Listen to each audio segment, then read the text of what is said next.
Hello and welcome everyone. This is first time in history that we are introducing a 6 days special masterclass for SFM subject. And this class will help you to achieve 70 plus. These classes will be available in English language. Hello, welcome everyone to the first day of 6 days masterclass for SFM. I'm really very excited about this and I hope you too are excited about this. This 6 days will be just fantastic, and this 6 days our target will be 70 plus. Minimum it should be 80 plus, I should say. So you should first write down your expected score which you expect from this batch and which you are targeting for SFM. Your target score should not be less than 80%. 80 plus should be your target. We are doing this extensive approach. We are doing this extensive. All the efforts are made. This experience and system is put into the place to give the best results. Not just to target for 40-50, but to get a very good results, 80 plus results. So your score expected, write down your score. My score for SFM, you must write it 80 plus, 95, 100, whatever you think you can achieve that. So it's your thinking that will give you a right direction. If your mindset is correct, it will give you a correct direction to achieve any score you think of. So nothing is impossible. 100 marks are also possible if you target it for. So let's begin with this. Now what matters most is how you see yourself. What others are telling you, your family, your relatives, what other friends are telling you, that doesn't matter. What matters is how you see yourself. If you think that you can achieve very good marks, you can achieve rank, then that is possible. What others think, what you know till now, that doesn't matter. If you don't know SFM also, you are still scoring 40-50 and you don't have a clarity, confidence on SFM subject, that doesn't matter. What matters, you think that SFM is very easy, SFM is very scoring, you can score 100, you can score 90 plus, 80 plus, then that is possible for you. So your mindset should be very correct. You should start with a winning mindset. We are not here to just pass. We are winners. We have to win this subject. So we will achieve a great score with our correct mindset. A correct mindset will help you, will guide you that this is my target score and I can achieve it. What are the mistakes? What are the improvements needed? That all guidance will be given if you have a correct goal, correct mindset, a winning mindset. Recently, I talked to some students. Few students, 2-4 students told that, "Ma'am, I want to go for a rank. Please guide me accordingly."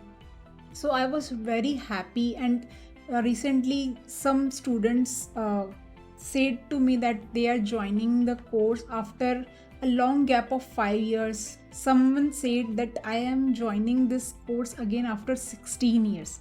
So see, such an immense, they have a winning mindset. I'm really happy that to see this mindset in the students. So winning mindset can give you a right direction, can give you right goal. So let's start this days with a winning mindset. What you will need is dedication, mindset, notebook and pen. And what should be the ideal timetable during this 6 days batch? You should daily complete lectures. Daily lectures will be around 6 hours. And you should then self-study for 3 to 4 hours. and for 1 to 2 hours you should give daily test for all the chapters completed on that day. So this way your entire subject will be covered in 6 days with the test, chapter wise test. After this you will spend 1.5 days like an exam atmosphere and revise the whole SFM, and then in a half day you will give full test of SFM. So this way in 8 to 10 days your entire SFM subject will be completed. Now what will be our approach for studying? So for theory we will understand theory with example.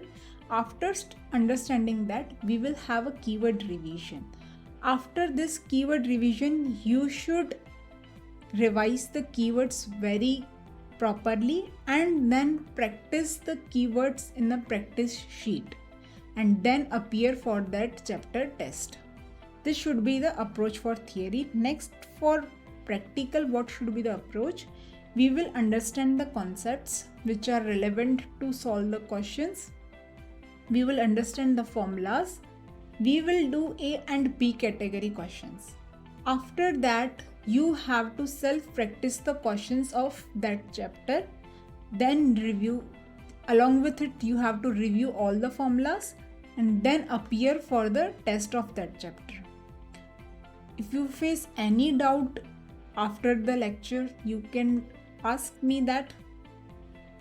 And how this will help you, this ideal timetable will help you to avoid the silly mistakes in exams, because your test will be done, you will have an improvements in yourself, so you won't do the silly mistakes in exams will not be the experiments, exam will be the performance, experiments will be done before in test, exam will be the performance. So doing this will help you to keep the speed in writing, and it will boost your confidence too, that you are confident on a subject, you know this subject very well in and out.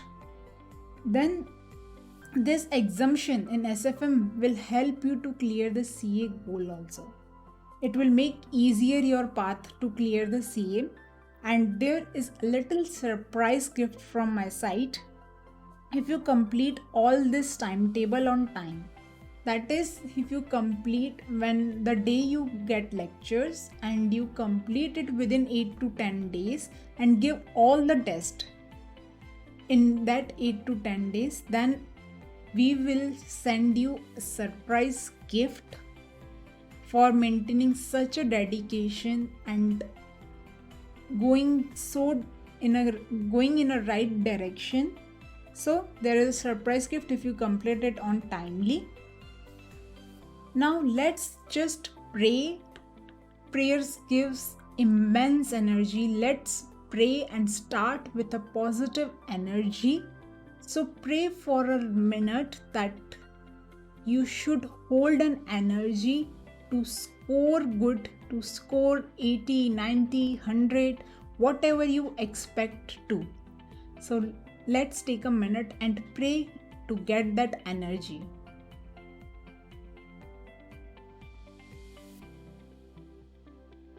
Now with this immense positivity and energy, let's begin with our chapter. We will carry this energy till our exams. Everyone around us should feel that energy. Our energy to work for our goal, our winning energy, our winning vibes should be felt by person around us. They should tell you that you seem so energetic, yeah. So you should hear that words. Everyone should feel that positive energy of yours to work for your goal. And now let's begin with the chapter. First, we are taking up the chapter second, that is risk management. This chapter has an exam weightage of around 4 marks, and this is basically a theory chapter, but there are practical questions based on one concept, that is value at risk. That is an important concept. And in recent past 4 attempts, no practical question has been asked on that value at risk. So my expectation is that in May 23 there are likely chances that they ask the practical questions based on value at risk. They can also ask test theory. No one can predict, but there are highly likely chances for practical questions from this, according to me. And there are 15 questions in this book for this chapter, and you should have a proper last day planning for every chapter. So I have provided you a guidance that this chapter should take 40 minutes on the day of exam. To revise this chapter, there should be 40 minutes allocated to it. And you know that you cannot cover each and every question on the day of exam.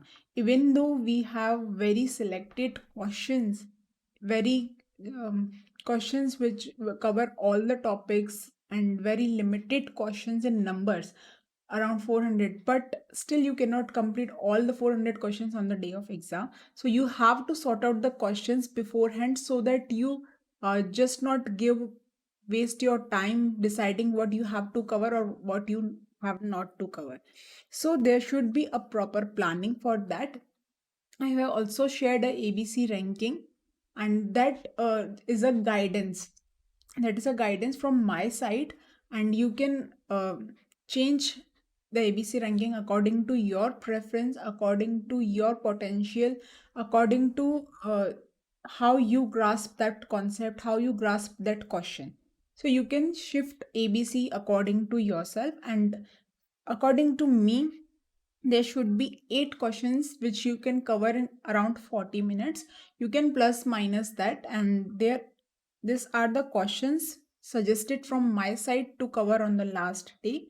You can plus minus this question according to your grasping the chapter or grasping that question. So you can shift and you can change according to your need. So now let's begin with the chapter talking about risk management. First, we should know about risk. Every aspect of our life and each decision we take in day-to-day life have some element of risk in it. You are pursuing a CA degree. This has also a risk in its side. There may be a risk that you fall into multiple attempts and not clear it well. So there is a risk, but at the same time, there is a risk management strategy too. The proper study plan, proper strategy can lead you to the success. I know the risk is higher, but the higher risk, if you manage this risk, there is higher success too. So we should approach the risk as an opportunity and open up our wider opportunities and just work at our best. So, so talking about risk management, I think there is a mantra that don't risk more than you can afford to lose. You should take up the risk which you can afford to lose. So if you think that you cannot lose this attempt is very valuable for you. So you have to put the energy for that. You cannot take a risk and just take up a chance and just appear for an exam without revisions proper, without proper test attempt. You cannot just appear for exam as an experiment. So you don't have to take a risk of that attempt if it is so valuable for you. So you have to put in efforts, you have to put in strategy to improve yourself, to ensure that you don't fall in the multiple attempts and clear this attempt only. So you should take a calculated risk.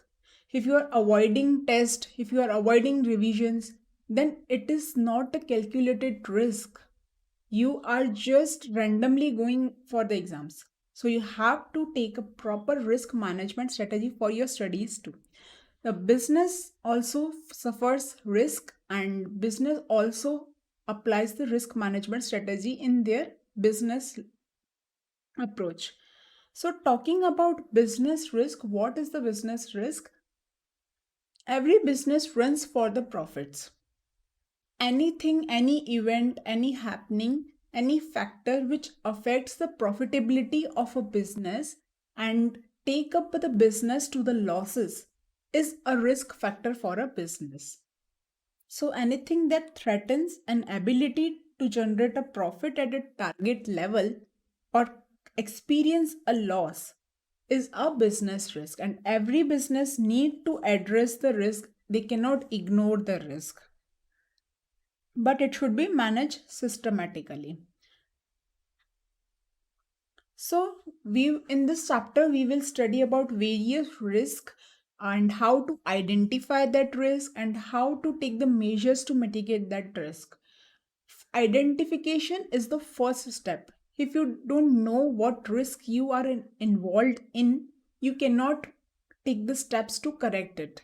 So identification is the first step, then comes the measures to mitigate that risk. So first we are dealing with the different type of risk the business suffers. There are four types. The first is strategic risk, next compliance risk, third operational risk, and fourth is financial risk. Talking about first strategic risk, strategic risk is a risk that your strategy for the business is less effective and it lead you to the losses. It is not proper to make you the sufficient profits. So a strategic failure can lead you to the losses. Talking about your studies, you can also face the same. If you don't have a proper study strategy, your wrong study strategy can lead you to the attempts. So a business should have a strategy that work for the business. And we were talking about this examples of a strategic risk. There are three examples in your module. These three examples are of your module only. First is Kodak company. Kodak company used to makes the camera, and we all know that there has been these rolls which we have to insert in the cameras, and Kodak company make huge profits from these rolls. So you will be surprised to know that Kodak company was the first company to develop the digital camera, but it failed to launch it into the market because they have a strategy to sell this rolls instead of bringing the digital camera which will replace this. So they kept on continuing to sell these rolls, and they didn't launch the digital camera. They didn't launch it, but the market needed it, and the other companies made the digital cameras, and the Kodak market was just zero then. Kodak was just taken out of the market. It went into the bankruptcy. So it has to face the shutdown of a business just due to a simple strategic failure. It failed to adapt to the technology. Similar case was for Nokia. Nokia used to be a leader in a mobile industry before the touchscreen mobiles came into the market. Nokia was very trusted brand. Its phone were very durable, but when the touchscreen mobiles came into the market, Nokia failed to upgrade to that technology because they thought that their phones are very durable and very effective, and people will continue to this and don't adapt to the change. But they were wrong to estimate that, and they failed to upgrade, and they just went into the very losses, and now they have recame with the touchscreen mobiles. The Kodak and Nokia company faced the losses due to their wrong strategies. And if you manage the risk of strategic risk, then you can also bring the positive results. So there is a positive example of company Xerox. Xerox company used to make the photocopying machine. Such large photocopying machine was being built up. Then came the market of laser printing. So Xerox company adapt that change and started to make the laser printing machines. After making that laser printing machine, it had a competitive edge and take up the market soon, and it results into the very much profits for the Xerox company. So managing the risk and taking a right strategy can also lead you to the profits. So you have to manage the risk properly.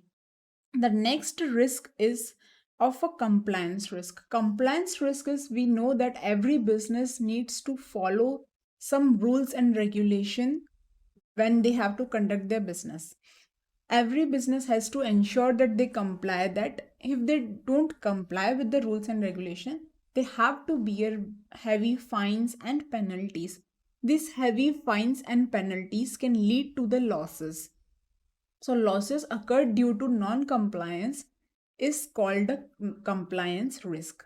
A classic example for that is, we all know that telecom companies need to follow the trial regulations, and according to it they have to pay a license fee and a spectrum fee. But many telecom companies are not paying that fee, and they have to suffer a 1.34 lakh crore loss, that is fees and penalties for various companies. So various companies are facing such a huge amount of loss just due to the non-compliance. So non-compliance can also put you into a risk. This is not your module example. This is just an example from my side for understanding the concept. The example in your module is that a cement company want to start with a sugar business. So if they are entering into a sugar business, they have to comply all the rules and regulation which are applicable to sugar industry. They are shifting the sugar industry in different states, so they have to comply the rules and regulation of that state too, because every state had some their rules and regulations. And now talking about operational risk. So operational risk is a risk which is being faced due to a process failure or a people not performing its task properly, because a business carry out its business either through processes or through people. So both are responsible to carry out the business operations. Any failure at the part of process or people can lead you to the operational risk. A classic example from my side is that we all have heard about the nano burst issues. Nano burst issues was due to a faulty product, a faulty part in a manufacturing process which was not detected. So Tata has to recall 1,40,000 nano cars from the market and replace that faulty part free of cost to the customer.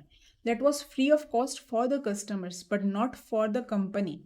Company has to bear 115 crore cost to replace that part in 1,40,000 nano car. So such an heavy cost was beared due to operational risk.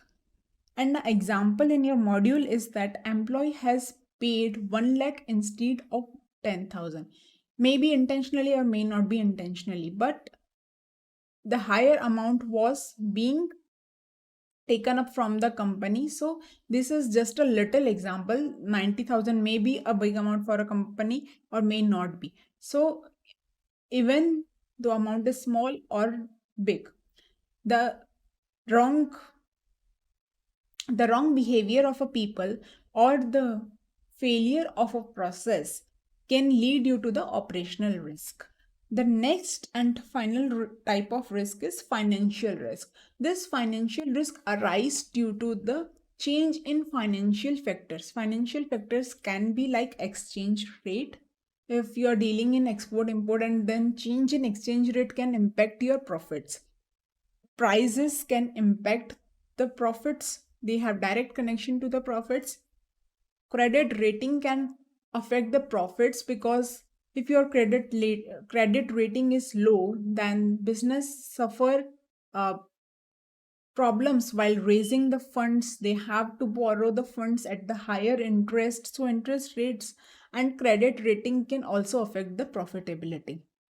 The example, there is no example in module for this, but I am giving you an example for a clarity that BMW company used to make car and they sell their cars worldwide. So they have made a proper plan that if suppose they have manufacturing plant at one place only and they carry out the logistic from one country to another country of the world, they have to bear a very heavy logistic cost, and this can lead to the price rise and it can affect the profits of the company. So they have made a proper strategy to make a manufacturing plants at various parts of the world, and from that manufacturing plant they serve the various countries nearby them to avoid the heavy logistic cost and take up the right price and right profits from the business. This question is less important according to me as it has been asked in the previous attempts. So, still, but we have to cover all the question. We won't skip the questions. So, risk can are categorized in four. Strategic risk is a chance that a strategy will lead into the losses or it will become ineffective and not achieve its goals. Now, what are the factors which arise to a strategic risk? There can be a shifts in consumer demand, like Nokia, Kodak face this issue. Then there can be a competitive pressure, like Geo gave a competitive pressure to all the existing telecom companies. So competitive pressure can also be a reason for a strategic failure. Even though they were working, the other telecom companies were working with a right strategy, but a competitive pressure make their strategy failure. Jio launched the with a welcome offer with free offers.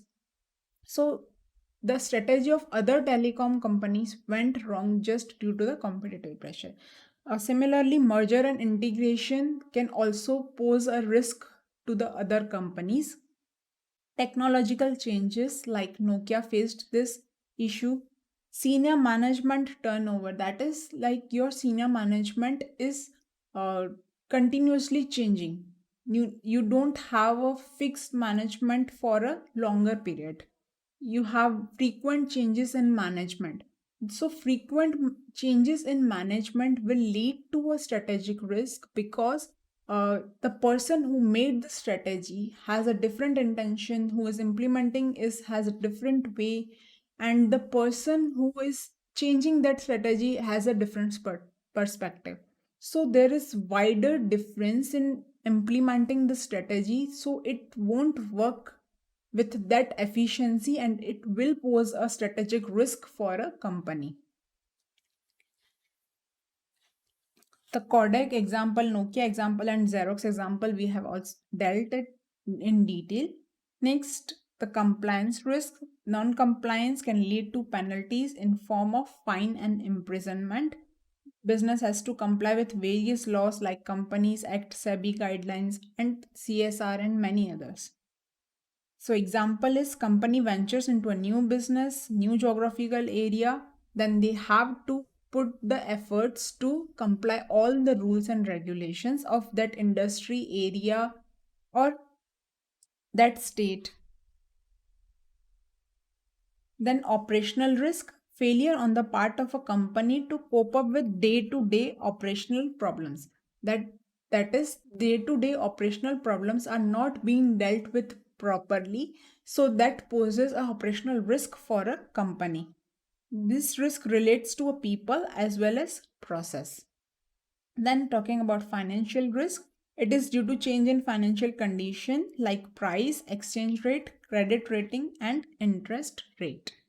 Now, the next question is related to a counterparty risk. Now, what is counterparty risk? If this risk is due to the third person, the risk which arises due to the third person, like your suppliers, like your debtors, and this risk is being faced by a banking company. That is like if you have an obligations, the other one, the daters, your daters have an obligations, and they don't honor your obligations, and they now there can be like supplier don't you have paid advance to the supplier, but the supplier have not delivered the goods to you. Then also you can face the business risk, and that risk is arised due to the third party, maybe your supplier, your debtors. And the credit risk which bank faces is also due to the third party, their customers, and this risk is also covered into the counterparty risk. So non honoring of obligations, non delivery, or non repayment, these all three are the reasons for a counterparty risk. We all know that NPs are growing at a very rapid speed, so banking industry is facing this risk, counterparty risk. What are the methods to identify the counterparty risk?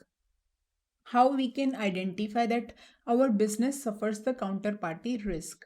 Once we know that we are facing this risk, then we can take the steps to mitigate that. So identifying, you can know by if you have a faced failure to obtain the necessary resources. Say for example, there's a construction company and they have paid advance to, they have some contracts with their suppliers, but the supplier didn't supplied that goods to them, and they have to face the high prices to, they have to buy that material at higher price, or their construction could not be completed in time, so they have to bear the late fees for late completion. So there can be a risk due to not obtaining the resources at timely. So this is an example through which you can relate to your points.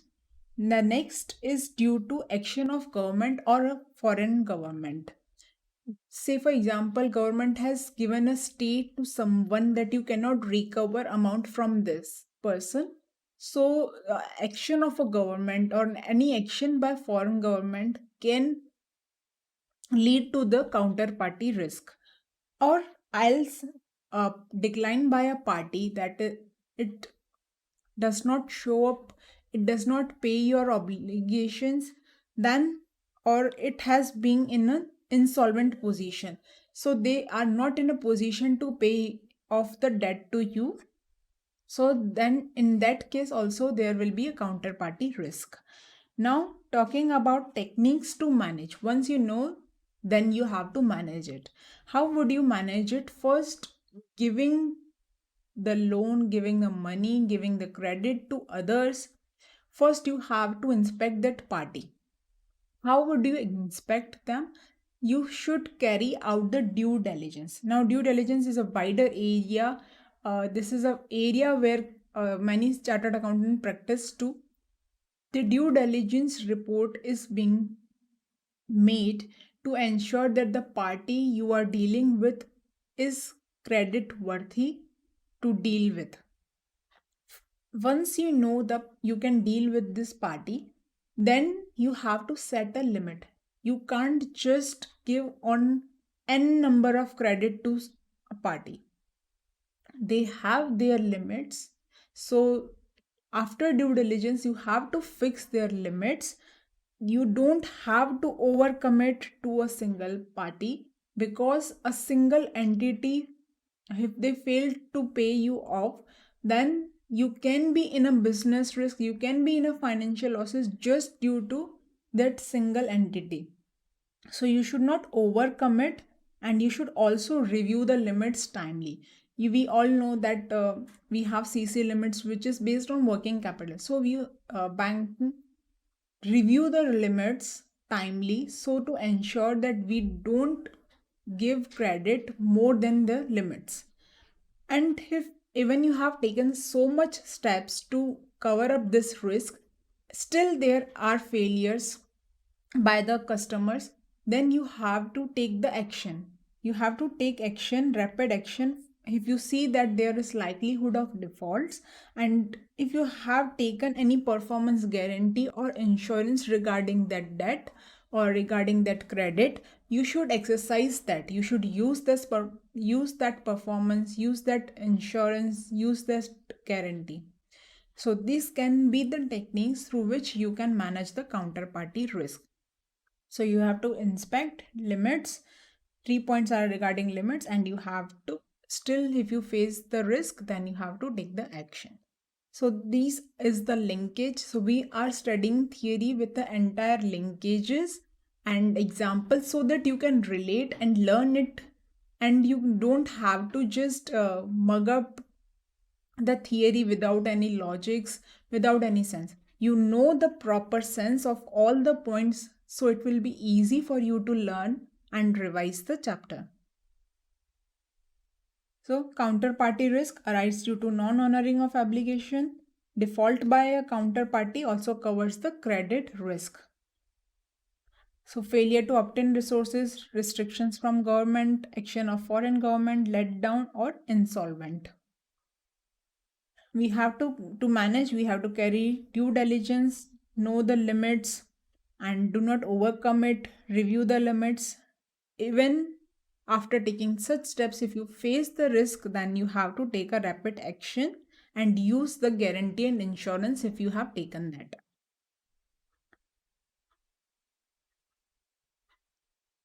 Now the next is political risk.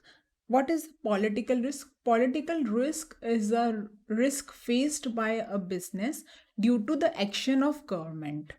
Now, this risk is mostly faced by overseas investor. Why only overseas investors? Because the investors, local investors, would know their local government. We, in being in India, we would know that what businesses Indian government would support in, and how are the economic conditions in the India for that business. But if there is any investor from UK, US, then they might not know what are the economic conditions in India, how the Indian government is supporting that business, or they are not supporting some type of businesses. So overseas investors face this political risk. Like, take an example, India has banned single use plastic products. So if anyone want to set up this type of industry in India, then it would be a trouble from them, because the government would not support this business in India. So we have, while taking up the businesses, we have to ensure that we don't face the political risk in our that business. So what are the steps to identify the political risk? There may be three type of restrictions from government relating to the finance. There may be a restriction that you cannot borrow more than this from outside, or from this. There may be a restriction that you cannot convert your money in this currency. There may be a restriction that you cannot remit your profits, all of your profits, to some country. There may be a restriction on remittance, conversion, or borrowing. Any restrictions will affect your business, can lead to your losses. So these are the steps through which you can know that there is a political risk in your business if you face any of this. And that can be a government intervention. Government intervention can be related to the price. There are many products in which government regulates the price. So if you are dealing in any such products, you are in such industry where the price is controlled by government, then you face the political risk. And there can be government intervention related to patents. Your patents may be registered, but government has declared them invalid, or they have destroyed your overseas properties. So three restrictions on finance and three P's intervention: price, patent, and properties.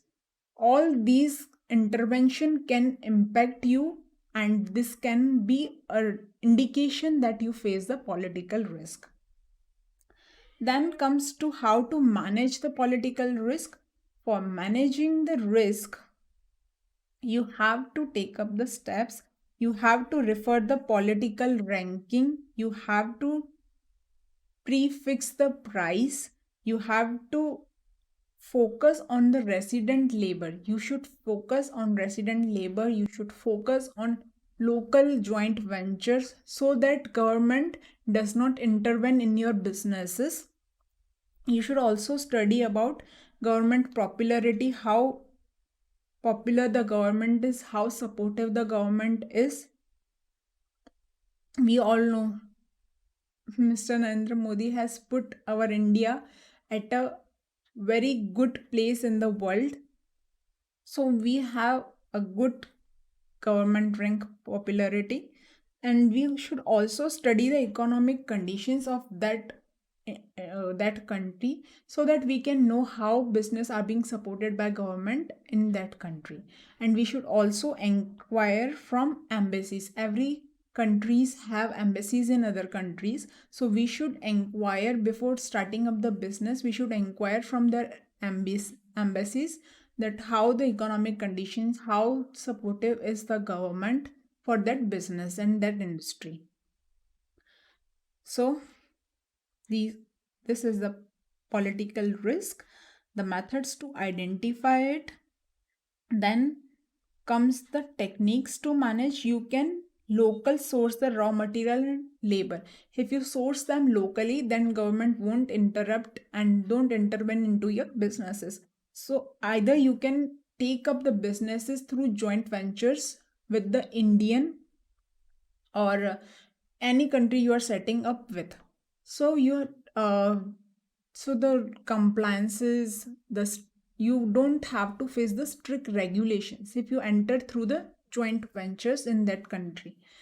Or you can source through a local financing. If you don't need to borrow from other country, you don't have to remit. So government intervention will be reduced if you source your finance local. Or there can be a prior negotiations, there can be a prior understanding contracts for dealing with political risk correctly.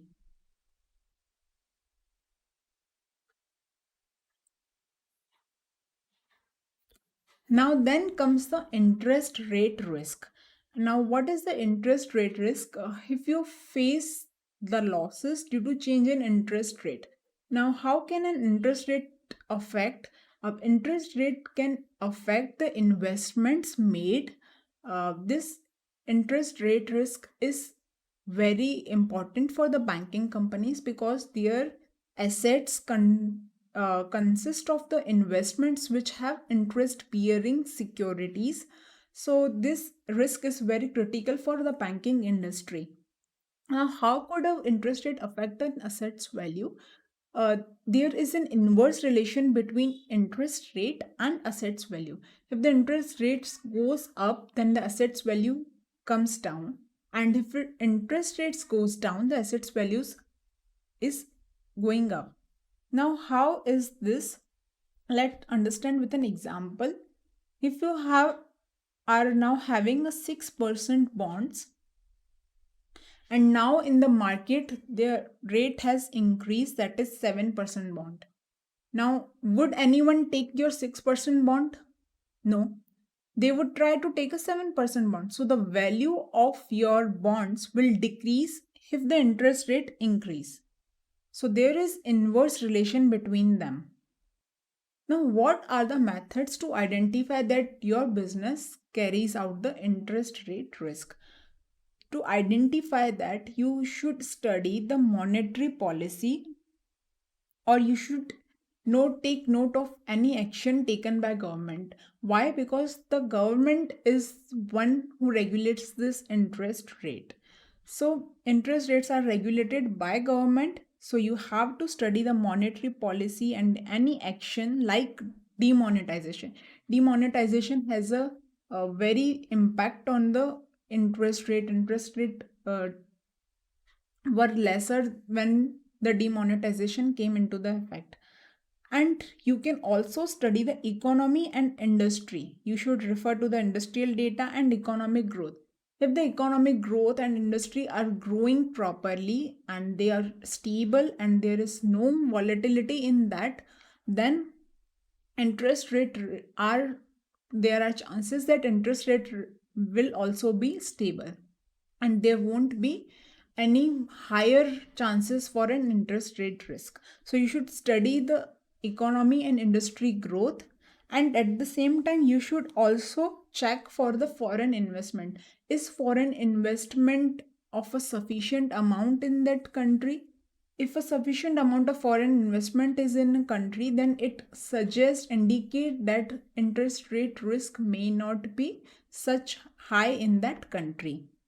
Because when the foreign investors are investing in a country, then they would ensure that they get the returns from it, so interest rate won't fluctuate so much. And you can also study the stock market changes, because stock market also impact the interest rate.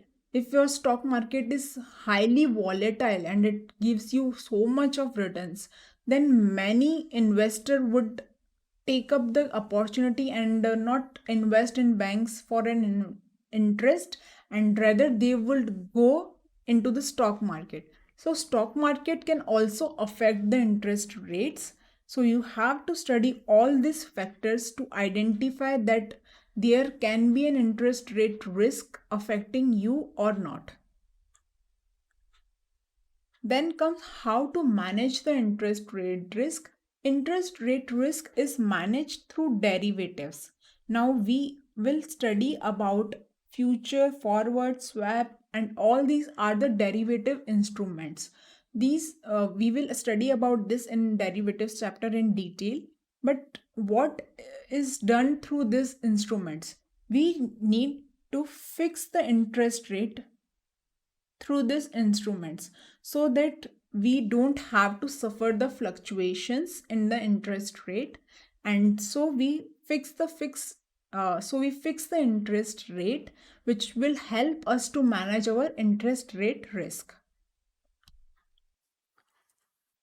So interest rate risk is a potential for investment losses due to change in interest rate. It is important for banking. You should study monetary policy, government action, economy, industry, stock market, and foreign investment. How would you manage future, forward, swap, cap, collars? All these are the derivative instruments. Now, what is the currency risk? Currency risk is a risk faced due to change in exchange rates. Now, this risk can be faced by importer or exporter, because they deal in the foreign transactions, foreign currency transactions, so they would be impacted by the change in exchange rate. Say, for example, a US investor invest in a euro stocks. Uh, and then now euro per dollar rate has increased, so their assets will also increase. So change in exchange rate will impact its assets. So if euro by dollar rate is reduced, then euro assets value will also be decreased. Now, what are the methods to identify the currency risk? As we have studied that interest is governed by the regulated by the government. Similarly, currency exchange rates are also regulated by the government. So we have to understand about the government action, the change in government, so that we can identify there be a possibility of currency risk or not. Now, currency exchange rate are being determined through interest rate and inflation rate. Because interest rate, we would study that interest rate parity. That is, interest rate determine the exchange rate. We would study this in Forex chapter, where we will determine the exchange rate based on the interest rate of that countries. And there would be a purchase power parity, where we would uh, decide the currency exchange rate based on the inflation rate of that countries. So inflation rate and interest rate directly affect the exchange rate.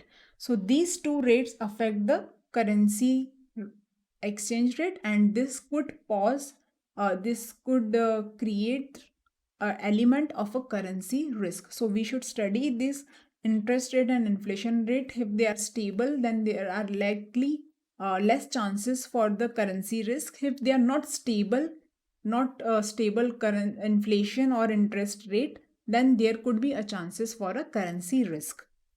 Now, currency risk can also be due to some extraordinary circumstances like natural calamity or war.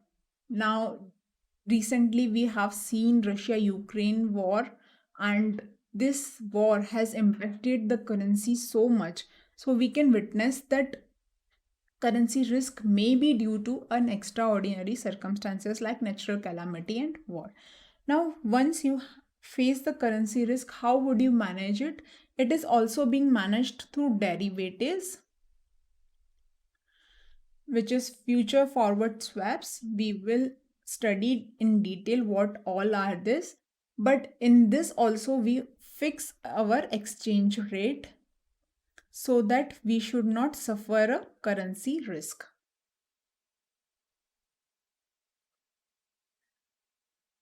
So, currency risk affect the organization dealing with in foreign exchange. It can impact the importer and exporter. The example is Infosys and Indian Oil Corporation, because oil is being imported and many technological companies export their services.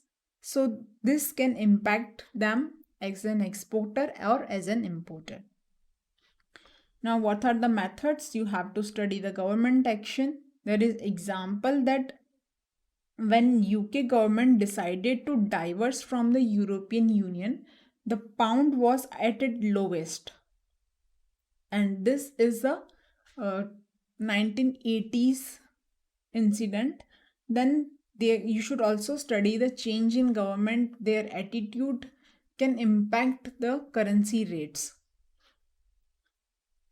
Non-nominal interest rate and inflation rate should be studied, because nominal interest rate through interest rate parity affect the exchange rate, and inflation rate through purchase power parity theory affect the exchange rate. Then there can be natural calamity, war, which can impact the currency. How would you manage? Through future options, forward and swaps. Now comes what is the liquidity risk. Now, what is the liquidity risk? Liquidity risk is that you don't have a sufficient cash to pay your liabilities. You don't have a liquidity. You are unable to generate the adequate cash. Now, what can be the reason for this liquidity risk? There could be a mismatch in your working capital cycle. Like you may receive your amount in 3 months and you have to pay after 2 months. So there is imbalance in a working capital cycle. You have to pay first, then you would receive. So this can create an imbalance, mismatch in working capital cycle, and this will lead to a liquidity risk. Now this risk is very important for banking company because they need to deal with cash. They have to make investments, they have to take deposits, they have to take loans, they have to give loans. So they have to manage their cash, their cycle of cash, to ensure they don't face liquidity risk. So, inability of organization to meet their liabilities when they become due, and unable to generate the adequate cash due to mismatch in period of cash flow generation will lead to the liquidity risk, and it is important for banking companies. Now comes the financial risk evaluation from different views. Now, how the financial risk is being viewed from different perspective. There are three perspectives from which a financial risk can be viewed. The three views are: first is stakeholders, next is companies, and third one is of government. Now, what is the financial risk from the perspective of stakeholders? When we talk about stakeholders, major stakeholders are equity shareholders, which are concerned about the risk. So, when your gearing ratio, they look about the gearing ratio of a company. What does the gearing ratio signify? Gearing ratio signifies the amount of debt in your company. When gearing ratio is low, that means your company has less debt.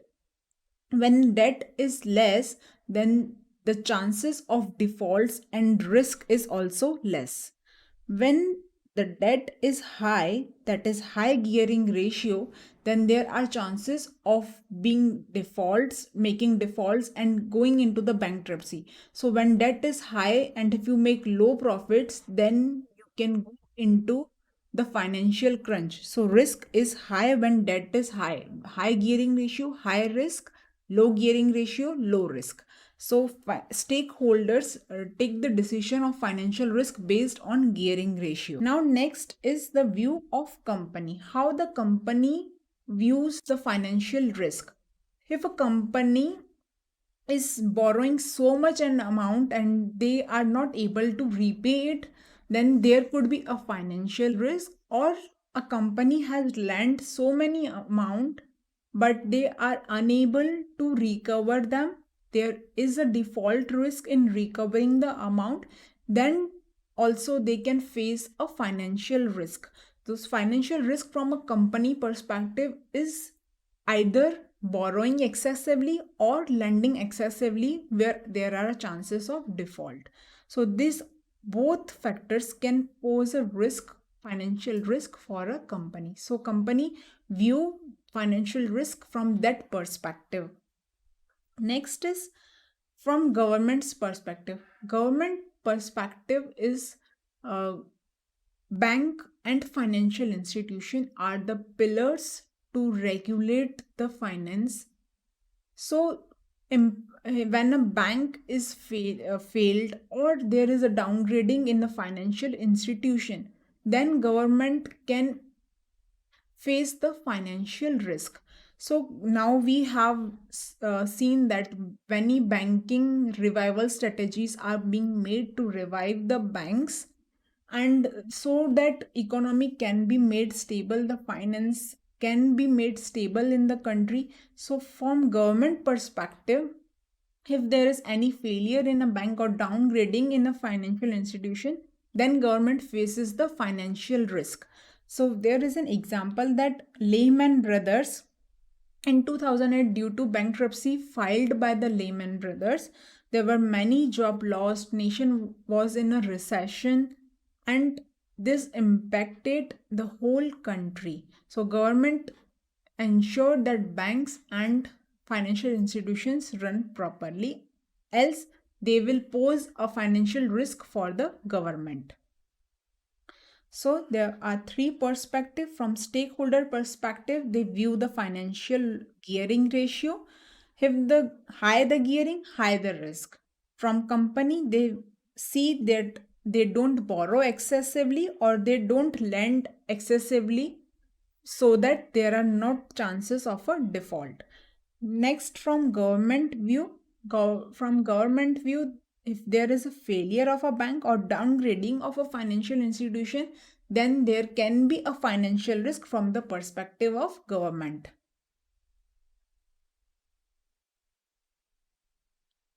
So different views. Equity shareholders view the financial gearing ratio. High the gearing ratio, high would be the chances for default. Then from the company's viewpoint, if the company borrow excessively or lend to someone who defaults, then company can be in a financial risk. From a government perspective, if there is failure in bank like Lehman Brothers or there is downgrading in financial institution, then there can be a financial risk for from the point of government. Till now, we have studied about various risk methods to identify it, techniques to manage it, and we have studied financial risk from a different perspectives. Now we will study about value at risk. This is a very interesting and an important topic. You would, if you ask someone, then many of the students don't understand this topic. But I can say that you will have 100% conceptual clarity about this topic You can ask any of your friends about this topic, they won't have this much clarity. So let's start with this topic. Now, what is value at risk? Till now, we have understood the various risks, but we don't know how impact will a risk create in our business. So we have to value the risk. We have to measure the risk, that how much can a risk impact our business. We have to give that a value to understand the impact it would create on our business. So it is a measuring tool for a risk. We have to value the risk. That is a topic, value at risk. Now, what does this do? This answer two questions, that is, what is the worst case scenario? What would be your, how much investment could you lose? What will be your loss, and what are the chances that this would be the scenario? This worst case scenario would happen. What are its chances? What is the timing of its occurrence? And how much would be your loss? These all answers are given by value at risk. Now, understanding a value at risk, we have to understand various ways to build up how the value at risk is being calculated and why it is being calculated so we have to first understand the logic. Before understanding the logic, let me give you a glimpse. Like, it is just you can't relate it correctly now, but when you understand all the concept, then you can link that this is the actual value at risk. Now, value at risk is being denoted, it's being a bell shaped curve. You have seen bell in temples. Now, this bell shaped curve is a standard normal distribution curve. Now, what is it? We will understand that. Now, this is a standard normal distribution curve, and if we say that from here is our risk, this is a point of our risk, then area to the left is our value at risk, and area to the right is our chances for making profits. These are the chances for making profits, and area to the left is our value at risk. Now, why area to the left is value at risk, we will understand it. Now, let's first see how the value at risk is denoted. Every measure has some denotation. Say, for example, we measures the weight. So, weight is being measured in kgs, grams. Similarly, value at risk has its denotation too. So, we can write that 5% value at risk for one day is rupees 1 lakh. Now, this is the denotation. That is, it contains three elements. First is confidence level, the next is time, and the third is loss amount. It can be loss percentage or it can be loss amount. Now, what does the confidence level reflect? Confidence level reflect that there are chances that your loss will be more than this. These are the chances. This is the chance that your loss will be more than the specified amount. Now, what is the timing for this loss is being also denoted in a value at risk. Now, this 1 lakh loss is predicted for one day, not for a week or a year. So, time limit is also very important to identify the risk, to measure the risk. So, what is the interpretation of this denotation is that there are 5% chances that your loss in one day will be more than 1 lakh. So, meaning that there is 95% chances that your loss for one day is less than 1 lakh. So, this is a probability for loss. Now, what we calculate is we calculate value at risk mostly at 95% and 99%. Now, what is this percentage? How it arrives? We will understand all these aspects. Now, as I have told that loss can also be represented in percentage. Now, what this percentage will mean that whatever value of your portfolio is, your loss will be the some percentage of specified percentage of that your portfolio value. Say for example, the loss is 2%, then if we take an example that our portfolio is of 10 lakh, then loss will be of 20,000. Meaning by that 5% chances are there that one day loss will be more than 20,000, or 95% chances are that one day loss will be less than 20,000. So you can arrive at your loss amount given the percentage. So what all this is, what is this standard normal distribution, how we calculate this probability? Now this probability is being calculated on the basis of Z score. Now what is the Z score? Z score is a term that defines the standard that helps to convert a normal distribution to a standard normal distribution. Now, what is normal distribution and standard normal distribution? Talking first about a normal distribution, first let we understand the normal distribution. Here is an example, like this scale represent the weights of a people of around age 18 years. Now, if we take a data, then average weight of 18 years Indian person is 60 kg. Now, this is an average. It is also called mean. Okay. Now, we have taken a scale that a maximum weight at this age can be around 85 and minimum weight at this age can be around 35. So this 85 and this 35 are extremities. Now let me say that if we have a weight of 75, if some person has a weight of 75, then how much away is he from the mean weight? This is this is the what we have to calculate. Now say for example, I am standing here and I travel 1 kilometer to the right and I travel 1 kilometer to the left.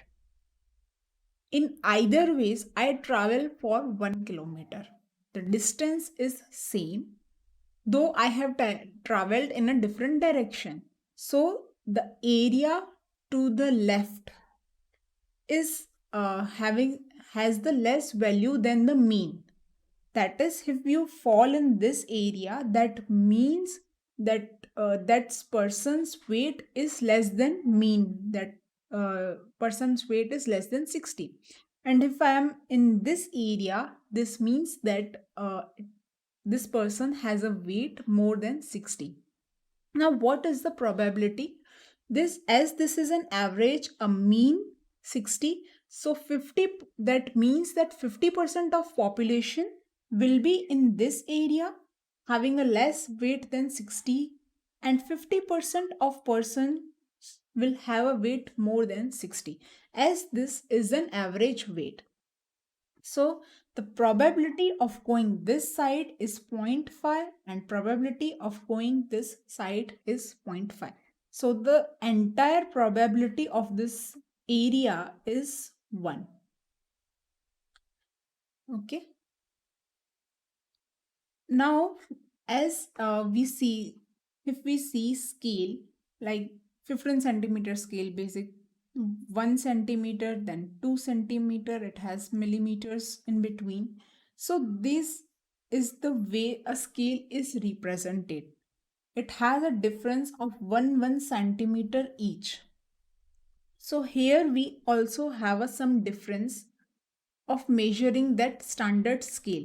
So here a standard deviation is of 5. Okay, every one step is of 5 kg.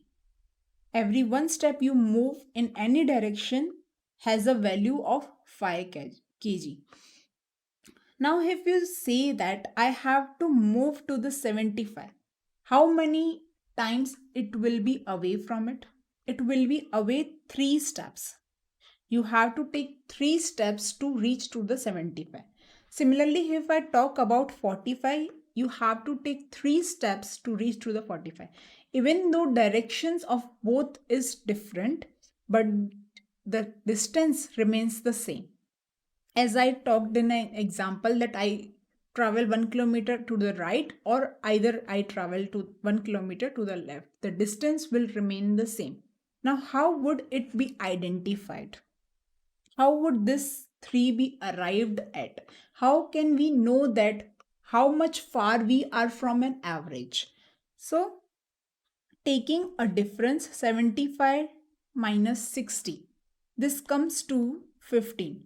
Now, average our one step is of 5 kg. So, how many steps? So, 15 divided by 5 would be our 3. So, this will give you a value that how many steps are you away from your mean. So, similarly for 45, 45 minus 60 divided by 5 will give you minus 3. Now this minus reflect that you are traveling to the left. That is, you have a value lesser than your mean. Plus sign represent that you have a value more than mean. So minus and plus just reflect the direction. Now, talking about this is a standard normal distribution curve. This curve in this part is a mirror of this part. So, if I am standing at this part, 65 or 55, so this area will be equal to this area. Okay, what is this means that if I travel from this as and when I travel to the right of the curve, my probability area covered will be increased. Starting from 0, in the left part, my area covered will be 0.5 because this has 50% of population. Then when I start from here, then it will be more than 50%. So this will continue more than 50% up to probability of 1. So if we have this area to, if we have this area will be same as this area over here. So these are the mirror reflection. If you know the area to the one side of the curve, you can calculate the area to the other side of the curve too. So now what we have calculated here is our formula for z. Now z is x, your any value, minus mean divided by the standard deviation. So you don't have to mug up the formulas. You know the logics how formula has been arrived to. So this is our z score. When we don't take a curve based on our data, when we take a here z value, then this is called a standard normal distribution. Now what will be this useful for? Z-score will help you to compare two data sets, as every data set has its own mean value, its own value. So how would you compare that? How far are you from the mean? So you have to take the mean to a 0 position, then calculate and represent z value of every data. Then you can easily say that I am this steps away from the mean. So you can compare based on this z value, you can compare two data sets, two investments values, and this will help you to analyze the investment. Now we have understood how would we calculate the z, saying that if I say that Consider this to be a profit curve. So the area to the left will represent the loss or less profits, and area to the right will represent profits. So whenever you travel to the left of the curve, that represent that your loss will increase. So our value at risk is thus the left side of the curve. So left side of the curve represent the value at risk. So understanding all this concept, you have now finally you can conclude that why value at risk is to the left hand side of the curve. So this is a normal distribution. Given a data set's value, we convert it into a standard normal distribution through Z-score. This will help to compare the investments. So a standard normal distribution. So we talked about the probabilities, that what probabilities are covered under the areas. So maximum population will be in this area. Extremities will have a lesser area as there will be less population which have the extreme weights. The major population will have these average weights around this differences of, say example 50, or here we can say that 70. So the more population is covered in this area covers 64 percentage population. So how this population percentage, not about just population, how this percentage is being calculated? This is being calculated through a standard normal distribution table, Z-score table. Now how to read that and how to arrive at the percentages, we will look at that. And before that, we have understood the Z-score. What is our Z-score? Now for Z-score, we also need a standard deviation. For value at risk, to calculate the value at risk, we need a standard deviation. Now what does the standard deviation means? That what amount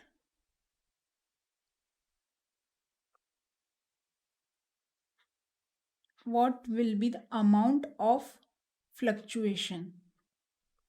Say for example, I have 1 lakh of portfolio, then if in average my 1 day fluctuation is of 1000. So this isn't standard deviation of my portfolio, that in 1 day my portfolio can fluctuate for 1000 rupees. So this is given by the standard deviation. What is the standard deviation? How it is calculated? Your x minus average, then taking a square of it, divided by n. How many values you have in average of in that data set. This will give you the standard deviation of your portfolio. So this is the investments standard deviation. For portfolio, you have to calculate the portfolio of, standard deviation of portfolio. For standard deviation of portfolio, you need to calculate the variance of portfolio. What would be the variance?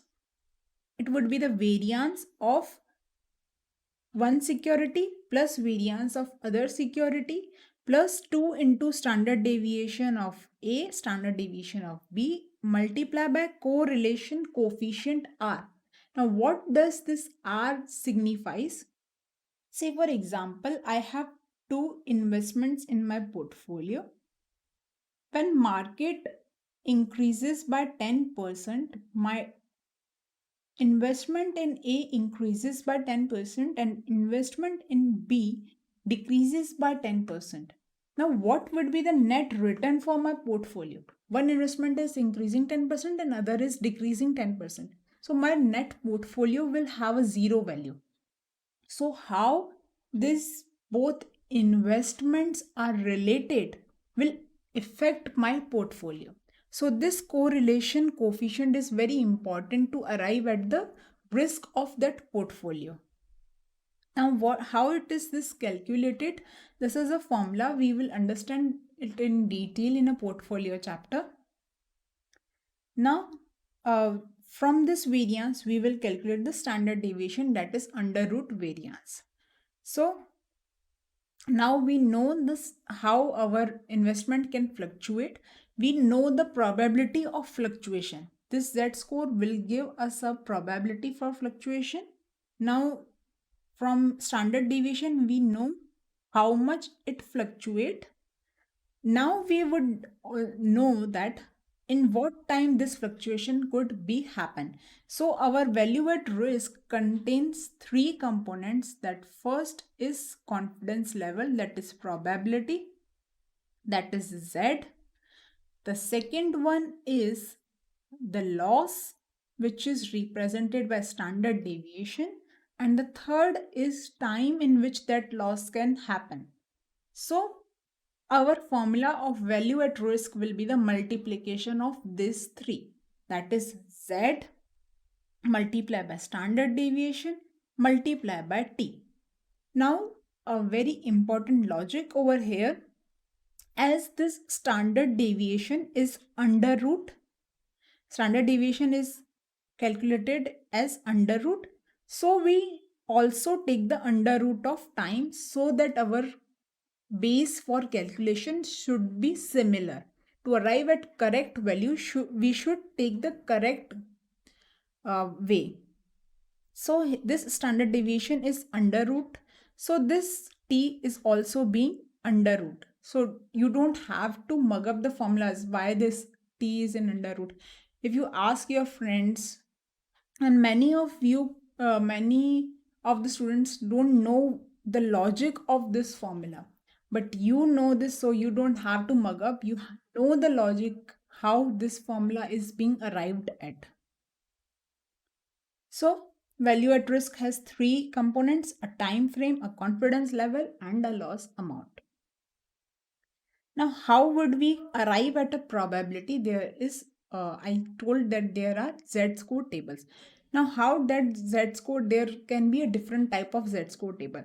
The one table reflects that when Z is negative value, Z has a negative value, then this table reflects the area to the left of Z. Okay. Say for example, my Z is over here, then area to the left of Z is being reflected in this table. Now, how would you understand this table? When we start from here, our probability is 0. As in we grow to the right, our probability area covered will be increasing, and it will increase up to 0.5 over here. Okay, so see our table from -3 around start with 0 value, and it at 0 it ends with the 0.5. So this here it is a 50% probability, 50% area is covered in this area. So this table reflects all these probabilities. Now the second table is when Z has a positive value, then this table reflects the area to left of Z. Say for example, my Z is over here, then this will reflect this area. Now, just apply a common sense. This is 0.5.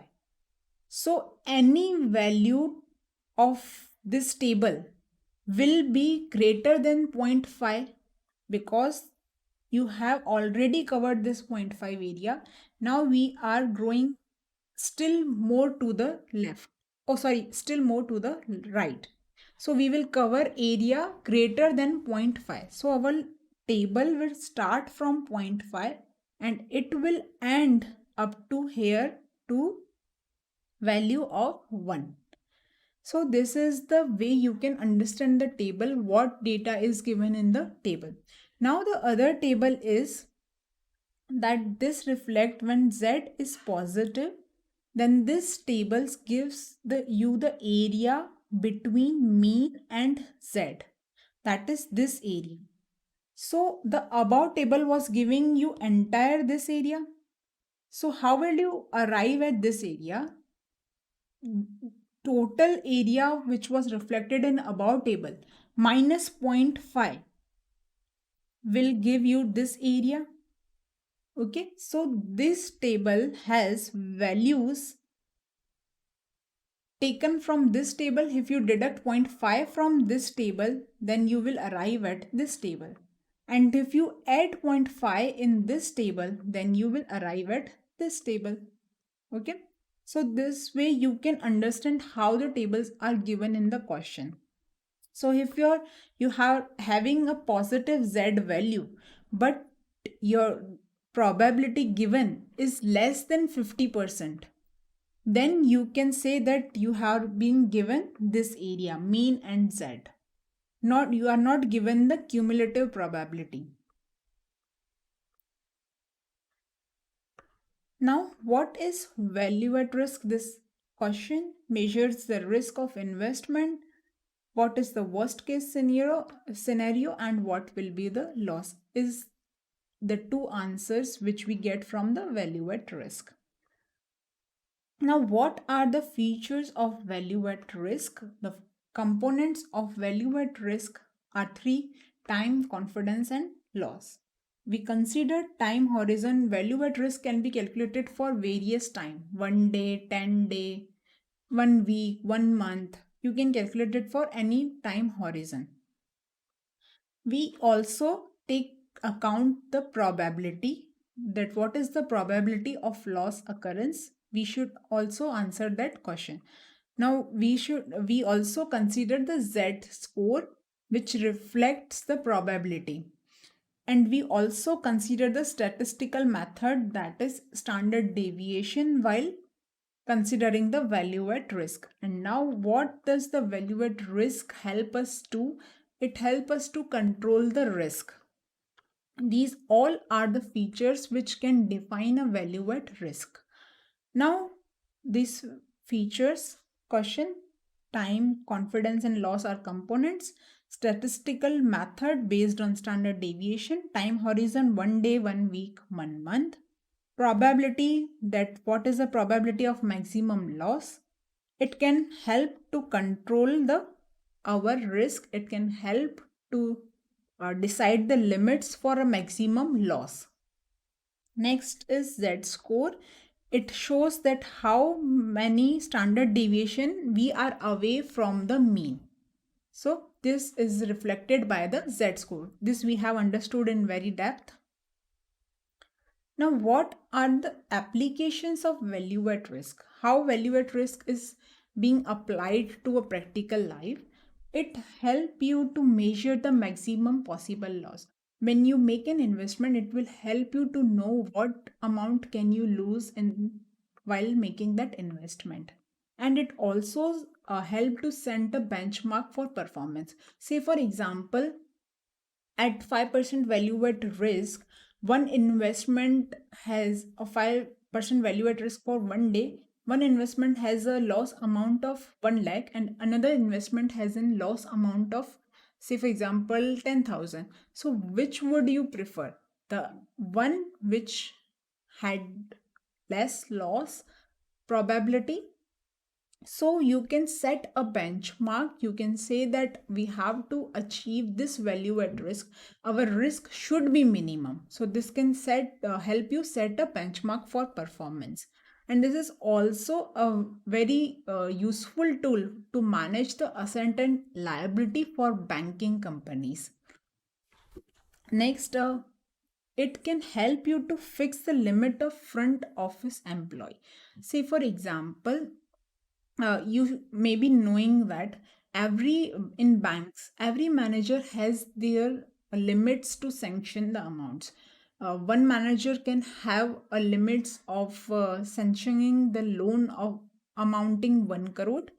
The another higher senior manager can have an authority to sanction the loan more than 1 crore till 10 crore. So various persons have a various limits. Now, how these limits are being decided? They are being decided about understanding the performance, understanding the risk they are taking, and the return they are generating. Each manager's value at risk is investments value at risk is being calculated, and it will help you to set the limits so that to ensure you take the minimum risk and ensure the maximum returns. It also helps to decide the trading strategies. Many trading strategies are being decided based on value at risk involved in it. So this is the application. All the points are covered. Now there is a little caution added recently in MTP related to cyber risk. Now we are in an IT world now. So in an IT world, what is very crucial is a data. When we are sharing a data with the companies, we need that company should maintain the confidentiality of our data. If we are giving our data to bank or any CA, we need that they should maintain the confidentiality.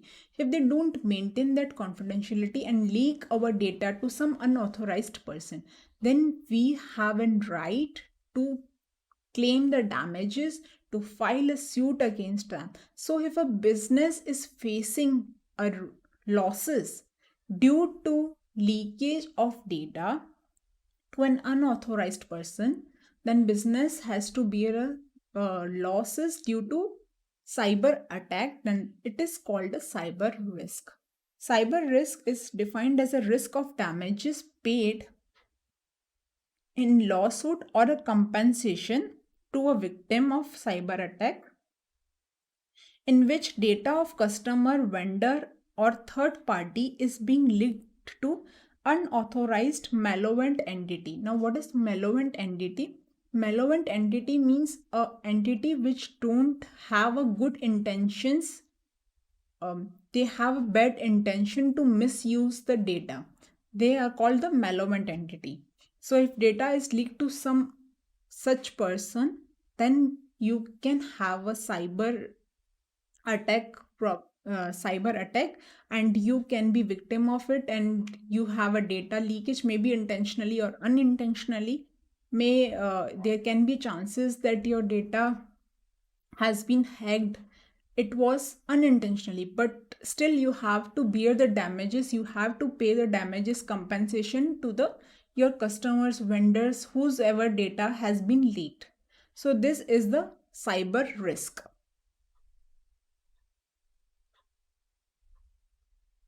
Now we come on to our practical questions of value at risk.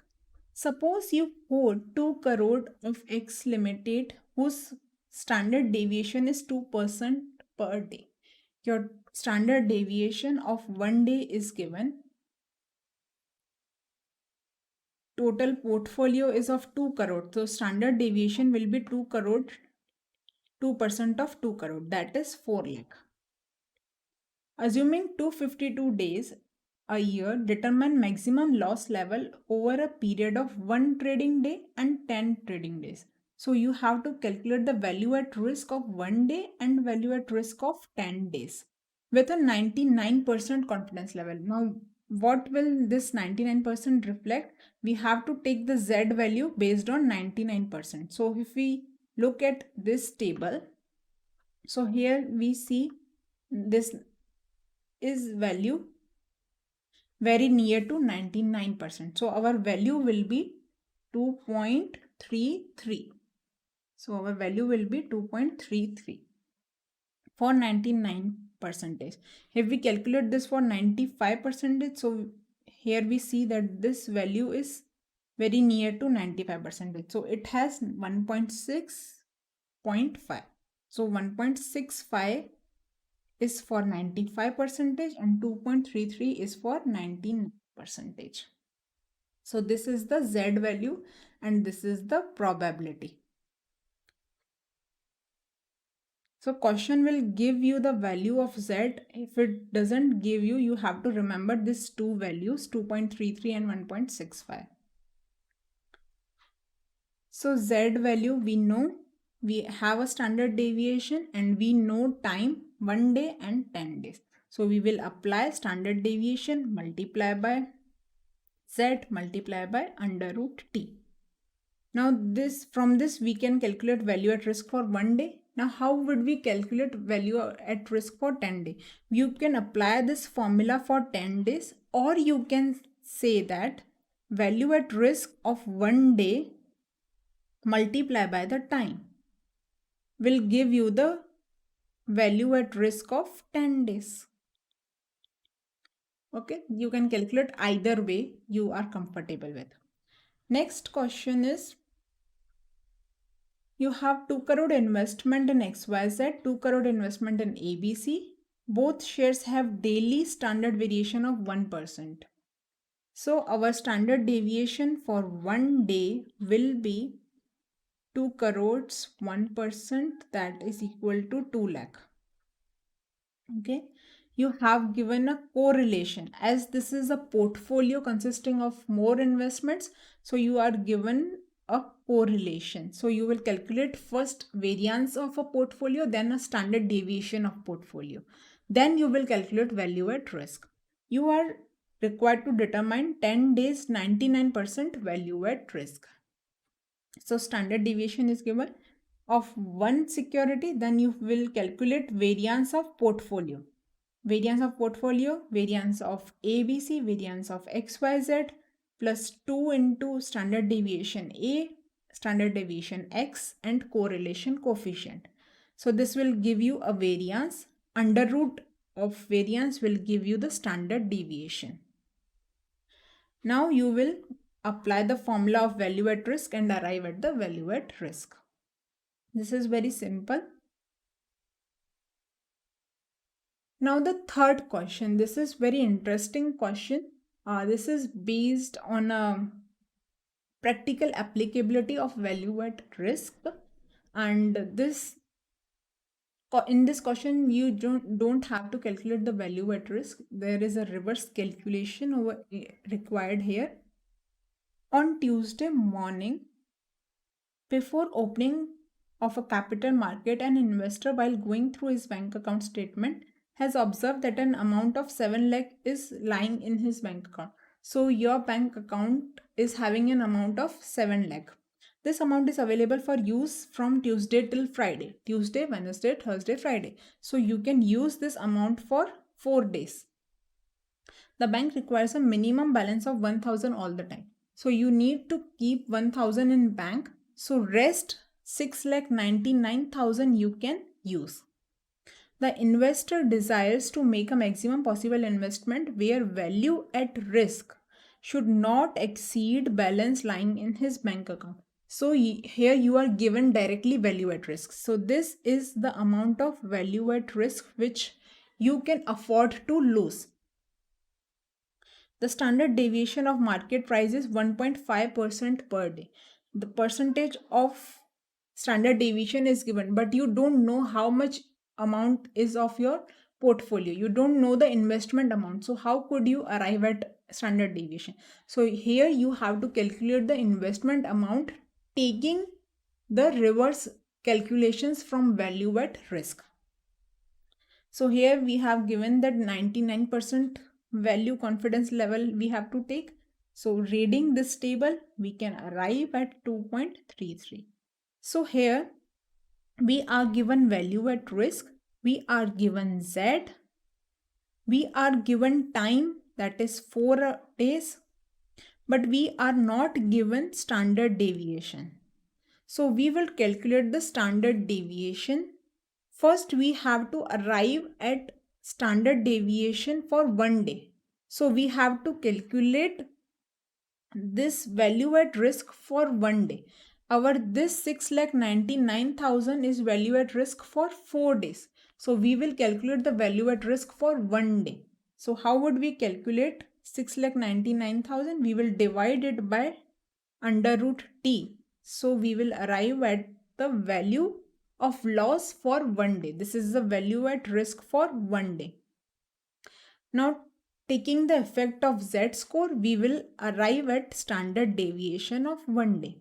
Now, this is the standard deviation of 1 day. 1,50,000 is a standard deviation, and we know that our standard deviation is 1.5%. So, what will be the value of 100%? So, total value of our investment can be 1 crore. By making an investment of 1 crore, we can say that our maximum loss for 4 days will be 6,99,000. So we can make the investment up to 1 crore.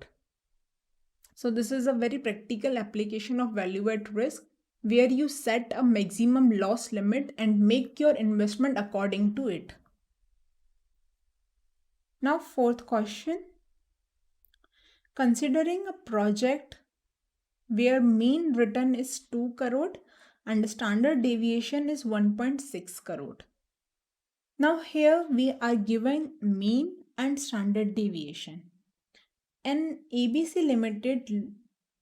ABC Limited loses any project more than rupees 1 crore, there will be financial difficulties. Now, losing 1 crore means you have a negative amount of 1 lakh. Loss of 1 lakh means negative 1 lakh value. We are to the left area.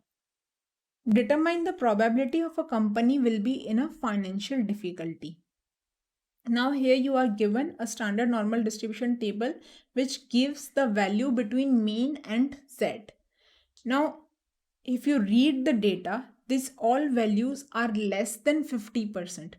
And this z-score is positive. If z-score is positive and values are less than 50%, then you can know, even though this line is not given, still you can understand that these values are from mean to z and not the entire cumulative probability, because entire cumulative probability will be greater than 0.5. So if we talk here, first we will calculate z, x minus mu. Here you have to take note that your x would, as your x reflects the loss, it would be negative figure. You have to take a star mark over there so that you don't make these mistakes in exam. So minus 1 crore minus average 2 crore divided by standard deviation 1.6 will give you an z value of minus 1.875. So here is your z minus 1.875. Here your loss amount is 1 crore. Okay. Now we are given a positive z-scores value. We are not given the values for negative z-score, but we know these both are the mirror reflections. So if we calculate the area for positive, we can say that this is a percentage for minus value also. So we will calculate according to the given data of positive values. Our z is 1.875. So our z is between these two values. So we have to calculate our value for 1.875. So what is this difference? This difference is of 0.01. For a change of 0.01 in z, there is difference in probability of 0.0006. So this is a difference. So what difference you expect is the difference between 1.87 and 1.875 is 0.005. Okay. So if you know that for 0.001 change, there is 0.0006 change in probability. So for 0.005 change in z, what will be the change in the probability? So you will arrive at that change. So the difference between them, and if you interpolate, you will get the value 0.0003. Now, what will you do with this value? If you take the value of 1.87 as a base, then you will add this 0.003 to the value of probability of 1.875. Why so? As in when we travel to the right, our probability increases. As we cover higher area, so probability increases. So here you will add 0.003 to the 0003 to this value. And if you take the base of 1.88, then you will subtract 0.0003 from this value. Why so? Because 1.875 lies to the left of 1.88. So it will have a less value than 1.88 value. So you will deduct the value from 1.88 value. Now we can calculate this value with a shortcut, but you won't apply this shortcut in exam because ICF follow this interpolation method. But logically, if we say that we can calculate it without this interpolating, as 1.87 and 1.88, our 1.875 is exactly middle of this. So we can take, if we calculate 1.87 plus 1.88 average of these two values, we will get 1.875. So if we calculate the average of these two probabilities, then we can calculate the probability of 1.875. This is the shortcut average method. But this won't be applicable for every values, and you don't have to apply this method in the examination. So you would get an area that is 0.4696. So there is chances that a company will be in a financial difficulty. What are the probability of it? 46.96 percentage. So here our chapter ends. Now, you would say, ma'am, we have understood so many concepts, so many types of risks, valuing at risk. Is this all just a theoretical part, or this has any relevance in a practical life? So I would say each and every chapter of your course is one area to practice in. It has in one area which where you can work. These are just the name. If we say that you can be a doctor, engineer, you can be a pilot, scientist, so these all are just a name. So these chapters are also just a name. This just give you the areas, hints, opportunities which can open up to you. So these are just an hint of the opportunities. There is much more in every concept to grow on. These all are very practical chapters. So we are taking a practical example little. This is a risk management report of a Tata Steel. We have understood strategic risk, financial risk, operational risk, ways to manage all them. So see over here that they have also financial risk, regulatory risk, operational risk, then strategic risk. They also mention the key mitigation strategies for the same. So all you have studies have a practical relevance too. So here, if you see that financial risk, it arises due to foreign exchange rate volatility. Now, what are the steps? They have also mentioned the steps that they take up the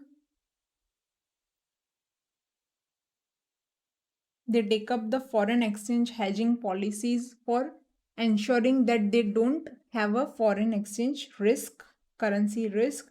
They have a competitive rates, so they also ensure the proper cash flow management so as to ensure the price and all stability. They have to follow the regulations, renewal of mining leases and all that. They have a set of compliance they have to do, and what they focus on, they do the timely legal consultation to mitigate that regulatory risk, compliance risk. So all this, whatever you have studied, has a practical exposure too. Now we are done with the chapter, but still a very important revision of a chapter. We have already discussed that once we will complete a theory chapter, we will take up the keyword revision of that chapter. So now we will take up the keyword revision of the chapter. The first question was, what are the different risks of a business organization? So there were four types of risk: strategic risk, and this was due to that a strategy is less effective or will result into the losses. The factors were consumer demand, technological change, change in consumer demand, competitive pressure, senior management turnover. And there were three examples related to that: Kodak, Nokia, and Xerox. These two were negative example, and this Xerox is a positive example. Then comes the compliance risks, which arise due to non-compliances and which is due to penalties, fines, and imprisonment. The example for that was sugar business in different state. A cement industry company was starting with a sugar business in a different state. So they have to take care of all the compliances needed. Next was operational risk, which arise due to failure to deal with the operational problems, which deals with people and processes. The example was employee pays 1 lakh instead of 10,000.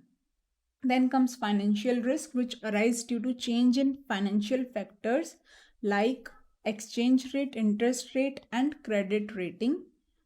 Then comes the counterparty risk. Counterparty risk arise due to non-honoring of obligation, non-delivery of material, and non-repayment of loans.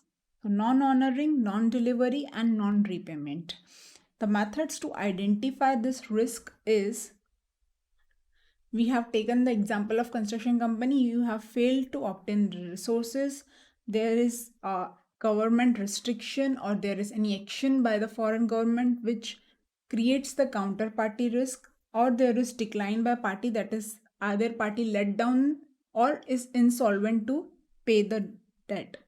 Next, to how to manage the counterparty risk. First, you will inspect through due diligence, then you will decide the limit and do not overcommit to a single entity, and do review the limits every time. Even though after taking so much precautions, if there is a risk, then you have to take the rapid action and exercise the guarantee and insurance if you have taken that. Next comes the political risk. Political risk arise due to action of government, and it is mostly faced by overseas investors. How will you identify the political risk? We have taken that three restrictions and three interventions.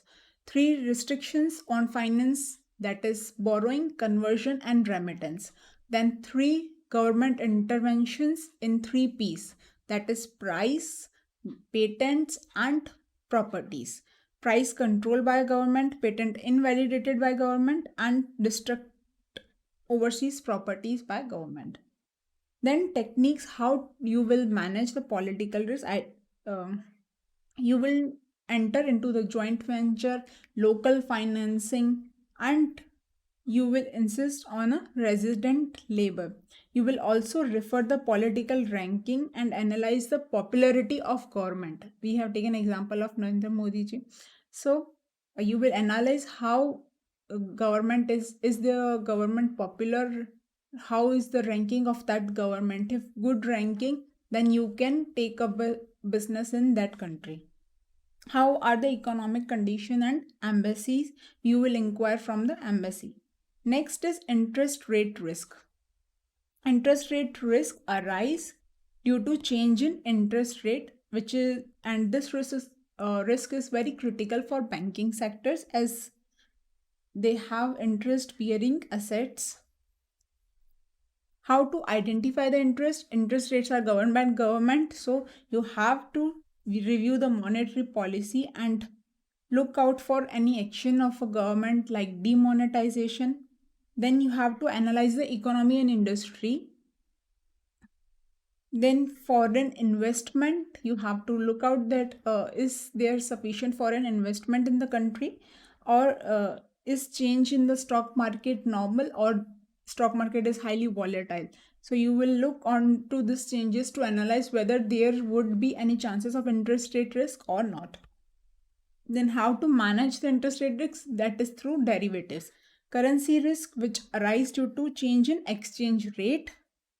And how will you identify exchange rate are also regulated by the government, so you will look for any action of government or change in government. Then exchange rate are decided through inflation rate and interest rate.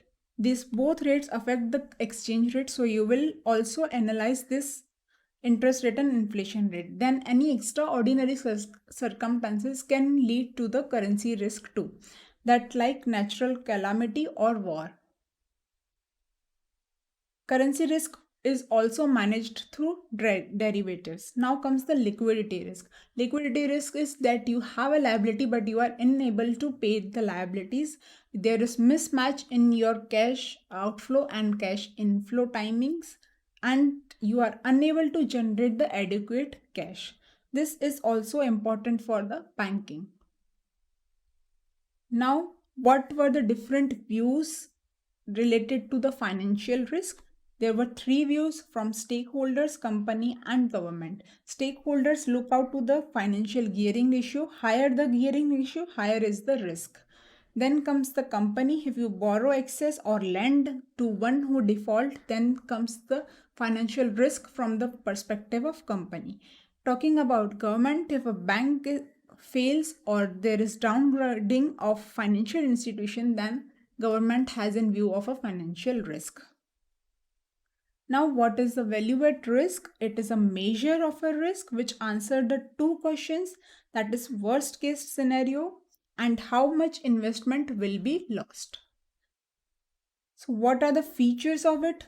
Its components, three components: time, confidence, and loss amount. Then it is related based on a time horizon, maybe 1 week, 10 days. It is includes the statistical method, standard deviation. It includes the probability, that how much probability is there for the loss. It helps to control the risk, and it is also based on the Z score.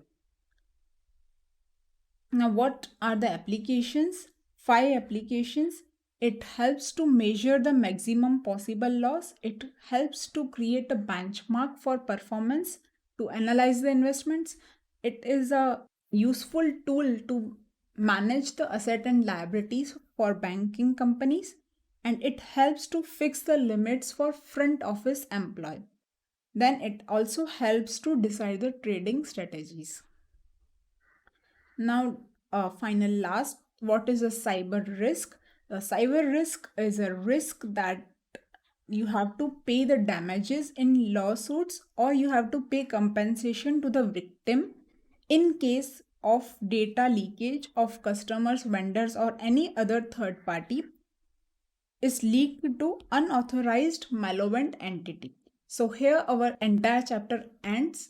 I hope you have enjoyed this chapter and learned a lot. Let me also show you a keyword practice sheet. So once you have done this keyword revision, you will take this keyword revision 1-2 times and then write the keywords by yourself in a keyword practice sheet, so that you can recall this keywords very quickly and you have a grip on all the keywords, so you can perform well in the theory. Theory is very scoring, so to score in theory you have to put this little efforts of writing the keywords. So here is a look on a keyword practice sheet. So here is a question and space is being given to write the keywords. Some linkages are also being given, so you can have a quick revision, have a quick recall of all that. So I think this will help you a lot. Do practice it. Now let's move further to the next topic. We are not starting with next chapter. We are now covering a little basics topic. This basics topic is time value of money. It is a fundamental for all the finance. If you understand time value of money very well, then you can have a logic of n number of formulas, because valuations formulas taken up in a valuation and many n number of formulas are based on time value of money. So you should have a good clarity on this topic. Now, what is time value of money? You must have heard your parents or grandparents saying that uh, we used to have this thing uh, for just a little amount in our times. So you have may have heard this sentence. So what does this signifies you?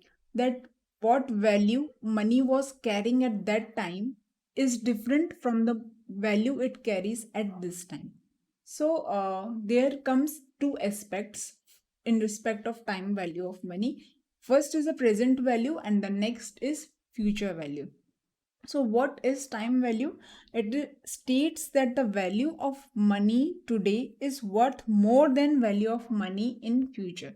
So it is more valuable than you have in future, because what can be bought from 1 rupees at that times, at the time of our parents and grandparents, cannot be bought with 1 rupees today. So there is a change in the value of money. Previously the money was valuing more than it is valuing today. So present value holds more value than the future. Why it is so? So there are two aspects, present value and future value. Why there is a difference? So first a reason is consumption foregone has a value. So if you can spend 1 lakh today and you are not spending that 1 lakh today, you are sacrificing your consumption. So you expect a reward more than that in relate to the consumption foregone. So you expect a reward for consumption foregone, and there is also opportunity cost. So if I have 1 lakh rupees today and if I have 1 lakh rupees after a year, then both cannot have a same value, because 1 lakh today I can invest in a bank and earn an interest. Say for example there is 10% interest, so I can earn 10% interest and grow my money with 10%. So there is an opportunity cost associated to the money which we have in a present.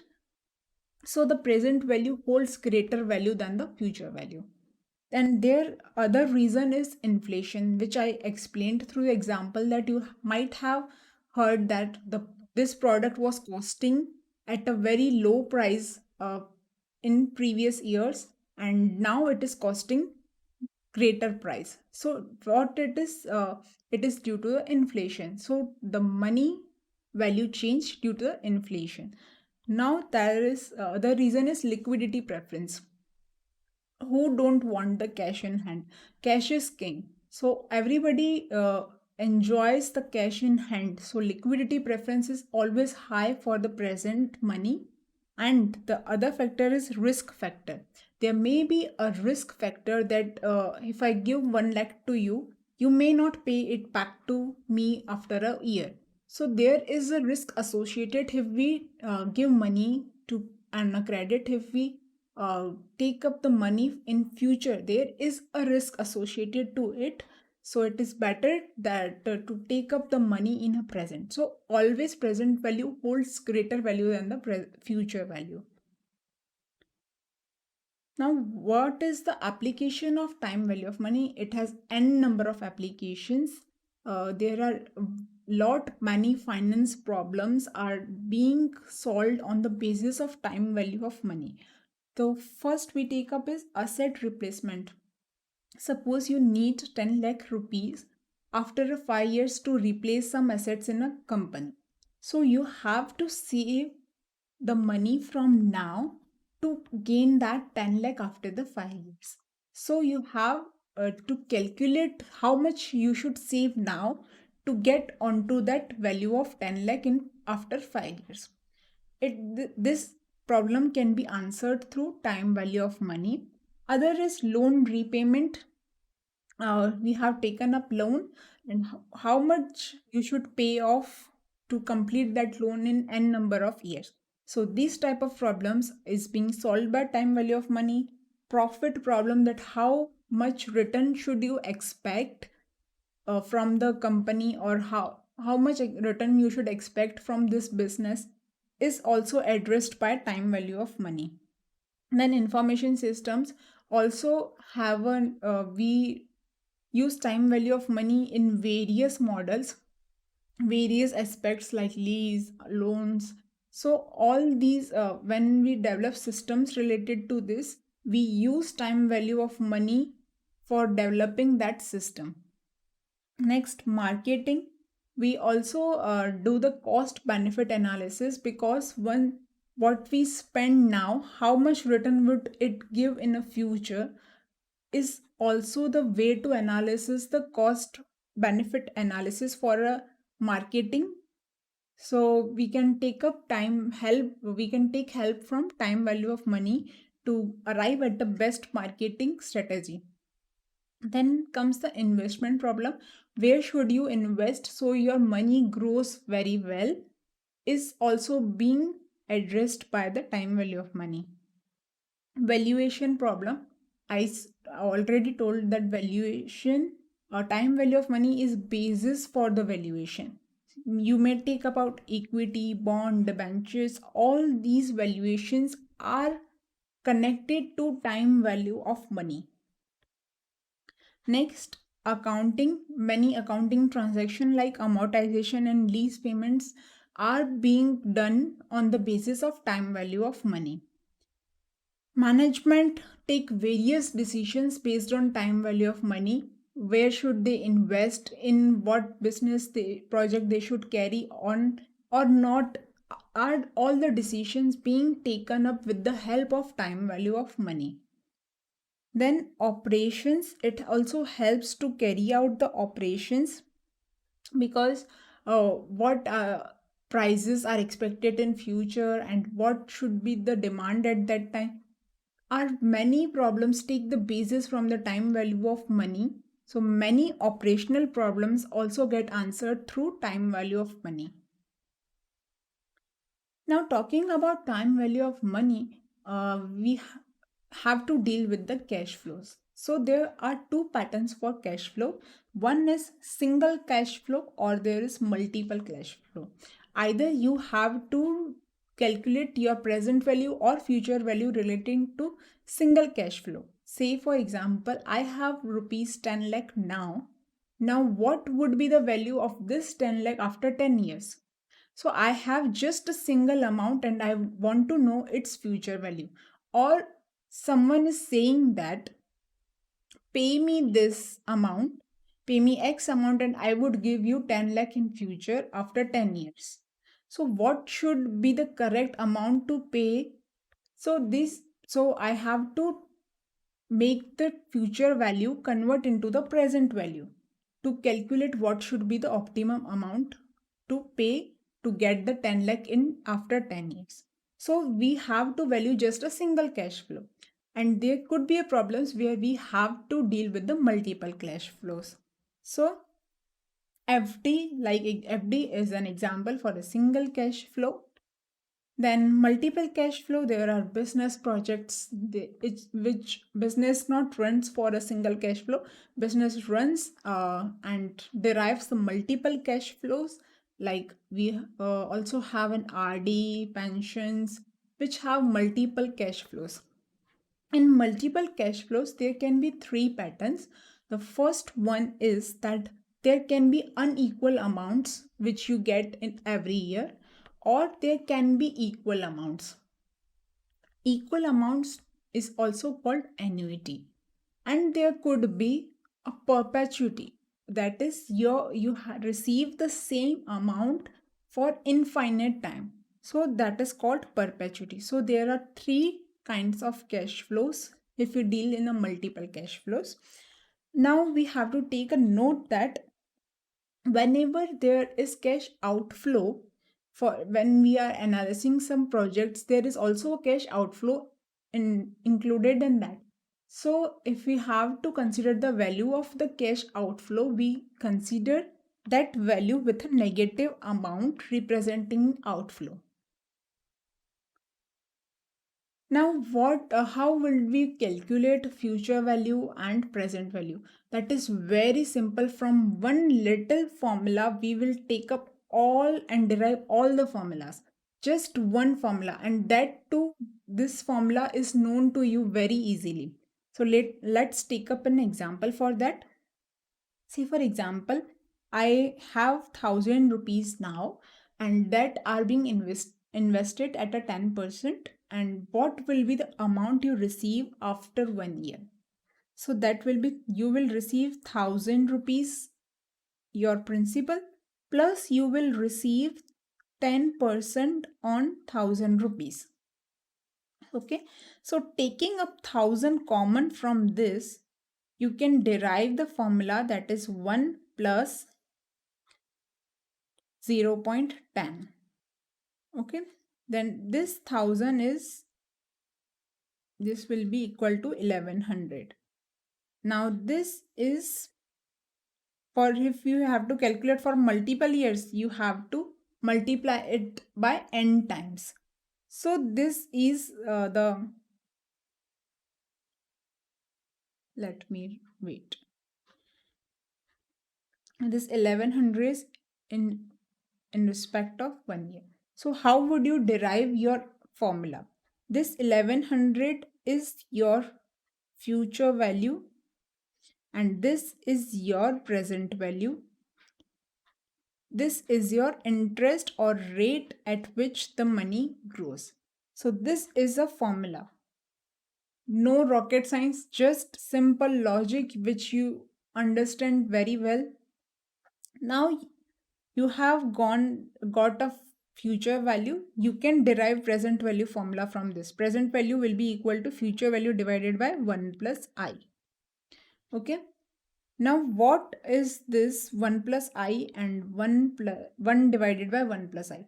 These are the this is the future value interest factor, and this is present value interest factor. So 1 plus I is a future value interest factor, and 1 divided by 1 plus I is a present value interest factor. Now if you have to calculate for multiple years, you have to just take up the n number multiplications. So present value multiplied by 1 plus I raised to n will give you the future value for n number of years. So considering it in the present value, future value divided by 1 plus I raised to n will be the present value for n number of years. So this is the future value factor and this is a present value factor.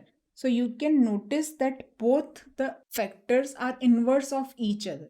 Once you know one factor, you can calculate the other factor by calculating the inverse of the given. So there is a compound interest. Now Albert Einstein have said that compound interest is the eighth wonder of the world. He who understands it earns it, and he who don't pays it. So if you know compounding very well, then you can take numerous benefit from compounding. But if you don't know the benefit of compounding, then you end up paying a lot due to not knowing the compounding. This can be just related to your studies and time management too, because if you save a little time today and invest that in your skills, invest in your studies, then you may be wondering, you may have a wondrous result that you will grow at a very high speed just by investing, putting little time today in your skills and study will help you to get the numerous wondrous results, and you will be just wondering how a compounding can help you to achieve such a great score. So start compounding your time in a positive aspect in your studies, in your skill also. So there are two types of compounding, a discrete compounding and continuous compounding. Discrete compounding means that there is fixed time which you can define for compounding, that is like say annually or semi-annually or quarterly, monthly, weekly or daily. These all are the type of discrete compounding where you can define the time at which the compounding will take place. So if you take semi-annually, then in semi-annually you will get compounding after 6 months, completing of 6 months. So there will be two cycles of compounding in each year. If you take up quarterly, there will be 4 cycles of compounding in a year. If you take monthly, there will be 12 cycles of compounding in a year. So when you have a discrete compounding other than annual compounding, your formula for future value and present value change. Now, what will be the change in that? This change is very logical. All the formulas will be logically connected and derived from one single formula. So, if I say that you earn 12% interest annually, now what would be the interest if you earn it semi-annually? So, that will be 6%. How will you arrive at this 6%? That is 12 divided by 2 because you compound it 2 times. So there would be 6% rate semi-annually. Considering same for quarterly, there would be 3% rate quarterly. Considering monthly, there will be 1% rate monthly. So how are you arriving at this? Your R or I is being R divided by T, the times of compounding taken place. So R divided by T gives you the correct rate. Now, if we consider that future value is equal to present value 1 plus I raised to n. So here you have to put the correct value of I, that is I divided by T. Also, the number of compoundings change.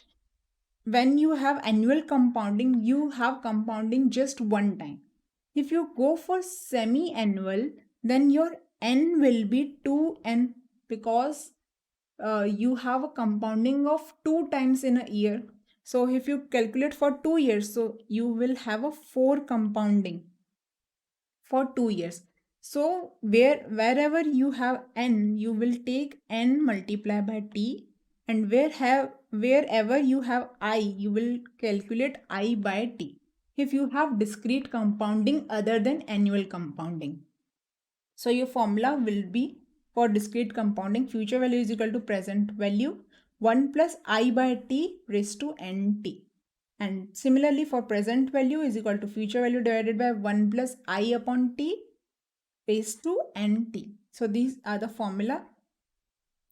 Now talking about the continuous compounding. Continuous compounding is where we cannot define a time in which our compounding is taking place. May it be a second or may it be less than a second. So we cannot define continuous compounding times, how many times continuous compounding will take place. So to arrive at a continuous compounding value, there was a research, and based on log they arrived at a value that is e raised to it. E has a constant value, and this e raised to it reflect the correct value if we are going for a continuous compounding. So whenever there is a continuous compounding, we use e raised to it instead of using I and t. So our future value will be present value multiplied by e raised to it, and present value will be future value divided by e raised to it. If e raised to it is in denominator, we can also write this s future value multiplied by e raised to minus it. Okay. Now, due to the discrete compounding, there comes a concept called effective annual interest rate. Now, what is the effective annual interest rate? When we say that we are earning 6% semi-annually, like we have taken example over here. Okay, we have earning 12% annually, 6% semi-annually. So this gives rise to the, when we say that we are earning 6% semi-annually, that doesn't mean we are earning 12% annually, because the multiple compounding has greater value than a single compounding. So over here, our effective interest rate will be 1 plus I raised to m. This is also t, similar to t which we learned above. So this will be your effective interest rate. So we take up an example. If you earn 10.25% annual compounding and you earn 10% monthly compounding. So you may seem that this is 10% monthly compounding. Taking up the effective interest rate, in the first, the value will be 10.25% only because there is annual compounding. So effectively, you will earn 10.25% only. If you go for 10% rate per annum, but with a monthly compounding, then you will effectively yield 10.47 percentage. This is an effective yield you derive from this rate. So comparing these two, a monthly compounding is better than annual compounding. So for one single cash flow, if you have to calculate future value and present value, then there can be annual compounding or multiple compounding. All the formulas learned above can be directly applied for a single cash flow. Now we talk about, we have an unequal cash flow, multiple cash flows. When you have different cash flows for different years, then you have to do the compounding. Now when we convert the present value in future value, we tell this process as a compounding. When we convert future value in a present value, we term this process as a discounting, because when we do compounding, we have a greater value, and when we do discounting, we have a lesser value. So you have to do compounding and discounting for each cash flow like a single cash flow, and add up all them to arrive at a present value or future value. So calculating that, when we talk about this cash flow, then we have to compound this for 5 years to arrive at future value. If we are calculating for 5 years time span, then we have to compound this cash flow for 5 years, and this cash flow for 4 years, similarly this for 1 year, and this will have no compounding, as this value will be having same value on that 5th year. Now if we talk about discounting to a present value, then this cash flow after 5 years will be discounted for 5 years, 4 years for 4 years. So similarly, you will also carry out the discounting. Now, when we talk about the factors, present value factors or future value factors, there is present value factor interest table, and there is also future value interest factor table, which we can directly use. We are also calculating in on calculator. For compounding, we take multiplications. For taking up the present value factor for discounting, we take 1 divided by 1 point any rate equal to. So this is these are called the present value factor. So there is also a direct table for various interest rate and for n number of years. Okay, so you can arrive at a present value factor based on these tables also. This is present value factor table for single cash flow. What is a present value factor? That is 1 divided by 1 plus I raised to n. And what is future value factor? That is 1 plus I raised to n. This is for single cash flow. There is also a table for annuity. Now, how will we arrive at annuity value? We calculate on calculator by calculating the GT. First, we calculate all the values for n number of years, then we calculate GT. GT gives the annuity factor. So this is the table for present value annuity factor table, and this is a future value of annuity factor table. So for unequal cash flow, if we have calculating future value, you have to take all the cash flows value. When we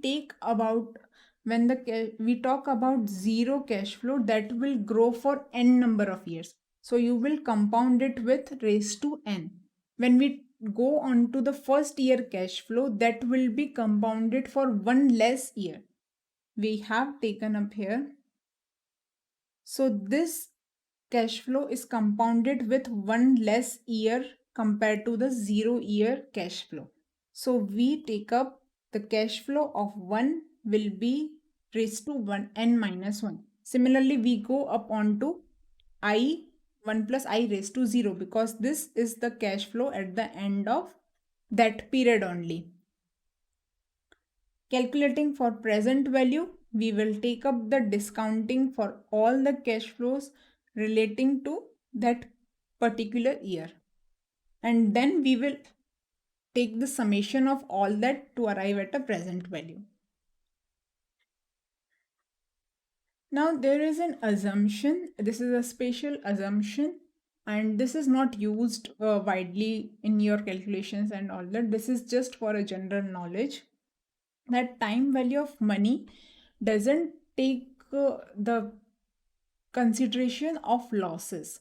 So there can be a chances that company is continuously suffering losses. So there could be not earning, there could be deterioration of the money. So in that case, we calculate that by considering the negative interest rate. When negative interest rate will reflect the losses every year. So we at that time we consider the negative interest rate. This is a very special case which is not dealt by in practical questions in ICA. Now comes the annuity. Annuity can be of two types. First one is a constant annuity, and other type can be a growing annuity, where your annuity grow with a fixed percentage every year. Talking about any annuity, there is two types of annuity. This constant and growing is a type of cash flow, but annuity can be of two types. That is, first is ordinary annuity and the second is annuity due. What is the difference? We will look after it. Now talking about annuity, if you receive unequal amounts every year, that cannot be termed as an equity because there is no same amount. And if you receive same amount but there is a gap in between, so you cannot term it as an annuity. If there is constant amount and for a constant time, then it can be termed as an annuity.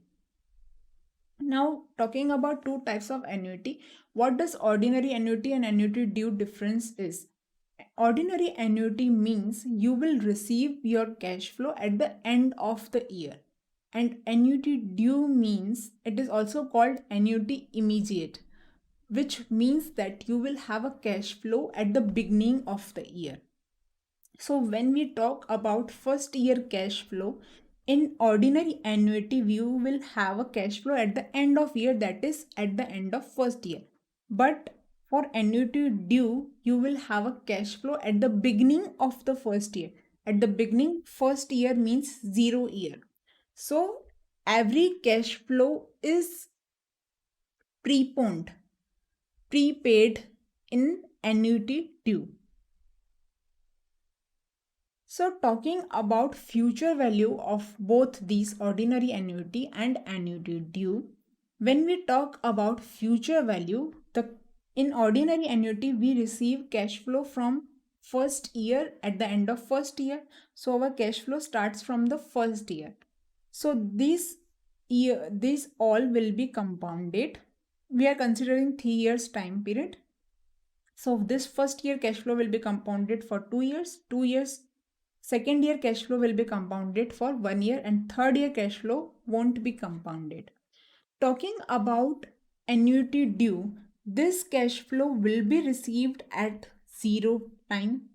So this cash flow will grow for entire 3 years. So here we will have one extra compounding. You will have a one extra compounding when we talk about future value of ordinary annuity and annuity due. Talking about the present value of ordinary annuity and annuity due, ordinary annuity you will start discounting. So all the three cash flows will be discounted. But when we consider present value of annuity due, we have a cash flow on 0 years. So this cash flow won't be discounted. So we one extra discounting will be over here. We have one extra compounding over here and we have one extra discounting over here.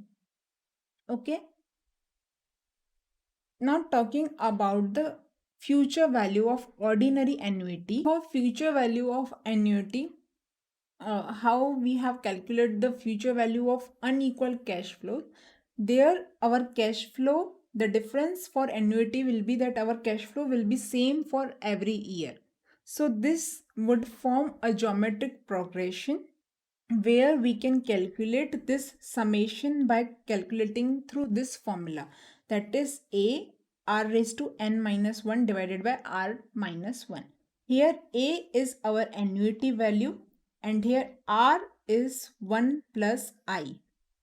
So we come to this formula, that is a divided by I, 1 plus I raised to n minus 1.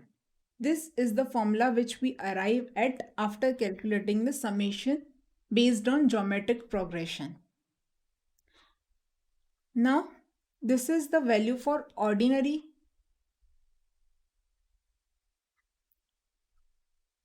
Now, you can also calculate annuity value by considering the future value annuity factor, which we have taken up in the above tables. We have taken up the annuity factor, which we calculate through GT on calculators. So you can also calculate this annuity value by calculating the future value interest factor or present value interest factor. So for present value, what would be the change? For future value, the factor is this. For present value, the factor is this. So we take up the factor in this. So here the factor was 1 plus I raised to n minus 1. So for present value, the factor will be 1 minus 1 divided by 1 plus I raised to n, because present value factor is this. But when we calculate this, then this will be less than 1. So we will take 1 before and then this factor. But for future value, we will take this factor then minus 1, because this would have a greater value than 1. So this will be taken first, and in present value 1 would be taken first. So there is a logic behind the formulas. Now talking about the annuity due, how would you arrive at the future value and present value of annuity due? There is very little understanding which we have taken up already.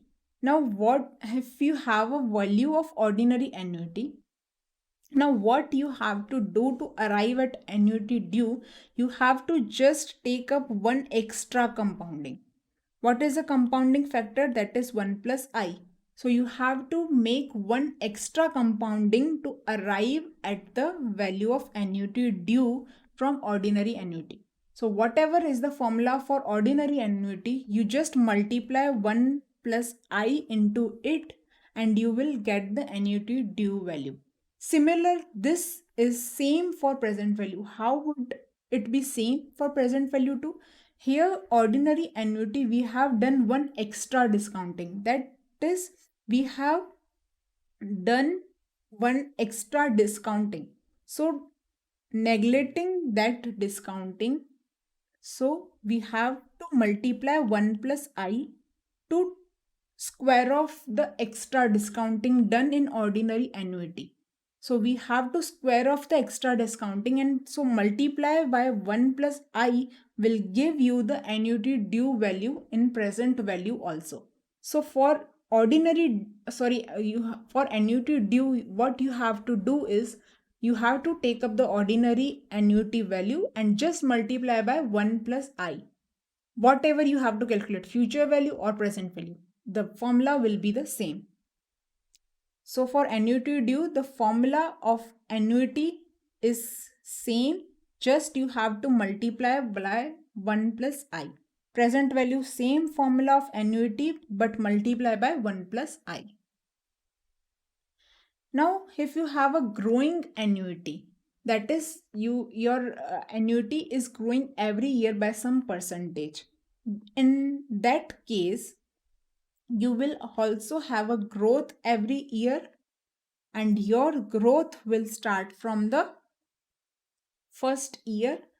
So considering that wherever our formula was 1 plus I, 1 plus I raised to n minus 1. So wherever there is 1, we will replace that 1 by 1 plus g raised to n, because we will also earn the growth. And in denominator also we will take I minus g. Why? Because say for example I am earning 5% interest now. But if you say that you will have a 1% growth, so I would be at the same position if I have get a 4, if I get 4% interest. Why? Because 1% is growth for me. So I can balance out my requirement of return. I can reduce my requirement of return based on growth. So our requirement rate of return will reduce by our growth rate. So I will be I minus G. So this is the logic for this formula of growing annuity. For annuity due, you have to just multiply by 1 plus I. Similarly, for present value, you have an formula that is 1 minus 1 plus I raised to n. So here also you will consider the growth factor. You will take I minus g, and here I 1 plus g raised to n divided by 1 plus I raised to n. So you will take up the growth factor also into the consideration. Next, we talk about perpetuity. For perpetuity, what can be the example? That is, say for example, I put up 10 lakh in a bank and I earn 5% interest on it. Say for example, that interest rate doesn't change. So I would earn 50,000 each year forever. Okay, so this is infinite cash flows, that is termed as in perpetuity. This is helpful to value the irredeemable preference shares, irredeemable debt, irredeemable bonds. All these are being based on the perpetuity concept. Now, talking about perpetuity, if we consider the annuity formula, in that our n will be infinite, and anything raised to infinite will be infinite. If keep on giving you infinite money, then you will have an infinite money. So anything raised to infinite will be infinite. but 1 divided by infinity will be equal to 0. So anything divided by infinity will be 0. How? If we break down 1 in a n number of parts. If we take 1 divided by 2, then 1 by 2 is less than 1. But if we take infinite parts of 1, then it will hold no value. So 1 divided by infinity, anything divided by infinity will hold no value, so that will be equal to 0. So this would be 0. So 1 minus 0 will be 1. So you will have a divided by I for perpetuity. If you have a growing perpetuity, then I minus g. So we started with a one single formula and kept on adding the concept and build up all the formulas. So all the formulas are logically derived, logically connected. Once you know the logics, you can arrive at the formula. So this topic is done. Now we will take up the chapter, that is security valuation, after 2-3 minutes break. Now we are going to start with the chapter number 4, that is security valuation. But before starting this chapter, we will write down our target score. I am writing down my target score. You can write out yours. I am writing out 95. You can make target score of 80, 90 or 100 also. That is your personal goal. This is my target score. I know I won't give exams, but still I want all the students who are studying, their average score should be 95. This is the goal I am working for. You will write down your goal. While writing out this target score, it gives us the energy, it gives us the recall, and gives us the dedication to our goal. So writing down this target score is must before you start your studies. So with this energy, we will start with our chapter. So this chapter is of around 8 to 16 marks, and this consists of 61 questions. And on the day of exam, you will take 1.5 hours to revise this chapter. And in 1.5 hours, you cannot do 61 questions. So you have to sort out the questions. You can select 18 questions. You can add or deduct the number of questions. And these are the suggested questions from my side. You can make alterations from your side also. Whatever you feel comfortable, whatever topic you think you can do very well, you can revise it before your exams and not on the day of exam. So you have to select the questions which you need to revise on the day of exam. And you have to practice this 1.5 hour revision before exams also. Now, when you are completing this chapter, when you will complete, you have to practice it once, taking the proper time, whatever time it takes. First, practice very well. Then, in the second revision, try to complete it around 2.5 hours, near to this 1.5 hours range. And then, when you will take the third revision, try to complete it in 1.5 hours so that you know how to revise it on the exam day. So, you will have a proper proper plan to revise it in the 1.5 hours. So you have to practice this for each and every chapter. You have to practice first very well, then take a second revision in which you can reduce the questions which you are very comfortable on C category questions. Then you have to select out the questions which you will revise on the third revision. So now we start with the chapter. So our chapter is security valuation. First, we should have a broad understanding of a chapter, that what we will learn in the chapter, what type of questions we will deal in a chapter. Once you have a thorough knowledge of this, then and then only you can appear for the question very well. Because when you see the question, many times you cannot guess out on which topic it is based. When you cannot identify the topics or the concept on which it is based, you cannot apply the correct direction of your solution. When you know that this question is asked from this concept, then you can relate that in this concept, these are the formulas which are important. So you can figure out the number of formulas, 4 to 5 formulas out of various formulas. And based on that, you can approach your question very well. So this understanding of a chapter, holistic understanding, is very must before you start any chapter. So in this chapter, we will learn about the valuation of various securities. That is, first we will learn share valuation, that is valuation of your equity shares, then preference shares, then bond valuation.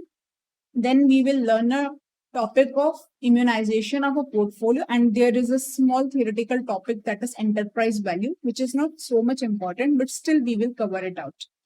So now talking about share valuation, what is inside the share valuation? So in share valuation, we will value the equity shares based on various different models. Now, why so many models to value the equity shares or any enterprise?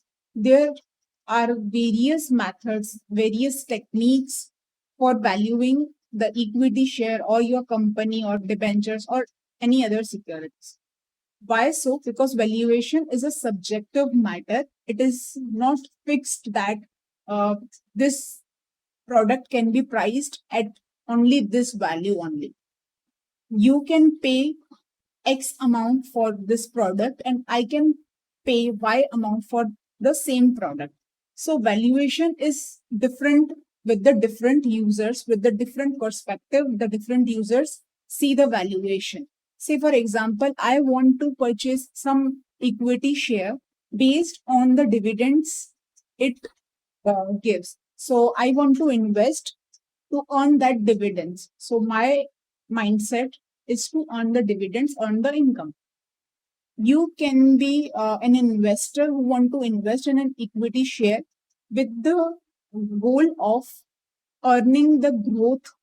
So say for example, you see that this company can have a growth of very good amount, then you can invest in a share because you think that the value of the share will increase. So you are investing with a different objective. So each and every investor has a different objective, different perspective. So the valuation differs from various methods. So these are some methods which we will understand for the share valuation, that is Colter's model, dividend discount model, CAPM, then valuation based on the yield, cash flows, PE model. Then we will also learn the valuations of a right shares and we will see the buyback of a shares also.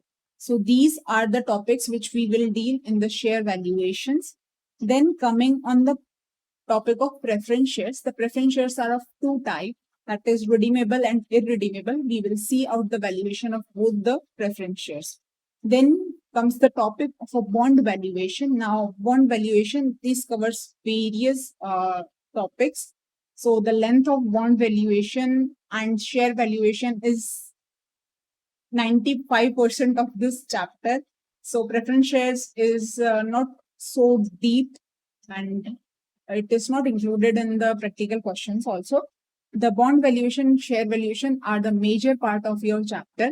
So in bond valuation, we will see the valuation of normal bond, then we will see the valuation of a perpetual bond, that is irredeemable bond, and also a special bond, that is zero coupon bond. Then there comes the two different topics in our bond valuation, that are conversion of a bond and refunding of a bond. Then there are the topics, there are the various parameters based on which you can value the bond.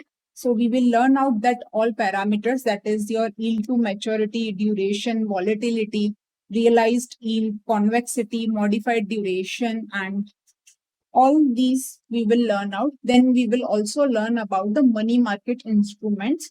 So these are the topics which we will cover in this chapter. So before starting out the share valuation, we have to learn some basic concept. We will start from a basic so that we can understand the concepts very well. So first topic is required rate of return. Now, what is the required rate of return? Required rate of return is a minimum rate of return which you expect from an investment.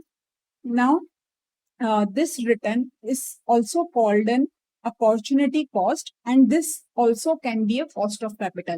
Now, what this opportunity cost mean, and what is this cost of capital? So, opportunity cost means that, say for example, I have various opportunities to invest, and say, for example, in one project, I have an opportunity to earn 6%. In another, I have opportunity to earn 8%.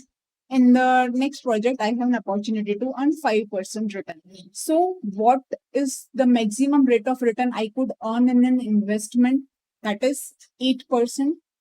Now, when I am not taking out that investment and I am making an investment in an equity shares, then my expected rate of return will be minimum 8%, because I have an opportunity to earn 8%.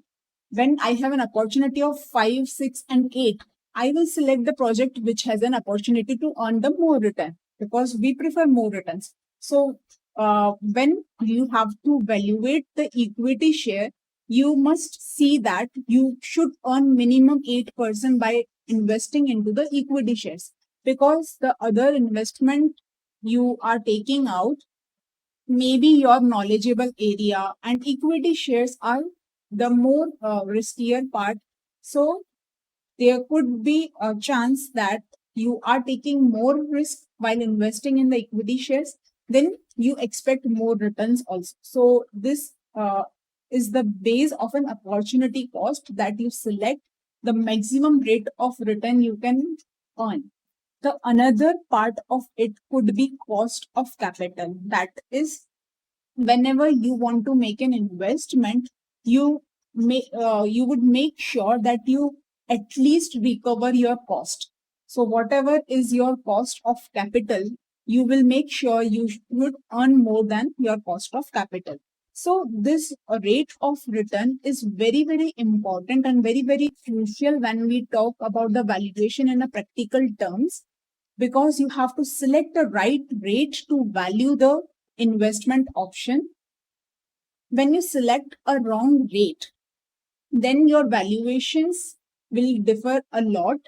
This is a very key component in your valuation. Say, for example, I would expect 50% return. This is an unrealistic return which I am expecting for. So when I value the investment based on 50% required rate of return, then it would be possible that there are higher chances that a project will be discarded. Why the project or equity share will be discarded? Because it would not give me the 50% return. It could give me, say, for example, 15, 20, 18% return. But as I have capped the required rate of return very unrealistic, then the opportunity to earn 18, 20% will be lost. So the required rate of return should be very realistic, and it should be very appropriate to select out the correct investment, the correct equity shares. So in practical life also, this rate of return plays a very crucial role while taking the valuation assignments. So we have discussed about the opportunity cost. It is the highest level of an expected return which one would forgone to invest into the equity shares. Now, this required rate of return is used as a discount rate in the valuation. In valuation, in time value of money, we have understood that there are two type of values, that is your present value and the future value. For valuation, we use the present value mostly because we need the value for today. When we want to make an investment, we need what is the value of that company today, what is the value of that security today. So we have to convert the future value into the present value. While converting the future value into the present value, we will use the discount rate as our required rate of return, because this will help us to decide whether to take up the investment or not. So, how to calculate this discount rate? We have understood a formula of future value is equal to present value 1 plus r raised to n. This we have learned in the time value of money, and we know this is a very, very basic formula from which entire formulas are being derived, whatever we have learned till now. So the discount rate is this r, what you expect. So you can calculate this r by solving this. So over here 1 plus r raised to n will be equal to future value divided by present value. Now when you want to remove this n, you have to take raised to 1 by n on both the sides. So 1 plus r raised to n multiplied by 1 by n. So over here n cancel out. So your formula becomes 1 plus r is equal to future value divided by present value whole raised to 1 by n. Now r will be equal to future value divided by present value whole raised to 1 by n minus 1. So this is the formula derivation. So I would also like to add the logic of this formula. So what is the logic? So by investing this present value, say for example, you have invested 100 rupees and you are getting the future value as a 200. So you are getting the return 2 times. Now, but this 2 times of return is over some period. Say for example, it is for 2 years. So for 1 year, you are earning 50% return. So this formula gives you that value, and we take minus 1 so that we can remove the effect of a investment amount and we will get the our return rate. So this minus 1 is for deducting the effect of a investment amount. So this is a formula. Now, when there is multiple compounding in the year, so our basic formula is future value is equal to present value 1 plus r by t raised to nt. Now, when you want to get the formula of r in this, you have to multiply 1 raised to nt on both the sides. So over here, nt multiplied by 1 by nt. So nt cancel out. So your formula will be over here. Now this t will come on this side. So over here, t multiplied by future value divided by present value raised to 1 by nt minus 1. So this will be your formula for discounting rate in the case of multiple compounding. So discounting rate, we have discussed that it is used to calculate the present value from the future value. And now this discount rate is also calculated based on the risk-free rate and risk premium. So there you can make investments at a risk-free investments or like government bonds. So that government bonds does not carry any risk. Now, when you make an investment in equity shares, it carries the risk. So you would expect the more return when you are investing into the equity shares, because you can earn the risk-free return by investing into the governments without taking any risk. So when you are taking a risk, you expect the more return. Higher the risk, higher is the return. So you expect higher return when you take up the risk. So this discount rate calculation based on the risk-free rate and risk premium is called as CAPM model. We will learn it in a few minutes. Then we will also learn the weighted average cost of capital. So weighted average cost of capital is your cost of capital. So this cost of capital can also be your discount rate to value the security. So what is WACC? That is weighted average cost of capital. So basically, equity and debt are the major elements of the capitals generally. There could be preference shares, or so you have, if there are preference shares also, you have to include the value of cost of the preference shares also in your cost of capital. So whatever securities your capital consists of, you have to include the cost of all the securities in that. So basically, it covers equity and debt. So you have to value the cost of equity and you have to calculate the cost of debt. Then once you have got the cost of equity and cost of debt, you cannot directly add up and say that to be your cost of capital, because there could be possibility that you haven't make the capital 50-50%. So if it is 50-50%, you can directly add up and take the average rate.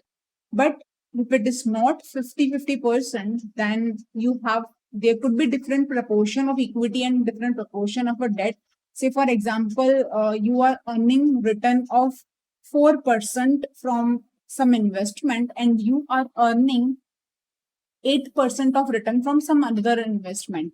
So will your return be same if you invest less amount in 4% returns and if you invest more amount in the 4% return? No, your value, your returns will differ. So the proportion of our capital is also important while we calculate our average cost of capital. So once you get the cost of equity or debt, then you have to multiply it with the proportion. So our total capital, say for example, our total capital is 100 lakh and our equity is 60 lakh and debt is 40 lakh. So when we say that, say for example, cost of debt is 7% and cost of equity is 9%, then this 9% cost is only the 60% cost of our capital. So you will multiply 9 with the 60% and this 7% will contribute only 40% to the cost of capital. So you have to multiply cost of capital with the proportion of your capital. So first, how you will get the cost of equity and cost of debt, we will learn that. So for cost of equity, basically, generally we use CAPM model. CAPM model is very widely used to calculate the cost of equity. Now, what is the CAPM model? CAPM model says that you will expect some risk premium when you are investing into the equity shares above the risk-free rate. So there would be risk-free rate plus there would be premium. Now, over here, the premium are of two types. The one is the market premium. That is when overall we are taking on the investment in the equity share, there is some average return which you can expect in the market. Say for example, your risk-free rate is 6% and market return is 10%. Now, what is the premium between the market and risk-free rate? So over here, your premium is 4%. Now, this premium is 4%, but this 4% will not be same for each and every equity, because each and every equity will react to the market in a different way. So we need some reactive amount, reactive multiple. So over here, you will multiply the beta with this premium. This beta signifies the rate of reaction to a market. Say for example, market is increasing by 1 point and your equity share is also increasing by 1 point. Then the beta of that will be 1. And say for example, if market is increasing by 1% and your equity share is increasing by 2%. So your beta would be 2. So each and every equity share will react to the market in a different way. It could react in an inverse direction also. So beta could be in a minus terms also. Say for example, the return in the market is 1% and the return in your shares, equity shares, is minus 0.5%. So there could be beta of negative, that is 0.5 minus negative. So beta could be positive or it could be negative. It is the how the equity share react to the market. So you will multiply this premium with the beta. Say for example, your beta is 2 So when market is giving you 4% premium, then when you are considering to invest into the equity share which has beta of 2, you would expect that it would give you 8% premium. So this will be the premium you expect in an equity share. So this premium of equity share plus risk-free rate will give you the cost of equity. So over here, risk-free rate plus equity risk premium is the cost of equity. Now, what is equity risk premium? Equity risk premium is beta multiplied by market risk premium. So, market risk premium is RM minus RF. So, what is average return in a market minus RF? So, what excess you will earn multiply by beta will give you the excess you can earn in an equity. So this excess return of equity plus risk-free rate is the cost of equity. So this is the CAPM model. Now you will multiply this cost with the proportion of equity to the total capital. Then you have to calculate the cost of debt. Now, cost of debt, say for example, you have raised a debt at the rate of 10%. Now, when you have made the debt of 10%, you have to pay 10% interest to them. But when you pay interest, you have a tax saving on the interest. So while determining the cost, you also have to consider the tax effect. Say for example, tax percentage is 30%. So you will save 30% of 10%, that is 3%. So your net cost of the debt will be 7% only. So you will consider the cost of debt after taking the tax effect. So your cost will be 7% and you will multiply it with the weight of a debt to the total capital. This, by adding both this, you will get the weighted average cost of capital. So this is the concept of a weighted average cost of capital. So this is your formula KE multiplied by E by V plus KD multiplied by 1 minus T multiplied by D by V. So this is the formula. Now, what is equity risk premium? We understood equity risk premium is beta multiplied by RM minus RF. What is market risk premium? Market risk premium is RM minus RF. This is market risk premium and this entire is equity risk premium. So, market risk premium is returns in the market RM minus RF. And equity risk premium is beta multiplied by this. So this is the CAPM model, RF plus beta multiplied by RM minus R. Now over here, you would be given the beta calculation in the question, but when you are not given the beta calculation in a question, you can calculate the beta. We will learn the detailed calculations, various methods for beta calculation in a portfolio chapter. But for this chapter, there is a practical question in which you have to calculate the beta.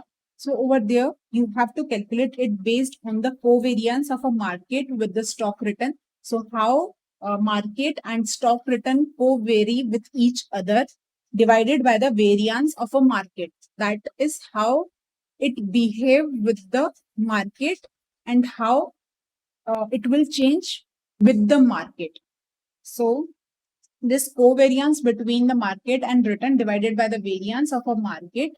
So say for example, variance of a market is 2 and the covariance of your market and stock is, say for example, it is 3. So your beta would be 1.5. So this is the calculation of your beta. So this is CAPM return risk-free rate plus beta multiplied by the equity risk premium. Now the next topic is internal rate of return. So what is the internal rate of return? Now this internal rate of return means that you will invest at the rate of return where you could generate the cash flows which are equal to your investment. Say for example, I am considering the investment for next 3 or 5 years, then whatever would be my cash inflows over 3 years or 5 years, that would be equal to the investment I will make. Say, for example, I have invested 1 lakh rupees. So, whatever the cash flows I will receive in 5 years, I will calculate the present value of the inflows. So, present value of inflows will be equal to the present value of outflows. So, at which rate of returns your present value of outflow and inflow are same, that is called your internal rate of return. So, this internal rate of return could be your expected return.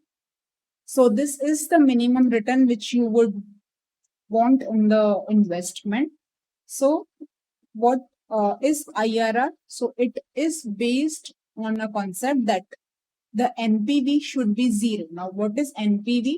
So, NPV is equal to present value of inflows minus present value of outflows. So, you can decide out for your investment, your projects, acceptance based on an NPV. So, you will calculate the NPV of your project. If your NPV is positive, then you will earn the returns in that project. So, you will accept that project. But if your NPV is negative, then you will not earn returns in that project and you will not accept that project.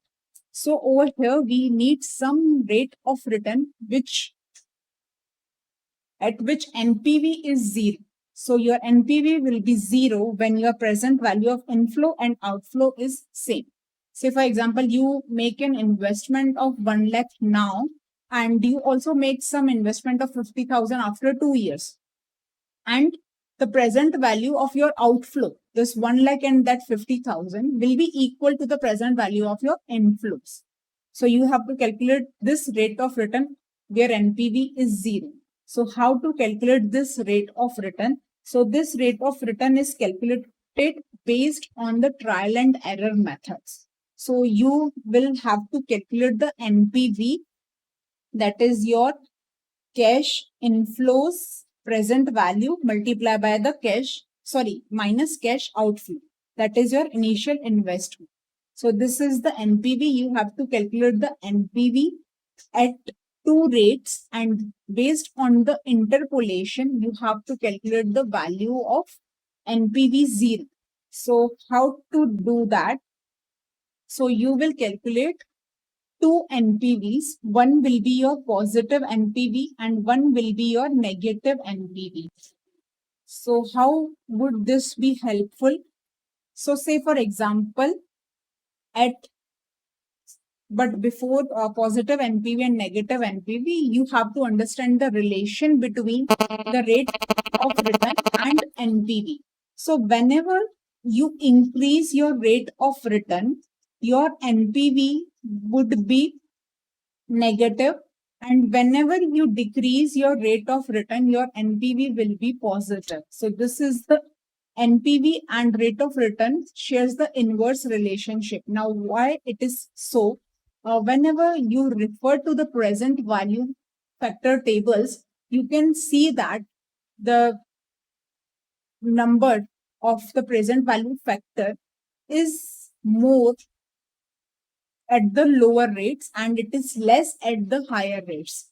That means, say for example, I am receiving 1 lakh rupees after 1 year and I discount it at, say for example, 9%, then I will receive less amount compared to I discount it with the 7%. You can calculate the present value and see this relation. So whenever your rate of return increases, your NPV decreases because the present value of your inflows will decrease. So inflows value will decrease, then your NPV will be zero. Negative. But when your present value of inflows will increase, your NPV will be positive. So when your rate of return is reduced, then your NPV will increase. So say for example, you get an NPV of 200 you get an NPV of 200. This is a positive NPV. Now, when you want to calculate a negative NPV, you have to select a rate of return which is lower than this. Say, for example, you get 200 NPV at a rate of 10%. So at 10%, you are getting the positive NPV. So you have to select the rate of return which is less than 10%. Say, for example, you select 8% and over 8% you get a negative NPV. Now, what does this mean? This means that your NPV will be zero at a rate between 8 to 10%. Between 8 to 10%, there would be some rate of return at which your NPV will be zero. So you have to calculate that rate of return. So first for that, you will calculate a positive NPV and a negative NPV. So you will get a negative NPV at a lower rate and a positive NPV at a higher rate. Now you have to make an interpolation. So what is the interpolation? So you get a positive NPV at a higher rate and you get a negative NPV at a lower rate. Now you will calculate the difference of these two. So you will get that when your rate changes by 2%, what will be the change in your NPV? So when you get this difference, then based on the lower NPV, you will calculate what difference you expect.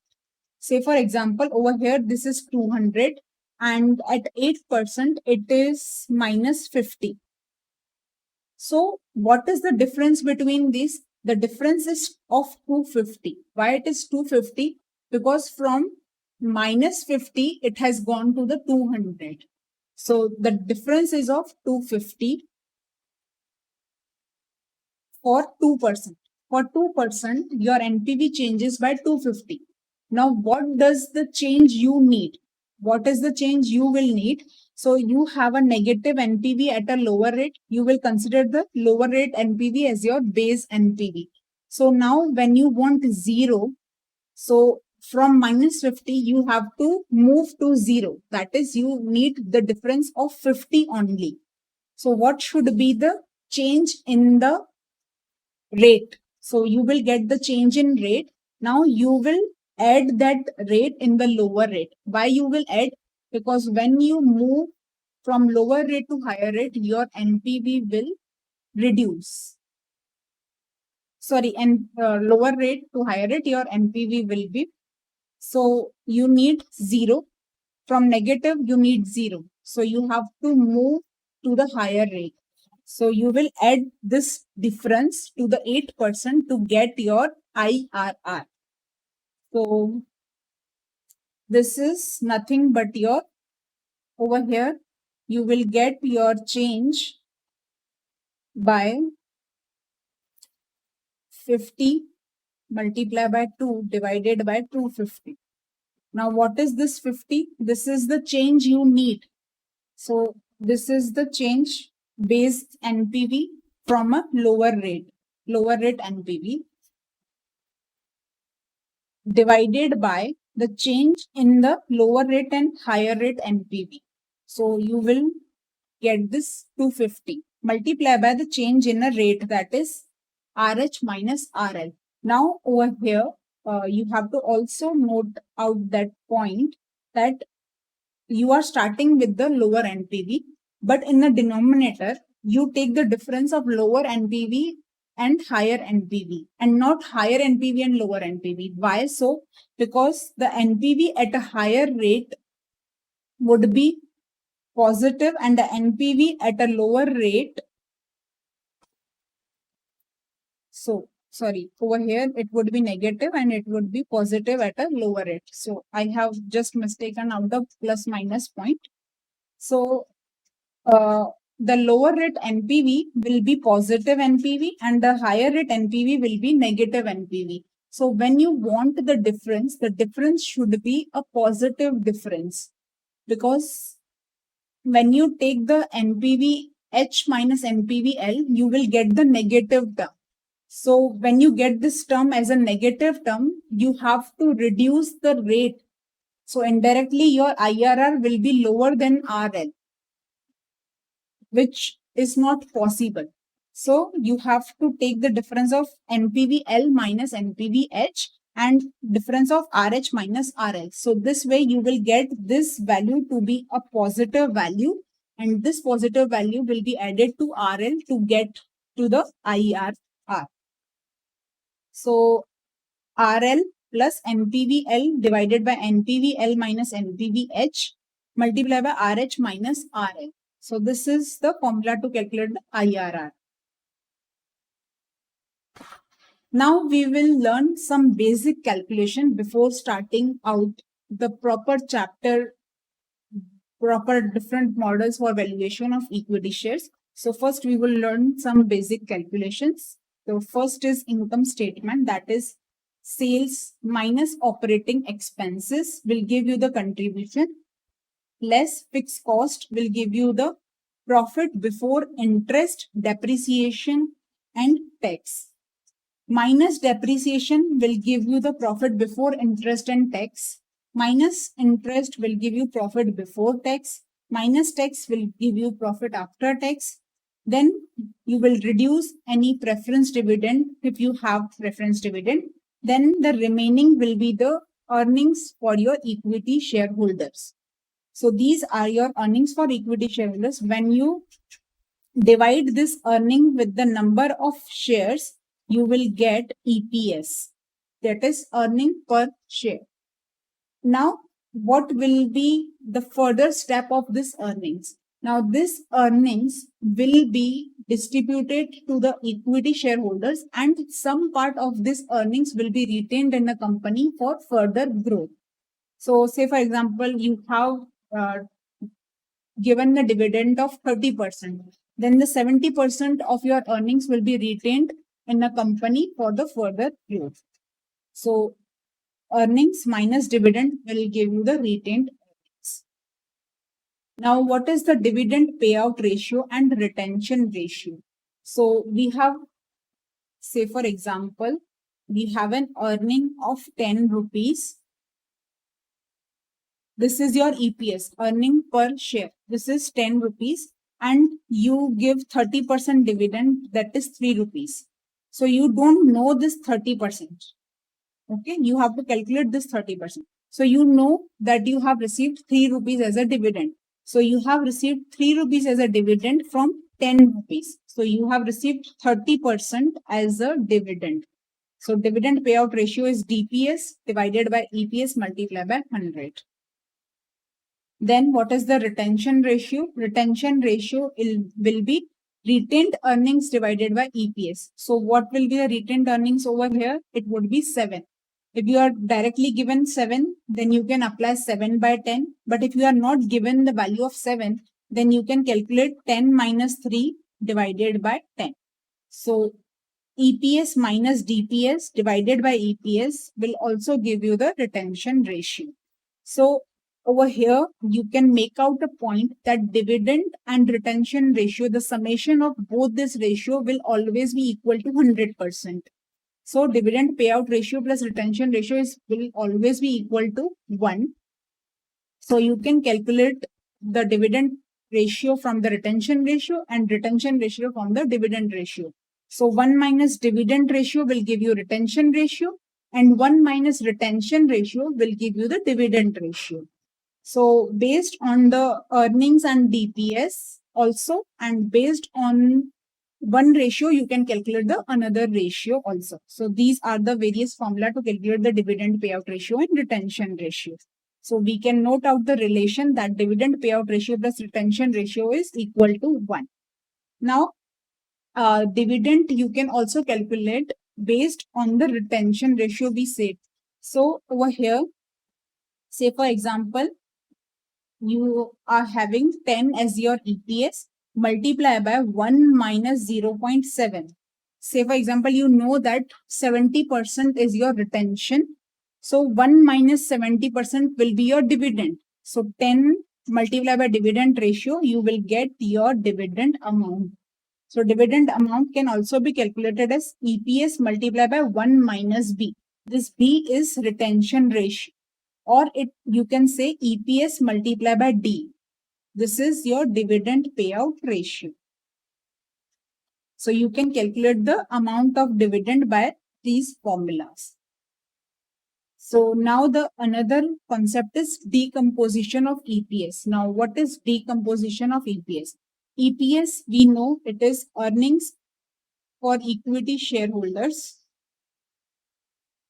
divided by number of shares.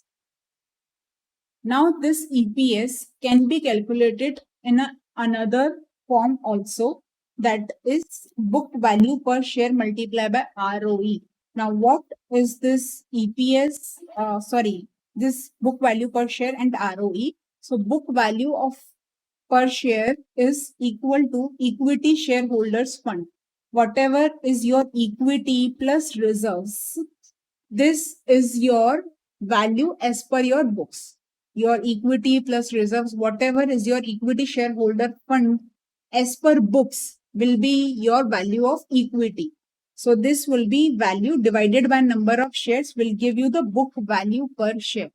So this will be the value per share. Now you will multiply it with ROE. Now what is ROE? ROE is the return you will earn on this shareholders fund. Say for example, you have 100 lakh as your equity shareholders fund. By investing 100 lakhs, you have earned 2 lakh as your profit. So you have earned 2% profit. So this is your ROE. The earnings available to the equity shareholders divided by the total equity shareholders fund. Over here, you have to take the earnings for equity shareholders only, because that is available for the equity shareholders. The other earnings will have a various participants like debt holders or preference shareholders. But whatever the earnings is available for the equity shareholders will be their real earning. So you will take the earnings of equity shareholders divided by the equity shareholders fund. This will give you ROE. Now, when you multiply both these, that is book value per share multiplied by ROE, so over here, the equity shareholders funds in the numerator and denominator cancel out. So you get that total earnings available for equity shareholder divided by total number of equity share. So this is nothing but the EPS. So by multiplying book value per share multiplied by ROE, you get EPS. So this is the decomposition of EPS. Now, ROE can also be calculated as profit after tax divided by the net worth. And ROCE. Now, what is ROCE? ROE is return on equity and ROCE is return on capital employed. So, your capital consists of debt also other than equity. So, your capital employed will be capital plus reserves plus debt. So now over here, when in denominator you are taking the capital of a debt also, then you have to take the profit which is available for the debt holders also. So in the income statement, we can see that our PBIT is a profit which is available for debt holders. So we will consider the profit as a PBIT. So over here, you will consider PBIT divided by capital employed will give you the ROCE, what you will earn on your total capital. This is what you will earn on your equity. This is what you will earn on your total capital. Now we come on to the main part of valuation of equity shares. So as we have discussed that valuation can be based on the different objectives. So based on the different objectives, the valuation also changes. So your valuation can be based on a dividend based models. That is, you need the income from that investment in your equity shares. The another could be earning based model. That is, you are investing into the equity shares to earn the returns on that, the returns on the growth of the price. The next could be the cash flow based models. So there could be an investment, or you can vision the company to increase the cash flow. There may or may not be the sufficient profits, but the cash flows of the company are growing at a very good rate. And you think that with this cash flows, the company can achieve a higher growth in the future terms. So you are investing into the equity share based on the cash flows it will generate. So this cash flows model is also used while we value the entire company. So these are the models on based on which there are various different models in each models. So first we start with the dividend based models. So in dividend based model, your first model is dividend discount model. Now what does this means? This means that whatever dividends you will receive in the future, you will value an equity share based on that. So you will calculate the present value of all the dividends you will receive in the future. While calculating all the dividends value, present value, also you will calculate the price you will receive. So when you purchase an equity share based on a dividend approach, that is, you are an investor who is investing with to earn the dividend. So you will value the equity share based on the dividends you will receive plus the price you will receive on selling out that share. So say for example, you are considering the investment for 5 years. So you will take the present value of all the dividends you will receive in 5 years, and you will calculate the present value of the price you will receive after 5 years on selling of the equity shares. So dividends plus price, you will calculate the present value, that will be your value of your equity share. So this is your dividend discount model. So over here, there are various assumptions that the company will continue to give the dividend as it is giving now, and the dividend rate will be continuous, have a continuous growth, or will be continue to be same as a of now. So based on the existing dividends pattern and rate, we will calculate the rates of a future dividends, and based on the future dividends, we will take the present value to calculate the value of equity share. So there are two situations over here. That is, one is one period dividend discount model and another is multi-period discount model. One period discount model means that you are investing into the share just to for the one period to earn the next dividend which will come. You are investing for that. So one period dividend discount model over here, you will receive only one dividend and you will receive the price. And multi-period dividend discount model, that means you are investing for multiple periods, so you will receive multiple dividends. So one period dividend discount model's valuation will be D1 divided by 1 plus R. So 1 plus R is your present value factor. Over here, we know the present value factor is 1 divided by 1 plus R raised to n. But over here, we are investing it for one period only. So our n is 1. So the formula will be D1 divided by 1 plus R plus P1 divided by 1 plus R. So over here, you have to make note that you always will take D1 for your calculation of a present value.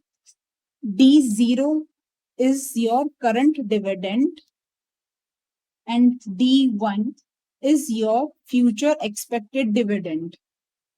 Now, you cannot calculate the present value of your current inflow because it will be same as D0. So you have to value the share based on the future dividend you will receive. So you have to take always D1 in your calculation of a present value in your calculation for the dividend discount model. So D1 divided by 1 plus R plus P1 divided by 1 plus R. So whatever price you will receive, you will take the present value of it and dividend. This will give you the fair value of your equity share. It is also called the intrinsic value. Now we come on to the multi-period dividend discount model. So over here, when you will receive multiple dividends, there could be three scenarios. That is, first is zero growth. That means Say for example, you have expected that you will receive dividend at 5%, then this 5% of dividend will continue forever.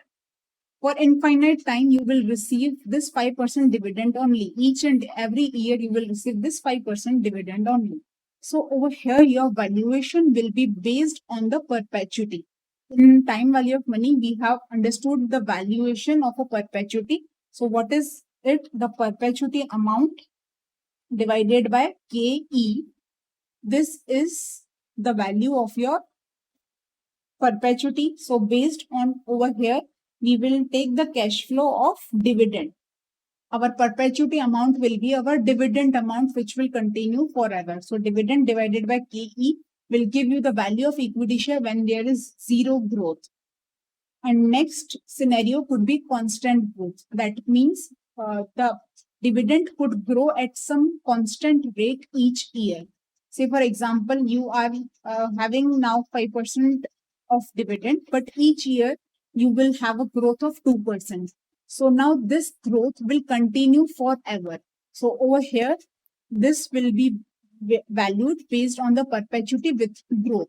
So perpetuity with growth formula is PKE minus G. So over here, you will value based on dividend, but you have to remember that you will always take D1 as your base.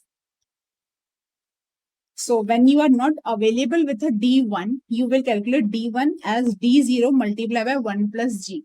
Say for example, now your dividend is 5 rupees and you expect the growth of, say for example, any percentage, you can take 5% or 2%, whatever percentage you take, then you will apply that growth rate to the current dividend to calculate your future dividend. So D0 multiplied by 1 plus G will give you the D1. Now, next comes the variable growth. Variable growth means over here, your growth rate changes. So there could be change in a growth rate 1 time, 2 times. So generally, there is 2-stage dividend discount model and 3-stage dividend discount model. And practically, you can also take a different growth rate for each and every year. So over here, for variable growth, your valuation will be based on the dividend amounts you will receive each year.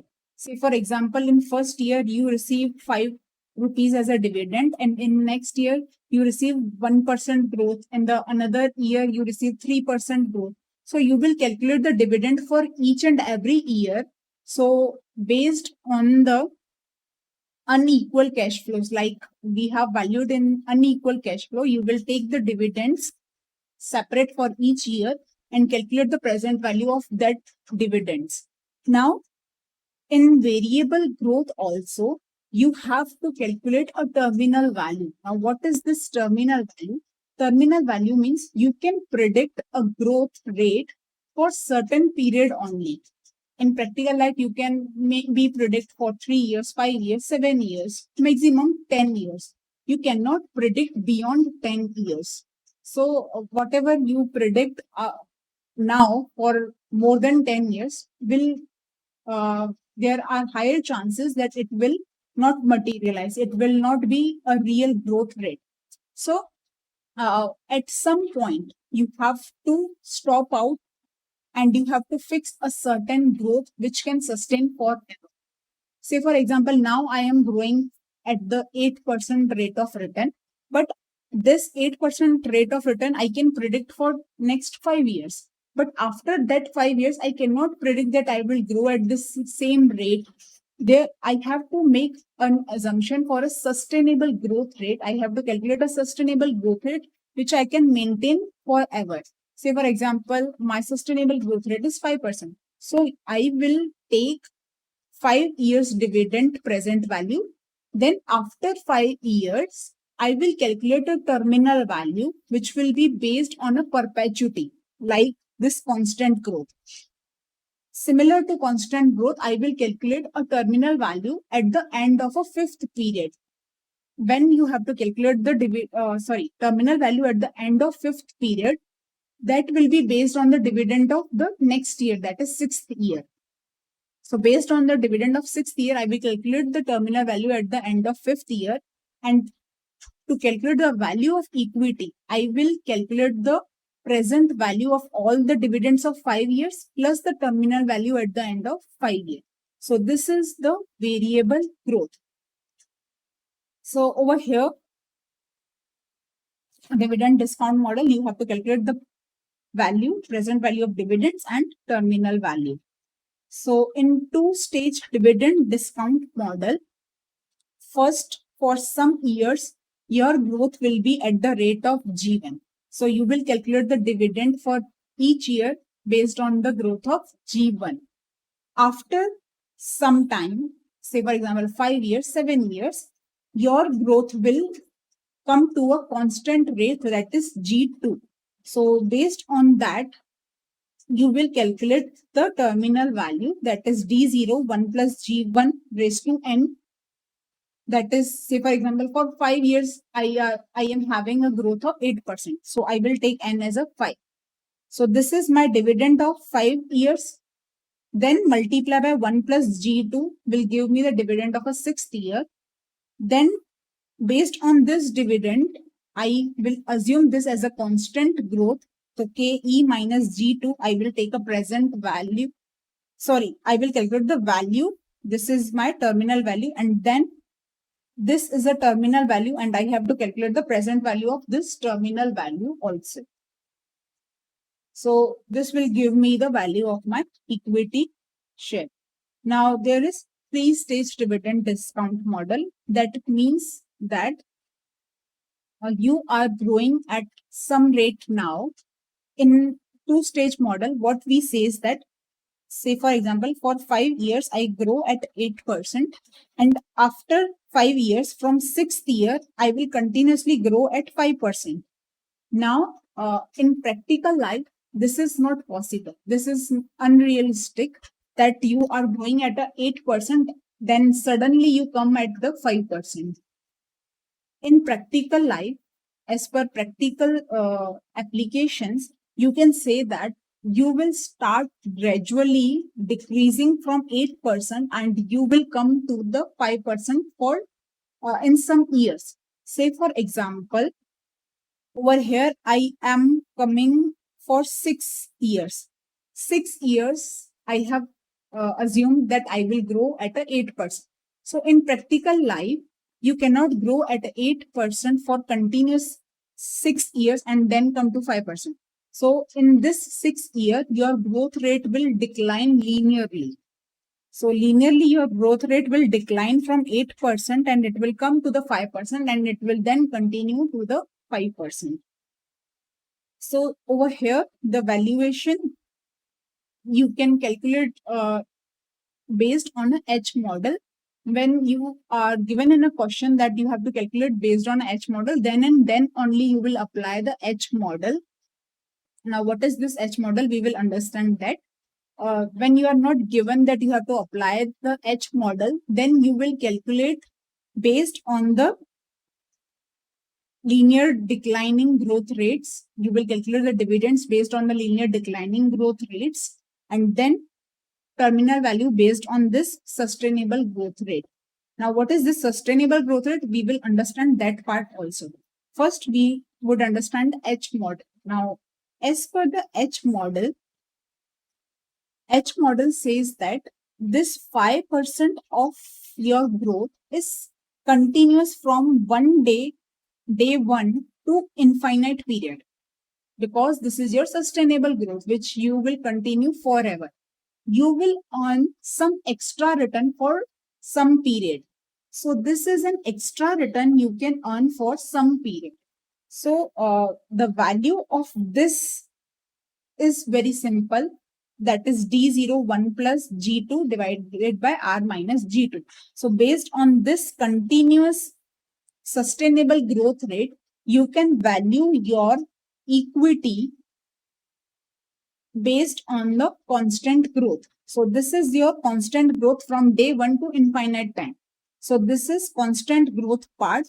Then over here you have to add some additional returns. So what are your additional returns? So over here you are earning, say for example, 3% extra. So what H model says that you cannot take this 3% return for all your 6 years, because you are not growing at the rate of 8% for all the 6 years. Your rate is continuously declining. So on an average, you can say that for half time, you will grow at extra this 3%.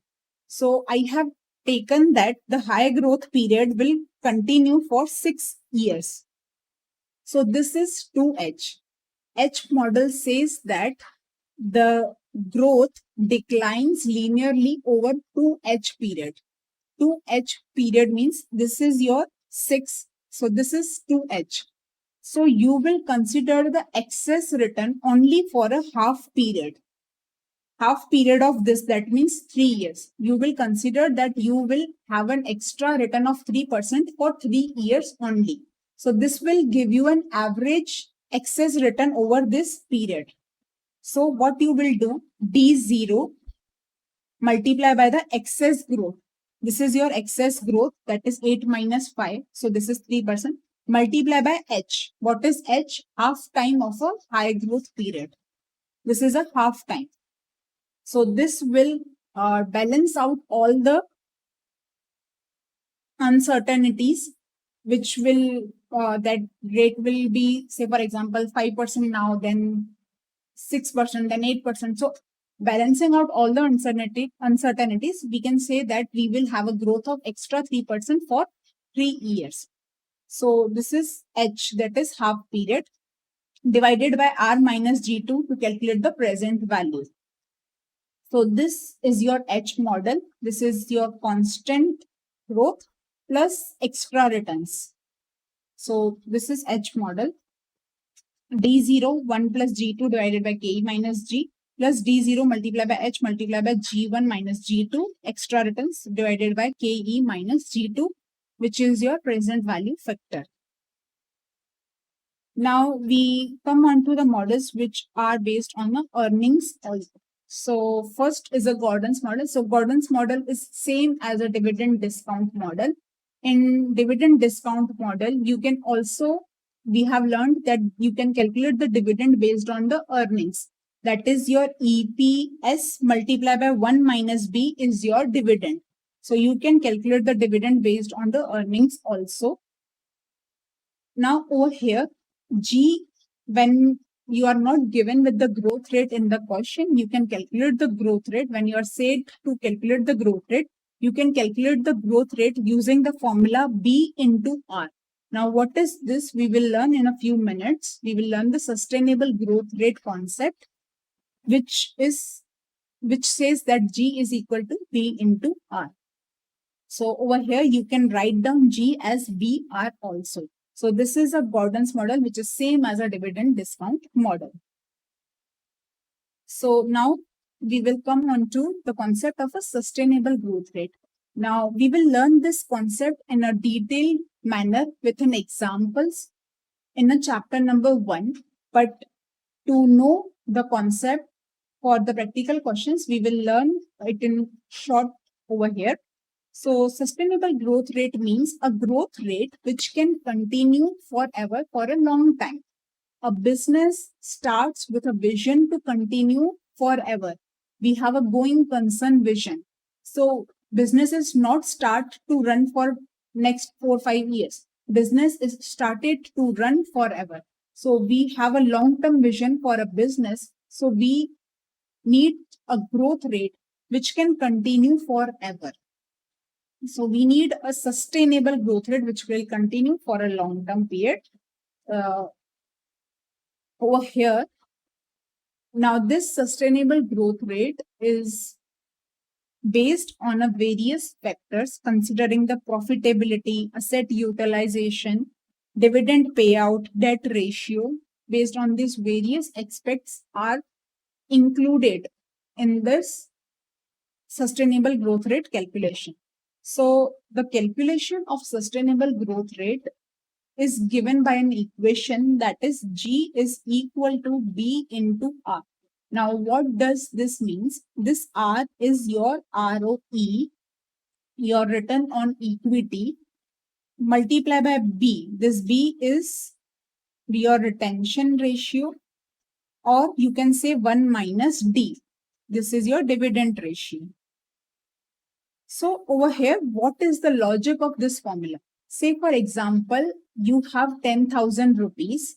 Out of this 10,000, you have given me 3,000 rupees. Balance, you are having 7,000 rupees. So you can grow only on the funds you are available with, only the funds you have retained. Say for example, you can earn 10% growth. Now, in the first year, you were having 10,000, you earn 10% return. In the next year, you gave me 3,000 and you are available with the 7,000. So you will grow 10% on 7,000 rupees only. So our future growth will depend on the amount we retain now. So this B shows you the retention. Now, say for example, you retained 7,000. Now you will earn 10% on 7,000. So this R is your growth. So you will earn 700 rupees extra. So 700 will be your growth. So your growth will be equal to B into R. Say for example, I am earning 10% returns, but out of this, I am retaining only 7%. So, sorry, 70%. So applying 70% on it, I can maintain a growth of only 7%. Each time I would earn 10%, I will distribute 3%. So I can continuously grow only for a 7%. So this gives you the growth, long-term growth, which you can achieve based on the amount you retain, you will earn the return on that. Now over here, we only consider ROE. Why so? Because whatever returns you are having for equity shareholders, you will distribute the dividends from that and you will retain the money after that. So you will apply the rate, that is ROE, multiply by B, that is your retention ratio, or 1 minus D. So this is the formula for sustainable growth rate, that is B into R. Now over here, R is ROE, that can be calculated as profit after tax divided by net worth. We have understood this formula. So how this sustainable growth rate is different from the internal growth rate? This is a theoretical question. So sustainable growth rate gives you a rate at which you can grow forever without borrowing any more money. While internal growth rate gives you the rate you will earn on your internal sources.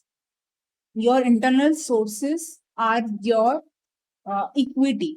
So whatever you will earn on your equity is your internal growth rate. That is your ROE. But whatever you will retain out of that will give you the growth. So sustainable growth rate is a maximum rate of a growth you can achieve by retention. And over here, you will not take any new borrowings. You will make the maximum sales you can make from the current assets, current capital. If you want a growth more than this sustainable growth rate, then you have to take some borrowings to raise more funds, to invest more into the business and earn more returns. So you can grow at a sustainable growth rate with your existing capital for a long-term period. So this is the difference between the sustainable growth rate and internal growth rate. Now the next approach is, the next model in the earning based model is Walter's approach. Now the Walter's approach is very much on the line of the dividend we considered, but over here you will consider this growth rate into your valuation. Now, how this growth rate will be taken into the valuation is the difference between the dividend discount model and Walter's model. In the dividend discount model, you consider D1 divided by KE minus G.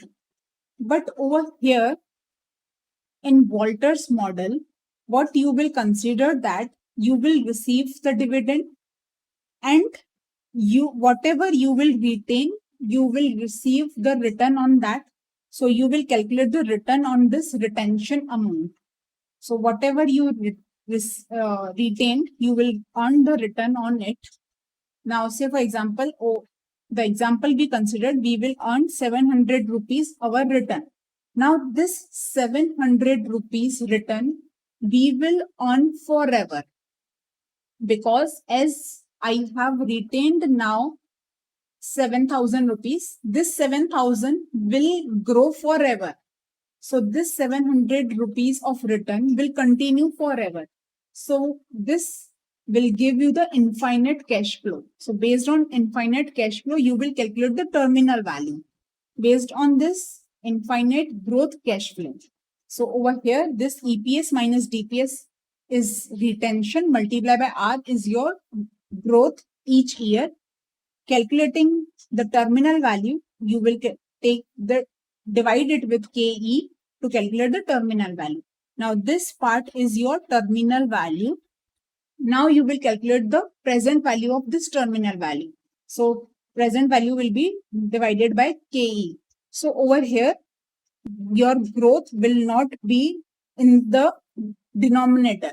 You are considering growth as this factor in calculating the terminal value. So both have different way to consider for the growth. So both these models have a different formula. Now over here, when you simplify this numerator, you get R multiplied by EPS minus DPS divided by KE. So in denominator, you have 2KE. So you get KE square. So this is the logic that why are you having a KE square in this formula for this terminal value. So one KE is to calculate the terminal value and another KE is to calculate the present value of terminal value. So this is a logic for KE square, while your dividend will directly be considered for a present value. So dividend divided by KE will give you the present value of dividend, and this will give you the present value of your terminal value, that is R multiplied by EPS minus DPS divided by KE. So over here, based on this Walter's model, you can decide what is the optimum dividend a company can give. Say for example, your R is more than K. That means a rate of return you are growing is, say for example, 12% and your cost of capital is 10%. So when you can grow at a higher rate, then if you give the dividend, you cannot grow more. So in this case, it would be better you should retain the maximum amount. So over here, you can consider 100% retention. So higher will be the retention, higher will be your value of your share. Lower will be the retention, lower will be the value of your share. So over here, higher retention should be maintained or lower dividend should be placed. So over here, you can say dividend to be 0%. If you don't distribute anything, then you will entirely grow at a 12%. Now, when your R is less than K, say for example, your R is 8% and your K is 10%, then over here, whatever you are earning, if you distribute it as a dividend, it will give you the growth in your price. So over here, when you distribute 100%, it will give you the more growth. It will give you the more value because you are earning at a lower rate than your cost. So it is better to give out as a dividend. So over here, 100% of dividend is preferable. So over here, lower the retention is preferable, higher dividend is preferable. When your R is equal to K, then it doesn't make any difference. Whatever your dividend payout ratio, whatever retention ratio is there. it doesn't make any difference, because if you invest in a company, you grow at a same rate, and if you give as a dividend, you grow at a same rate. So when R is less than K, there is a positive correlation. Now, what does this positive correlation means? That whenever your dividend will increase, your value will increase, because your R is less. R is less, then you cannot earn more on retention. You will earn by distributing as a dividend. So over here, if your dividend increase, the value will increase. So between dividend and value of a firm, there is a positive correlation. When your R is equal to K, there is no correlation. So whatever is your dividend ratio, whatever is your retention ratio, doesn't impact your value of the firm. But if your R is more than K, then you should not give as a dividend. So over here, when your dividend increases, the value decreases. So over here, you have a negative correlation. So in R less than K, the optimum dividend ratio is 100%, and R more than K, optimum dividend ratio is 0%. And for R equal to K, you can decide any ratio. Now the third model is PE model, that is your price earning ratio, which is also called the multiplier approach. Now what is this PE? Say for example, you are earning 10 rupees of EPS in a company, and to earn this 10 rupees, you are ready to pay price of 20 rupees. Okay, this is your price. So the price divided by EPS will give you the multiplier you are ready to pay. So I am ready to pay 2x of a EPS. So my PE ratio will be 2. That is, I'm ready to pay 2x. Whatever is my EPS, I will pay 2x amount. So this gives you the PE ratio. What amount of multiplier you are ready to pay of your EPS. What multiplier of EPS you are ready to pay as your market price. This is your PE. When your price and EPS both are same, that is, you are earning 10 rupees and you are paying also 10 rupees, then PE is 1. When you are paying more, then you will have a low PE. When you are receiving more, okay, so say for example, there could be chance that for earning 10 rupees EPS, you pay 20 rupees, and for earning 10 rupees EPS, you can pay 8 rupees. So over here, 20 divided by 10, 8 divided by 10. So over here, you get, this is low PE, this is high PE. High PE means you are ready to pay more price. You are ready to pay more premium. Okay. When this PE is less than less than 1, that means you are paying low amount. You are paying low price to earn more return. Now, the next valuation model is based on cash flows. So we have learned based on the dividends, we have learned based on the earnings. Now comes based on the cash flows. Now, whatever we have considered in a dividend, now the valuation can be based on the cash flows also. But for that, you need cash flows. Similarly, like this is similar to a dividend discount model. But in dividend discount model, we take the present value based on the dividends. In cash flow based models, we will calculate the present value based on the cash flows. But for that, you need the cash flow. Now over here, you have to value the equity shares. So you need the cash flow for equity. So what is the difference between the cash flow of equity and your normal cash flow? So your normal cash flow is the cash flow of your entire enterprise, your entire company. And your entire company is built on the equity and debt both. So you need a cash flow which is only for the equity. So in this free cash flow of your firm, you will reduce the interest and debt payments to calculate the free cash flow for equity. Now this free cash flow of your firm, your company, are available to both equity shareholders and debt holders. So you will reduce the amount of interest and debt repayments, which is the cash flow to the debt holders. So whatever is the cash flow of debt holders, you will reduce from the value of a firm, cash flow of a firm. So you will get the cash flow of your equity. So when you want to calculate the value of entire company, you can calculate based on the free cash flow of entire company. And when you have to calculate the value of equity, you will calculate it based on the free cash flow for equity only. Now over here, when you have to calculate the value based on the enterprise value based on the free cash flow, you will consider your cost to be KO, that is your cost of capital. But when you have to value the equity, you will consider the cost of equity on the free cash flow to calculate your value of equity.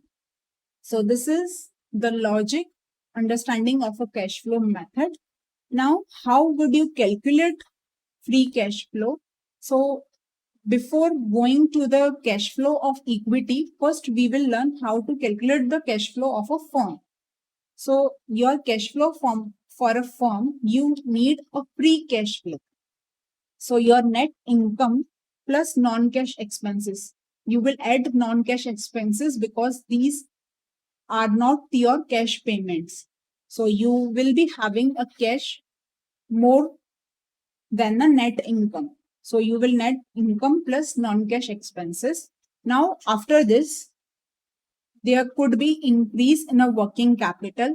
Say for example, there is increase in current assets. So when your current asset increases, your working capital will increase. Say for example, you have blocked 1 lakh rupees in your stock. So that cash flow is not available to you because it is being blocked into the stock or debtors. So increase in working capital will decrease your free cash flow available. Similarly, capital expenditure, whatever capital expenditure you have to incur will reduce your free cash flow. So after the net income plus expenses, you have to reduce the cash flows for increase in working capital and capital expenditures. This will give you the free cash flow for firm. Now you have to calculate the free cash flow for equity. So over here, the pattern will be same. But over here, we need all these items for equity only. So your net income should be for equity when you are considering free cash flow for equity. So what is the income of equity? It is EPS. Now you have this expenses, change in working capital and capital expenditure. Now you have to calculate all these expenses per equity share. You have to calculate all these expenses per equity share and you will make adjustment of this to EPS to calculate the free cash flow for equity.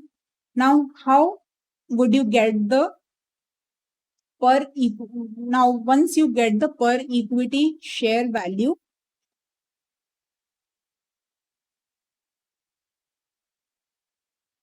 so over here, your free cash flow for firm will be profit after tax plus non-cash expense minus capital minus change in working capital. But for equity, you will consider EPS plus depreciation or non-cash expenses per equity share minus capital expenditure per equity share minus change in working capital per equity share.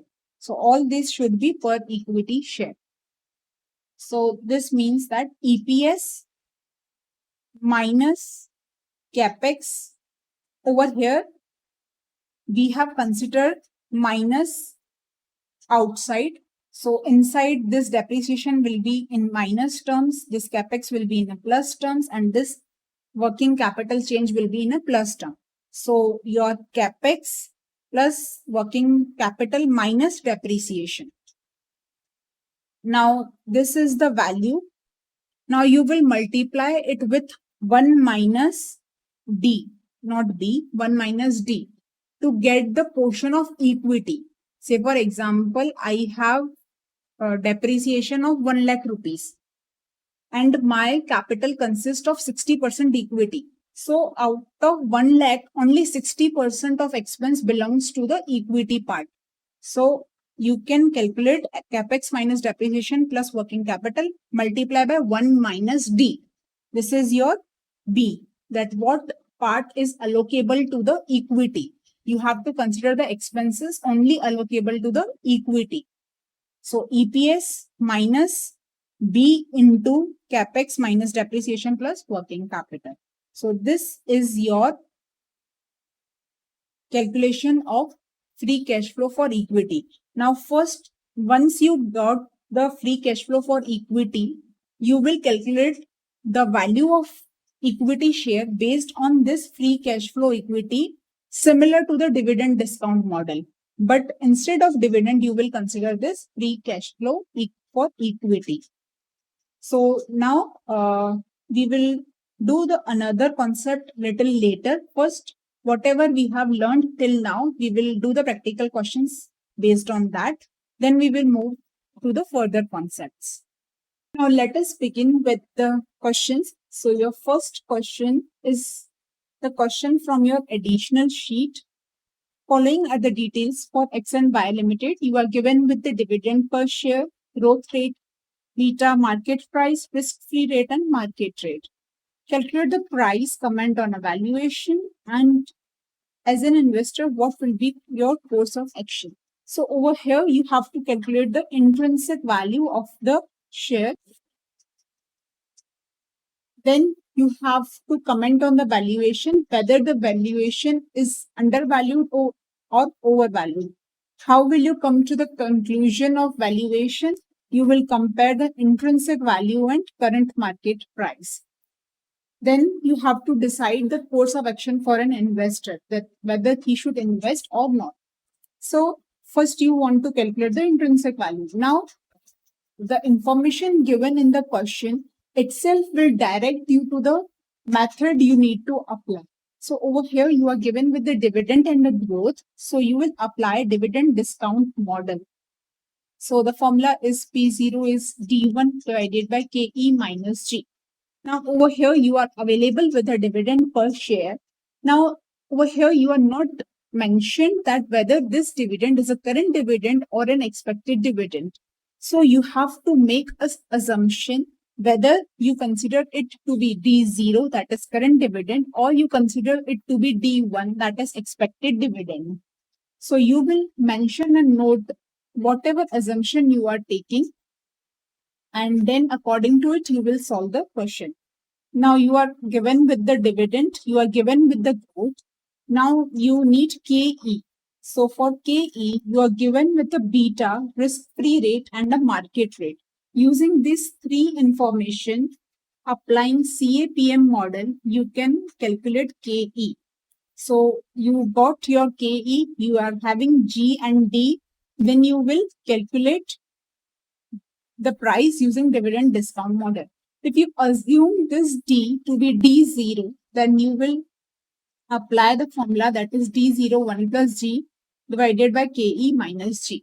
So you will calculate the price. First you will calculate KE, then calculate the price. Now you will compare both intrinsic value and the market price. So comparing for X Limited, the market price is 150 and intrinsic value is 133.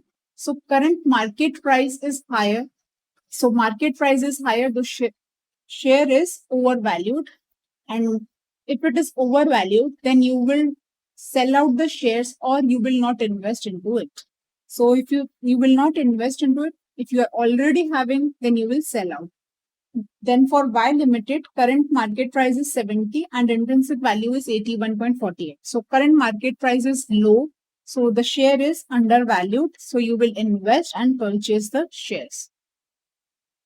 So this is based on considering the D to be D0. Because over here we have applied D0 1 plus G divided by KE minus G. Alternate solution can be used taking as a dividend as a D1. So this is your alternate solution taking D as a D1. Now coming to the next question, that is question number 8. An investor is considering to purchase the equity shares of LX Limited, whose current market price is 112.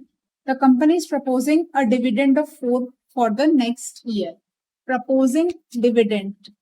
This is a proposing dividend, that is, it is D1.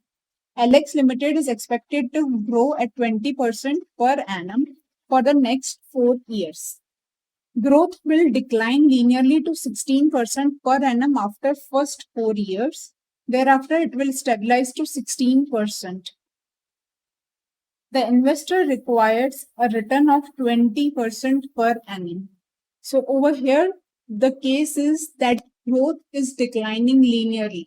So over here, your first 4 years growth will be 20%. Then it will decline linearly. That means in the 5th year, it will be 19. And in 6th year, it will be 18. In 7th year, it will be 17. In 8th year, it will be 16. Now, once it reached 16, it will continue for the 16 rate forever. So from 8th year for infinite period, you will continue at growing at a 16% rate of return. So over here, what you will do is you will calculate the dividend for 7 years. First, you will calculate the dividend of a 7 years because the growth rate in each year changes. So you have to calculate separately dividend for each 7 years, then take the present value of it. Then based on this 8th dividend, from 8th year, your rate stabilize. So from 8th year, you will, based on dividend of 8th year, you will calculate the terminal value at the end of a 7th year. And then after that, you will calculate the present value of the terminal value. So over here, you have to calculate the intrinsic value and decide whether it should purchase or not. So once you will get the intrinsic value, you will compare it with the current market price. So over here, first you are given with the D1, that is 4. Then there will be 20% growth. Then again 20% growth. Then 20%. And then again 20%. So you got D4. Now the growth will be 19%, then 18%, and then 17%, and then 16%. So you will calculate the present value of this D7. And based on this D8, you will calculate the terminal value. So calculating the present value of each dividend separately plus terminal value. So terminal value will be D8 divided by KE minus G. So you get your terminal value to be 329. Now this is the value from the 8th year. So this is value at the end of a 7th year. So you will apply the present value factor for the 7th year, because this is terminal value at the end of 7th year, as you are calculating it based on the dividend of 8th year. So this is your intrinsic value, that is 114, and the current market price is 112. So current market price is low and you can purchase the share. This is underpriced. There is very less difference, but still it is underpriced and you can earn the slighter higher return. Now, question number 11. A company has an EPS of 2.5 for a last year. So this is EPS 0 and DPS of 1. So this is D0. The earnings is expected to grow at a 2% in a long run. Currently, it is trading at a 7 times its earning. If required rate of return is 14, compute the following: an estimate of PE ratio using the Gordon growth model. Now, over here, you have to calculate the PE ratio. What is PE ratio? PE ratio is price divided by EPS. Now, for this, you need a price. Now, you need the PE ratio using the Gordon's growth model. So, you will calculate the price using the Gordon's growth model and use this price in your PE calculation. So, you will get the PE ratio using the Gordon's growth model. So, you will apply Gordon's growth model to calculate price, then calculate PE. The next, you have to calculate the long-term growth rate implied by the current PE. So based on the current PE, that is 7, you will calculate the price, and based on that price, you will calculate the growth rate. So over here, first you will calculate your price, that is D1 upon KE minus G. You are given with D0, so you will apply D0 1 plus G, KE minus G. You will get the price. So over here, your price is 8.5. Now, based on this price, you will calculate the PE ratio. Now, you will divide this with the EPS of a current, that is 2.5. Why you will use current EPS? Because this price is the current price. Based on future dividend, we have calculated the current price. So, this current price divided by the current EPS will give you the PE ratio based on the Gordon's growth model. Now you have to calculate the growth. So for growth, you need a price. So that price will be calculated based on the existing PE, that is 7. So current EPS is 2.5 multiplied by PE will give you the market price, that is 17.5. Now you will use this market price in the formula of a growth model and then calculate the growth based on it. So you get your growth rate to be 7.84%. So over here, whenever you are doing question, you have to see what are the points into the question. You should mark that you have to calculate PE using Gordon growth model. So you can write it out in a one line that you will calculate price using dividend discount model and use this price use in PE. And over here, you will calculate price based on PE and then dividend growth model. Using dividend growth model, you will calculate G. So you can write it down in a short that what are you doing in this question. At the same time, you should link this question with the concept. So over here, the title mention what are you solving in this question. So you are calculating the growth rate and PE ratio using the growth model. So whenever you read out this title, the steps of the answer should click you out. So when you revise this in this way by linking it to the concept and recalling the steps, then it will be much more efficient revision and it will help you to recall very fast in the exams also. So you will follow this pattern while you are practicing, while you are learning. You will highlight the points in the question. You will highlight the important points in the answer. You can write it down in a short points that what the steps you need to solve this question. So you should put your 100% to get it done with the full clarity. So once you have done it with full clarity, the next revision will boost up your confidence, will boost up your clarity also.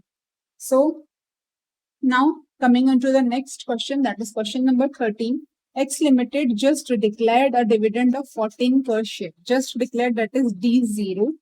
Mr. B is planning to purchase the share of X Limited, anticipating increase in a growth rate from 8 to 9%, which will continue for 3 years. He also expects the market price of the share to be 360 after 3 years. First, you have to calculate the maximum amount should pay for the share. requiring rate of return 13% per annum. So maximum amount you should pay, that is the intrinsic value only. So over here you are given with the D0, you are given with the revised growth, that is 9%, and this growth will continue for 3 years. Now, after 3 years, you need a terminal value. So for terminal value, you are directly given the terminal value in the form of a market price after 3 years. So this market price after 3 years is nothing but your terminal value at the end of third year. So you will calculate the 3 dividends, present value of that 3 dividends and the present value of this market price. So you will get your intrinsic value. So we will look out onto the first part. So you will calculate D1, D2, D3 based on 9% growth rate, and then calculate the present value of this and the market price 360. This will give you the intrinsic value, that is your 288.56. Now in the second part, the maximum price you have to calculate if opinion is that 9% growth rate can be maintained indefinitely and require 13% per annum. Now, in the first part, you were given that the 9% growth rate is only for 3 years. Now you are given with that this 9% growth rate will continue forever. So from first year to infinite period, your growth rate will be 9%. So you have a constant growth. So you will apply the formula, that is D1KE minus G directly to calculate your value, intrinsic value. No need to calculate the separate dividends because your dividend will grow continuously from from the year 1 only. So you will apply this formula, that is D1 divided by KE minus G. You will calculate your intrinsic value. Now the third part, the price of a share at the end of 3 years if 9% growth rate is achieved and assuming other conditions remaining same as in part 2. So over here, you have to calculate the price at the end of 3 years. In the second part, you have calculated P0, that is your current price. Over here, you have to calculate P3, that is price at the end of a third year. So if you have to calculate the price at the end of a third year, that is like terminal value at the end of a third year. So this terminal value will be based on D4. D4 divided by KE minus G will give you the price at the end of third year. So over here, you will use D4 divided by KE minus G, you will get the price. This is your price at the end of third year.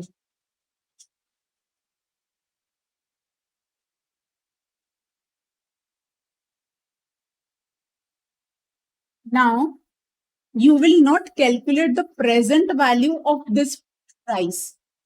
As in part 1, we have calculated the present value of this price. Why we have calculated it? Because we need P0.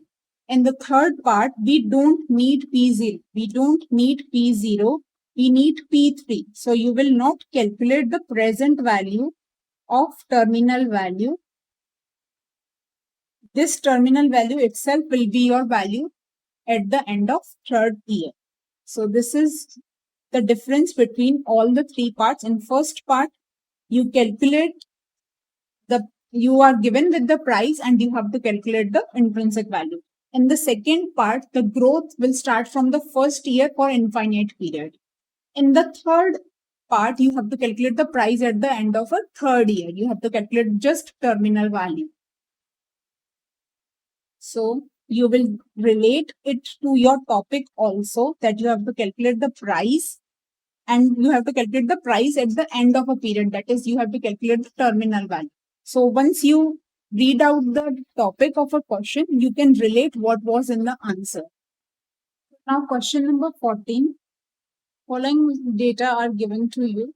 8% debenture, bonds, equity share, reserves. So on total of assets, asset turnover ratio, effective interest rate, tax rate, operating margin, dividend payout, current market price, required rate of return. You have to draw an income statement. So you have to prepare the income statement. You have to calculate the sustainable growth rate. So sustainable growth rate is G is equal to B into R. So you need to calculate ROE and retention ratio. So your retention ratio, you are given with the dividend payout ratio, that is 16.67%. So 100 minus this will give you the retention ratio. Calculate the fair price of a company's share using dividend discount model. Then you have to calculate the price and you have to decide whether to invest or not. So first you have to make an income statement. For income statement, you need to start with the sales. So we need sales, but we are not given with the sales in the question. But over here, you are given with the assets and asset turnover ratio. So asset turnover ratio means the turnover ratios are based on sales. So asset turnover means the assets will be in the denominator and sales will be in numerator. This is turnover. So sales divided by assets will give you the asset turnover ratio. You know the assets, you know this ratio, so you can calculate the sales value. Now, once you will have the sales value, then you will calculate the profit based on the operating margin. Then you will calculate the profit after tax and deduct the interest also. So over here, first you will calculate the sales based on asset turnover ratio. So you get your sales to be 660 lakhs. Minus operating expenses. So your operating margin is 10%. So your expenses will be 90%. Margin, that is your profit before interest and tax, will be 10%. Now you will have to reduce interest and then tax. So for interest, you need an interest amount. Over here, you are given with the 8% debentures value and 10% bonds value. But over here, you cannot consider this to be your book value, and because you need a face value. This is your book value. You need a face value to calculate the interest. Over here, you are given with the effective interest rate. Effective interest rate means the interest on all your liabilities is 8%. So your total liabilities are 175 and your interest, effective interest is 8% on total liabilities. So 8% on 175 will give you the interest amount. So your interest amount is 14 lakh. Okay. So you will reduce this 14 lakh, got EBT, reduce tax, got profit after tax.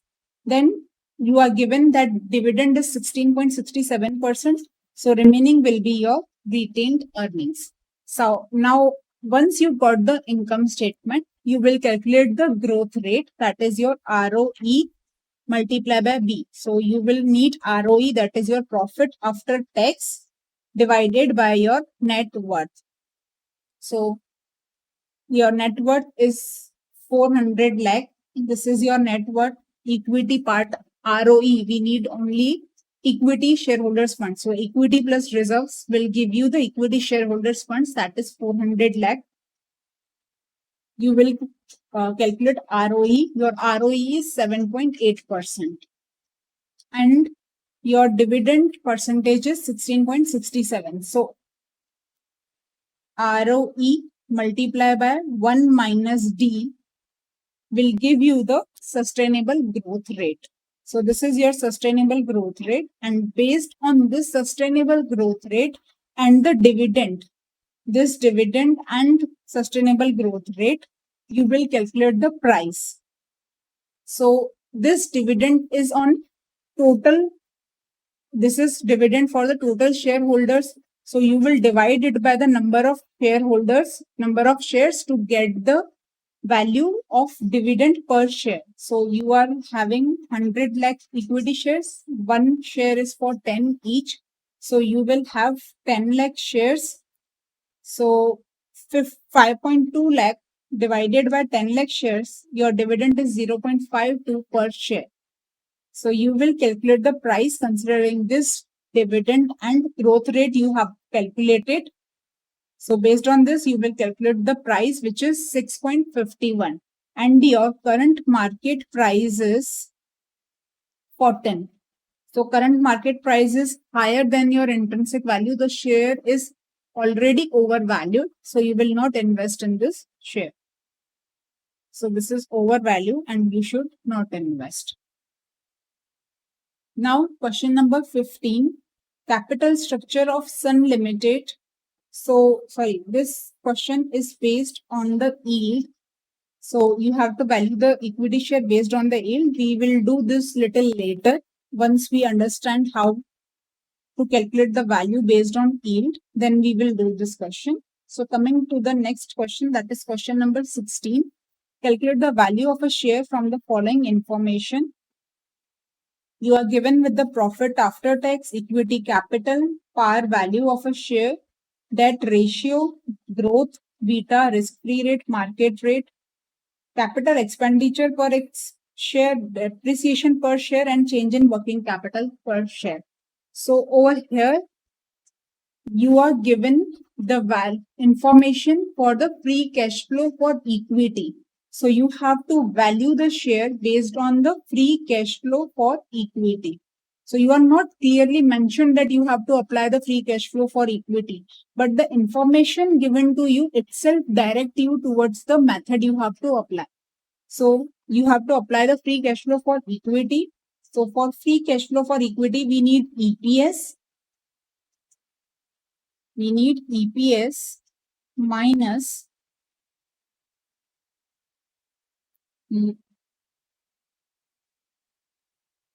your change in working capital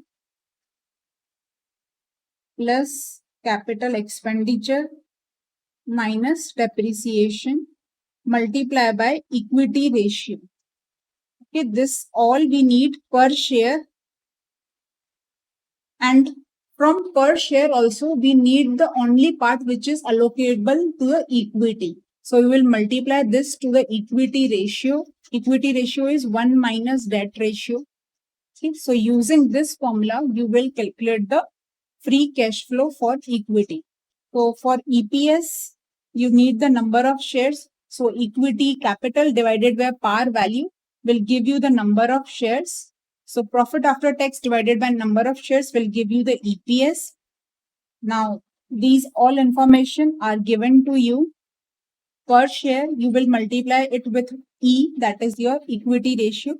Debt ratio is 27%. So your equity ratio will be 73%. So you will multiply this with the 73% and calculate the free cash flow.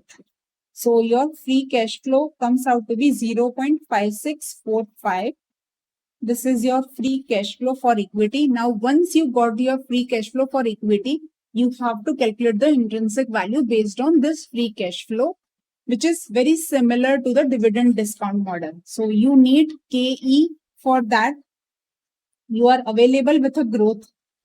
You need KE. So you will calculate KE based on this information using CAPM and then apply the dividend discount model only.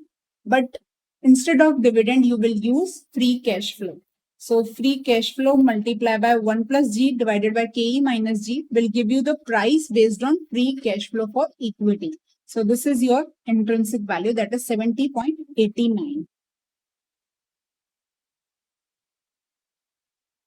Now this is a little unique question. Question number 17. You are interested in buying some equity stocks. The company has 3 divisions. Division A captures 10% of industry sales, which is forecasted to be 50 crore. So industry sale is 50 crore, and out of that industry sales, 10% is done by the division A. So 10% of it will be the sales for a division A. Division B and C captures 30% and 2% of industry sales, expected to be 20 crore and 8.5 crore respectively. So you will get the sales value for each division Division A traditionally had a 5% net income margin. Division B and C had 8 and 10% net income margin. So you are available with a cell, then you will multiply this ratio income margin to the sales value. So you will get the profit value. RK Limited has 3 lakh shares outstanding, which sells at a 250. So number of shares and current market price is given to you. The company has not paid dividends since it started 10 years ago. So it has started 10 years ago and not paid dividend till yet. However, market sources, you come to know that RK Limited will start paying dividend in 3 years' time and payout ratio is 30%. So after 3 years, the company will start paying dividend, which will be 30% of their earnings. Expecting this dividend, you would like to hold the stock for a 5 years. So you are considering to hold this stock for a 5 years because after 3 years, you will start receiving dividend. By analyzing the past financial statement, you have determined RK Limited's rate of return is 18%, PE ratio is 10 for the next year, and on ending PE ratio 20 at the end of a fifth year. Whether you will be purchasing RK Limited equity at this time based on 1 year forecast. So based on 1 year forecast, you will calculate the intrinsic value and then compare that with the current market price and decide whether to purchase it or not. The next is price you will like to pay for a stock if you expect growth of 15% continuously. Now, in the first, you have to calculate the value considering investment for 1 year, and in second, you have to calculate the value considering investment for 5 years. So in 5 years, your growth will be 15%. And in first, you have to just purchase it based on the 1 year forecast. Now you will calculate the EPS, your current EPS, industry sales multiply by the share of that division multiply by margin, operating margin will give you the profits. So total out all these profits, you will get the company's profit, that is 74 lakh 70,000. Dividing it with the number of shares, you will get EPS. Now this is your current EPS, that is for now after 1 year. So this is your EPS. Multiply it with the PE ratio of the 1 year. So 1 year PE ratio is 10. So you will get the intrinsic value, and your intrinsic value over here is 210. And the current market price is 250, which is already overvalued. So you will not purchase because the current price is 250, which is higher and overvalued share. Now, when you want to invest into this share for the 5 years, you will decide what will be your intrinsic value. So over here, you are given with the EPS. So you have calculated this your current EPS. This is your EPS 0. So based on EPS, you are given with that you will grow at the 15%. So you will calculate EPS 1, 2, 3, 4, 5, considering 15% growth rate.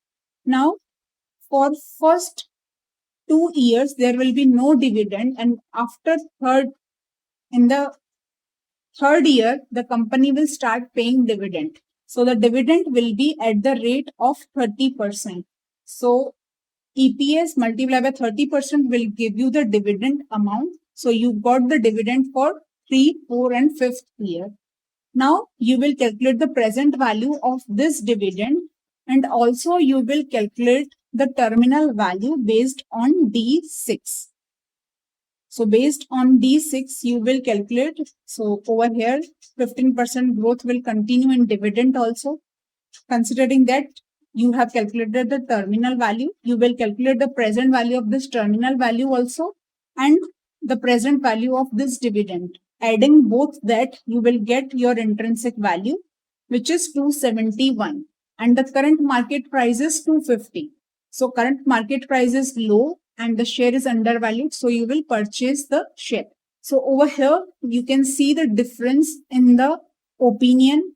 When you are deciding to purchase it for 1 year, it is overvalued. When you are considering it to purchase it for 5 years, it is undervalued and you can purchase the share. So based on your preference, you can decide whether to purchase or not. If you have to go for 1 year, then you will not purchase. And if you have to go for 5 years, you can purchase. So this is how the intrinsic value impacts the decision making of investments. Now question number 18. Mr. A is thinking of buying a share at a 500 having face value of 100. He is expecting a bonus at a ratio of 1:5 during the 4th year. So in 4th year, bonus will be 1:5. Annual expected dividend is 20% and the same rate is expected to be maintained on an expanded capital base. So even though with the bonus ratio, your share capital base will expand, still your dividend will continue to be 20%. So you will receive an extra dividend from year 4. As you are getting the bonus in the 4th year, so when you have an extra bonus shares, you will receive dividend on that bonus shares also. So this is a point you have to keep in mind, which is an impact of a bonus on the dividend. He intends to sell the shares at the end of 7th year at an expected price 900 each. Incidental expenses for purchase and sales are 5%. He expects a minimum rate of 12%. Should Mr. A buy the share? If so, what maximum price should he pay? So over here, you have to calculate the intrinsic value. First, so you will calculate the dividend for each year. Now over here, at the end of the 7th year, he will sell out the investment. So you will have to calculate for considering 7 years. So in 1st year, for the 7 years, you will receive dividend, and in the 7th year, you will also receive your sales price. So in 1st year, 20 rupees dividend. So this will continue for 3 years. But in the 4th year, you are receiving the bonus share at the ratio of 1:5. So your dividend will also increase by 1/5. So 20 into 1/5 will be increase in your dividend. So your dividend will be 24. So from 4th year, you will receive 4 rupees extra dividend for up to the 7th year. Now, in the 7th year, you will sell out all your shares at rupees 900. Now, when you sell all the shares at 900, you will receive only 95% of the amount because 5% is the expenses. So 5% are expenses on the sales and purchase both. So on sales, you will receive only 95%. But another point which you have to remember that you have received the bonus shares in the 4th year. So instead of 1 share, now you have 1 plus 1 plus 1/5 share. That is 1.2 shares. So at the end of the 7th year, you will not just sell 1 share, you will sell 1.2 shares because you have received 0.2 share as a bonus share in 1 share. So you will receive 900 multiplied by 1.2 multiplied by 0.95. So this is the impact of a bonus. These both is the impact of a bonus in dividend and number of shares to be sold. So this is the impact of bonus. Now you have given the impact of the expenses also. So this is your intrinsic value. Now the current market price is 500. So current market price is 500, but the cost will be 5% more than the 500 because there is 5% expenses on purchases also. So 500 multiplied by 1.05. This is your expenses effect. In sales price, you will receive less amount, and while purchasing, you have to pay the extra amount for the expenses. So expenses will reduce your sales price and expenses will increase your purchase price. So this is the effect of expenses. So your expenses comes out, total cost comes out to be 525. So if you purchase on the share at the existing price, that is 500, you will have a gain of 38.68. So you can purchase this share. So this is your first part, that whether you should purchase or not. The second part is you have to decide the maximum price which you should pay. Now over here, you will receive 563.68. The maximum price you can pay is this price only. You cannot pay more than this intrinsic value, because if you pay more than the intrinsic value, you will have a loss. So no one wants a loss. So the maximum amount which you can pay, that is 563. But this 563 payment is after expenses. So you need to calculate the market price before expenses. So this price, this 563.68 is 1.05. So you have to calculate 1. So what will be the price you will get? That is 536.84. So if your market price is 536.84, adding the expenses, your price will come out to be 563 and your benefit is also 563. So in total, you will have no benefit.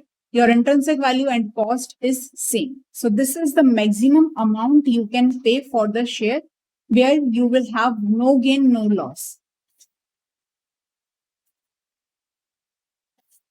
Now, question number 20. This is also a unique question.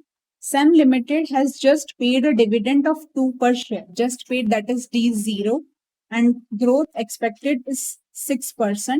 After paying dividend, the board declared that to take up the project by retaining the next 3 annual dividends. Now, for next 3 years, the board decides to not issue any dividend. It is expected that this project is of the same risk as existing project. The results of this project will start coming from the 4th year onward from now. The dividends will then be 2.5 per share and grow at 7%. So over here, your growth rate will become 7%, and this is your D4. Because from 4th year, you will have profits. You will have profits to give the dividends. So this is the D4 given to you. An investor has 1,000 shares and he wants a receipt of 2,000 per annum from his investment. Show the market value of a share affected by the decision and show how the investor can maintain its target receipts for first 3 years and improved income thereafter. Cost of capital is 8%. So this is your KE. This is your G. This is your D4. Now over here, you need to calculate the price for each and every year. Now over here, the investor wants the return of 2,000. So currently he is having 1,000 shares and the current dividend is 2 per share. So currently he is receiving 2,000 as his income. Now he wants to continue this receipt annually, but the company is not issuing any dividend for next 3 years. So how would he maintain this receipts? He would sell out some shares each year to maintain this return of 2,000. So for selling out that share, we need a price at which the shares will be sold. So based on this D4, first you will calculate the current price. So current price will be based on existing dividend and existing growth, which is your 2 and 6%. That is your 2 and 6%. So this is your current price. Now you will calculate the price, current price based on the P4. So over here, you are taking D4. So from D4, fourth year, you will continue to grow at 7% and your D4 is 2.5. And considering the growth rate of 7%, you will calculate the terminal value. This is the terminal value, that is price at end of third year. Based on D4, you have calculated the price at the end of a third year. Now you will calculate the present value of this price. So 1 divided by 1 plus 0.08 raised to 3, because this is the terminal value at the end of price at the end of 3 years. So considering the present value factor of 3 years, you can calculate the current price. So this is the current price based on considering the dividends from the fourth year. So over here, you can see that when dividends are being held for 3 years, the market price is increasing because they are investing that for growth. So the price is also increasing. Now you have got the price at the end of 3 years and you have got the price at the end of the current year. Now you need the price at the end of second year and price at the end of a first year also, because the investor need to sell out the shares each year. So you need a price so that he can calculate how many number of shares he have to sell to get 2000 rupees. So you need price. Now once you got the price, this is your P3. Now you will discount this P3 for 1 year only to get P2. You will discount it for 1 year to get P2. You will discount it for 2 years to calculate P1. So you have discounted it for 3 years to calculate P0. So you will calculate discount 1 year to calculate P2, discount 2 years to calculate P1. So you got the price at the end of each year. Now, for 2000 receipt, you have to decide what number of shares to be sold each year. So in first year, the price is 214.33. So to maintain 2000 rupees as your receipt, you will sell 10 shares. So this will give you the income of 2143. In the next year, the price is 231. So you will sell 9 shares to get the return of 2083 rupees. In the third year, the price is 250. So you will sell 8 number of shares to get 2000 rupees as your return. Now from the fourth year, you will receive 2.5 dividend multiplied by number of shares after 3 years. So after 3 years, you will have 1000 minus 10 minus 9 minus 8, that is 973 shares. So 973 multiplied by 2.5. So your income will be more than 2000 from the fourth year. So from fourth year, you don't need to sell out any shares to get your returns. You will get your returns in the form of dividend. So for 3 years, you will sell out the shares to maintain the return. So this is a little unique question in which you maintain the return by selling out the shares.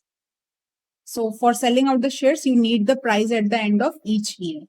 So you will calculate that and calculate the number of shares you will sell each year.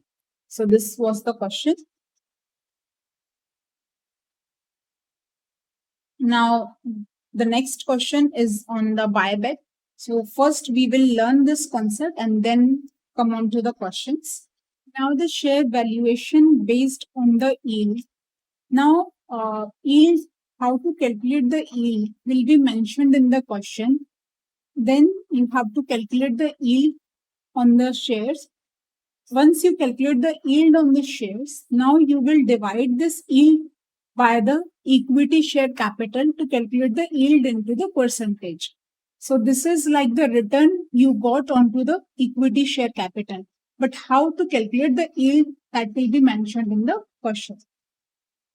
So this is the yield on the shares. This is your percentage of yield. Now over here, this is your actual yield. Now you will compare this actual yield to the expected yield and then value the share according to it. So for that, we need an expected yield. Then what is the expected yield? Expected yield is normal yield in the industry plus some risk premium. Say for example, there is some extra risk in your company, then the normal rate of return plus some extra premium will be added to calculate your expected yield. So over here, once you get the expected yield and actual yield, so for expected yield, your price will be your current paid up price. Paid up value will be for expected price. So considering your actual yield, what should be your price? So you will make a cross multiplication. So cross multiplication, you will get the paid up value multiplied by actual yield divided by the expected yield. So this is the formula to calculate the value of equity share based on the yield. So you will calculate actual yield and expected yield and then cross multiply to calculate the value of the equity share based upon the current paid up value of a share. Now, the risk premium can be based on the various factors. Say, for example, you have some adverse ratio in your company, then there is extra risk on that part. So, from that part, there would be such some risk premium to be added. So, in your questions, the basis for the risk premium used are the interest, fixed dividend coverage, and capital gearing ratio. So we would understand this. What are this? So interest and fixed dividend coverage ratio means out of your profits, how many times your profits cover the fixed and interest, fixed dividend and interest cost. Say for example, your fixed interest and dividend cost totals out to 1 lakh rupees and your profit is, say for example, 5 lakh rupees. So your profit covers 5 times the interest cost. So this higher ratio will be better. So over here, you are having 5 lakhs, so your ratio will be 5. But over here, in the numerator, you have to consider the profit which is available to the debt holders also. So over here, you will take profit after tax plus debenture interest. And this debenture interest, you can calculate as it is or you can calculate the interest after tax. So profit after tax plus debenture interest or profit after tax plus debenture interest after tax. So this is the formula divided by the debenture interest and preference dividends because preference dividends is a fixed dividend. For equity, your dividend is not fixed, but for preference, your dividend is always fixed. So debenture interest plus preference dividend will be in the denominator and how many times your profit covers this. So your profit after tax plus debenture interest. So this gives you the interest and fixed dividend coverage ratio. The next is capital gearing ratio. So capital gearing ratio, that means what are the fixed interest bearing funds, that is your debentures or preference shareholders. So debentures plus preference divided by equity shareholders funds, that is your equity plus reserves. So what is your equity part and how many times is your debt part is the capital gearing ratio. So debenture plus preference divided by equity plus reserves will be your capital gearing ratio. So now we will do the practical question for this yield, but we will do one more topic and then do the practical question of both these topics. So buyback, what is buyback or repurchase you can say. Buyback means if company has some surplus funds and they want to buy back the shares. That means they want to reduce the number of shares in the market. They will buy back their own shares and cancel it out. So this is the way to reduce the number of shares. So whatever the surplus funds are available to the company, they can utilize some part of that for the buyback. And once you have decided that you will buy back for some amount, say for example 50 lakh. So you have decided to buy back the number of shares for 50 lakh. So in that you will buy back that at a current price. Say for example the current price is 50 rupees. So your 5 lakh divided by 50 rupees your current price. So you will get the number of shares to be buy back. So this is the formula to get the number of shares to be buyback is equal to amount to be distributed as buyback divided by the price before buyback. Now, once you buy back the shares, the number of shares reduces. So number of shares reduces, the EPS will increase. So you have to calculate the new EPS after buyback. So what would be the EPS after buyback? Your earnings will not change due to buyback. The earnings will remain as it is before buyback. So your current earnings divided by the number of shares after buyback, you will get your new EPS. What will be the number of shares after buyback? The existing shares minus buyback shares will give you the new shares after buyback.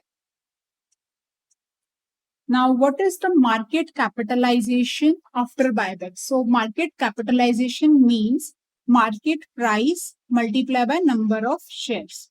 So, you have to calculate the market capitalization after buyback. So, you will consider the market price after buyback and number of shares after buyback. So, number of shares after buyback will be original shares minus shares bought back. Say for example, if you are given that this market price will increase after buyback, then you have to consider the revised price, that is increased price, for calculating the market capitalization after buyback. So we will do the questions of these both concepts. So first we are considering the buyback question, that is question number 21. Rahul Limited has surplus cash of 100 lakh and wants to distribute 27% to shareholders. Want to distribute 27%. So he will buy back for 27 lakhs. The company decides to buy back the shares. The finance manager of a company estimates that the share price after repurchase will be likely 10% above the buyback price. The number of shares currently are 10 lakh and the current EPS is 3. You have to determine price at which can be repurchased. The market capitalization is 210 lakh after buyback.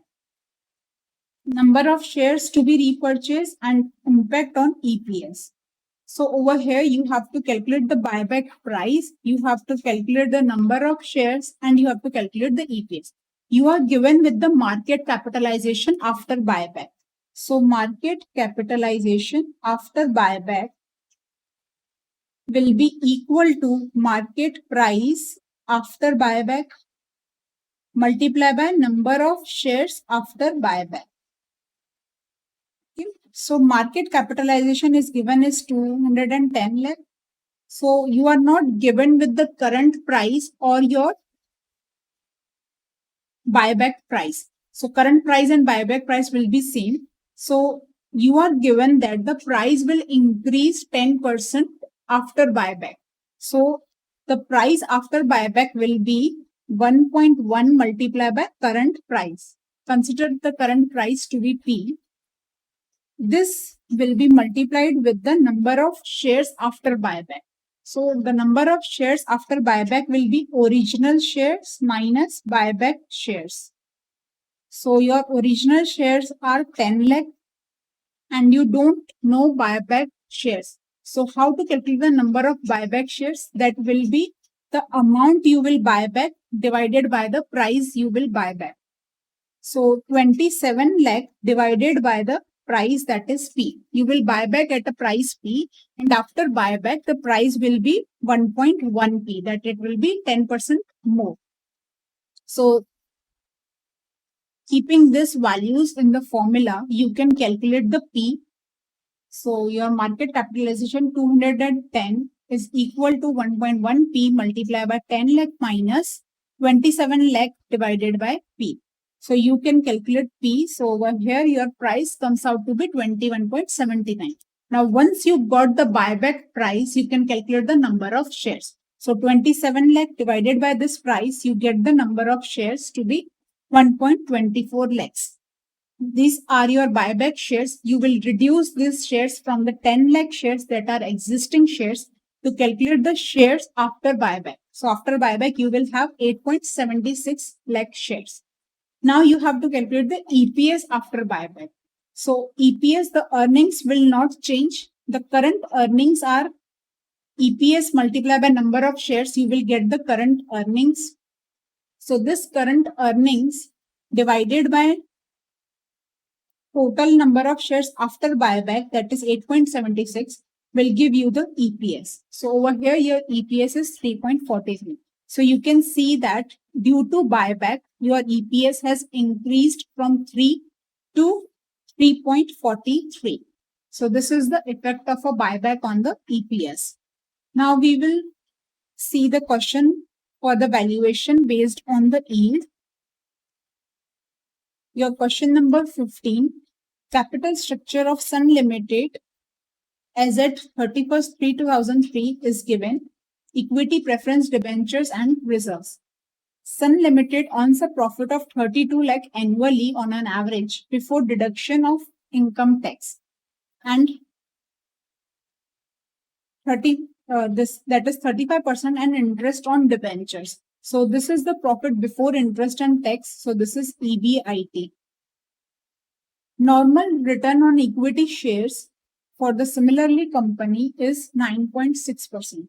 So this is your normal yield. Profit after tax covers fixed interest and fixed dividends at least 3 times. This is the industry average you are given with. You will calculate this ratio for Sun Limited also. Then compare it with the company's performance. If your ratios are adverse, you will have to add the risk premium. Then the next company standard capital gearing ratio is 0.75. Then you are given that yield on a share is to be calculated 50% of profit distributed and 5% of undistributed profit. So you will calculate that what is the distributed profit, that is dividend. Undistributed profit is your retained earnings. So 5% of retained earnings and 50% of dividend will be your yield. So this is the yield amount. You will calculate the yield amount percentage considering this yield divided by equity share capital. Then you are given that Sun Limited has been regularly paying equity dividend of 8%. So dividend percentage is given to you. Compute the value per equity assuming 1% for every one-time difference of interest and fixed dividend coverage and 2% for every one-time difference for capital and gearing ratio. So this is given you the premium. For 1% difference in interest and fixed dividend coverage ratio, you will consider the risk premium of 1%. For one change in capital gearing ratio, you will consider the risk premium to be 2%. So you will calculate what is the difference between the industry and company. that difference will be multiplied by this risk premium percentage to calculate the actual risk premium for the company. Then you will add this actual risk premium to the normal yield to calculate the expected yield. Then you will compare it with the actual yield to calculate the value of equity. So first you will calculate the yield, actual yield. So for that you need the dividend amount and retained earnings. So you will start with EBIT less debenture interest gives you the profit before tax minus tax gives you profit after tax, less preference dividend will give you the amount available for equity, and out of that 8% will be distributed as a dividend and remaining will be your retained earnings. So 50% of this dividend and 5% of this undistributed profit will be your yield. So your yield will be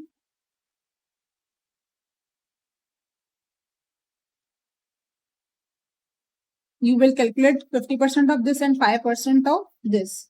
So this comes out to be 3,51,040 rupees divided by the equity share capital. So your equity share capital is 80 lakhs.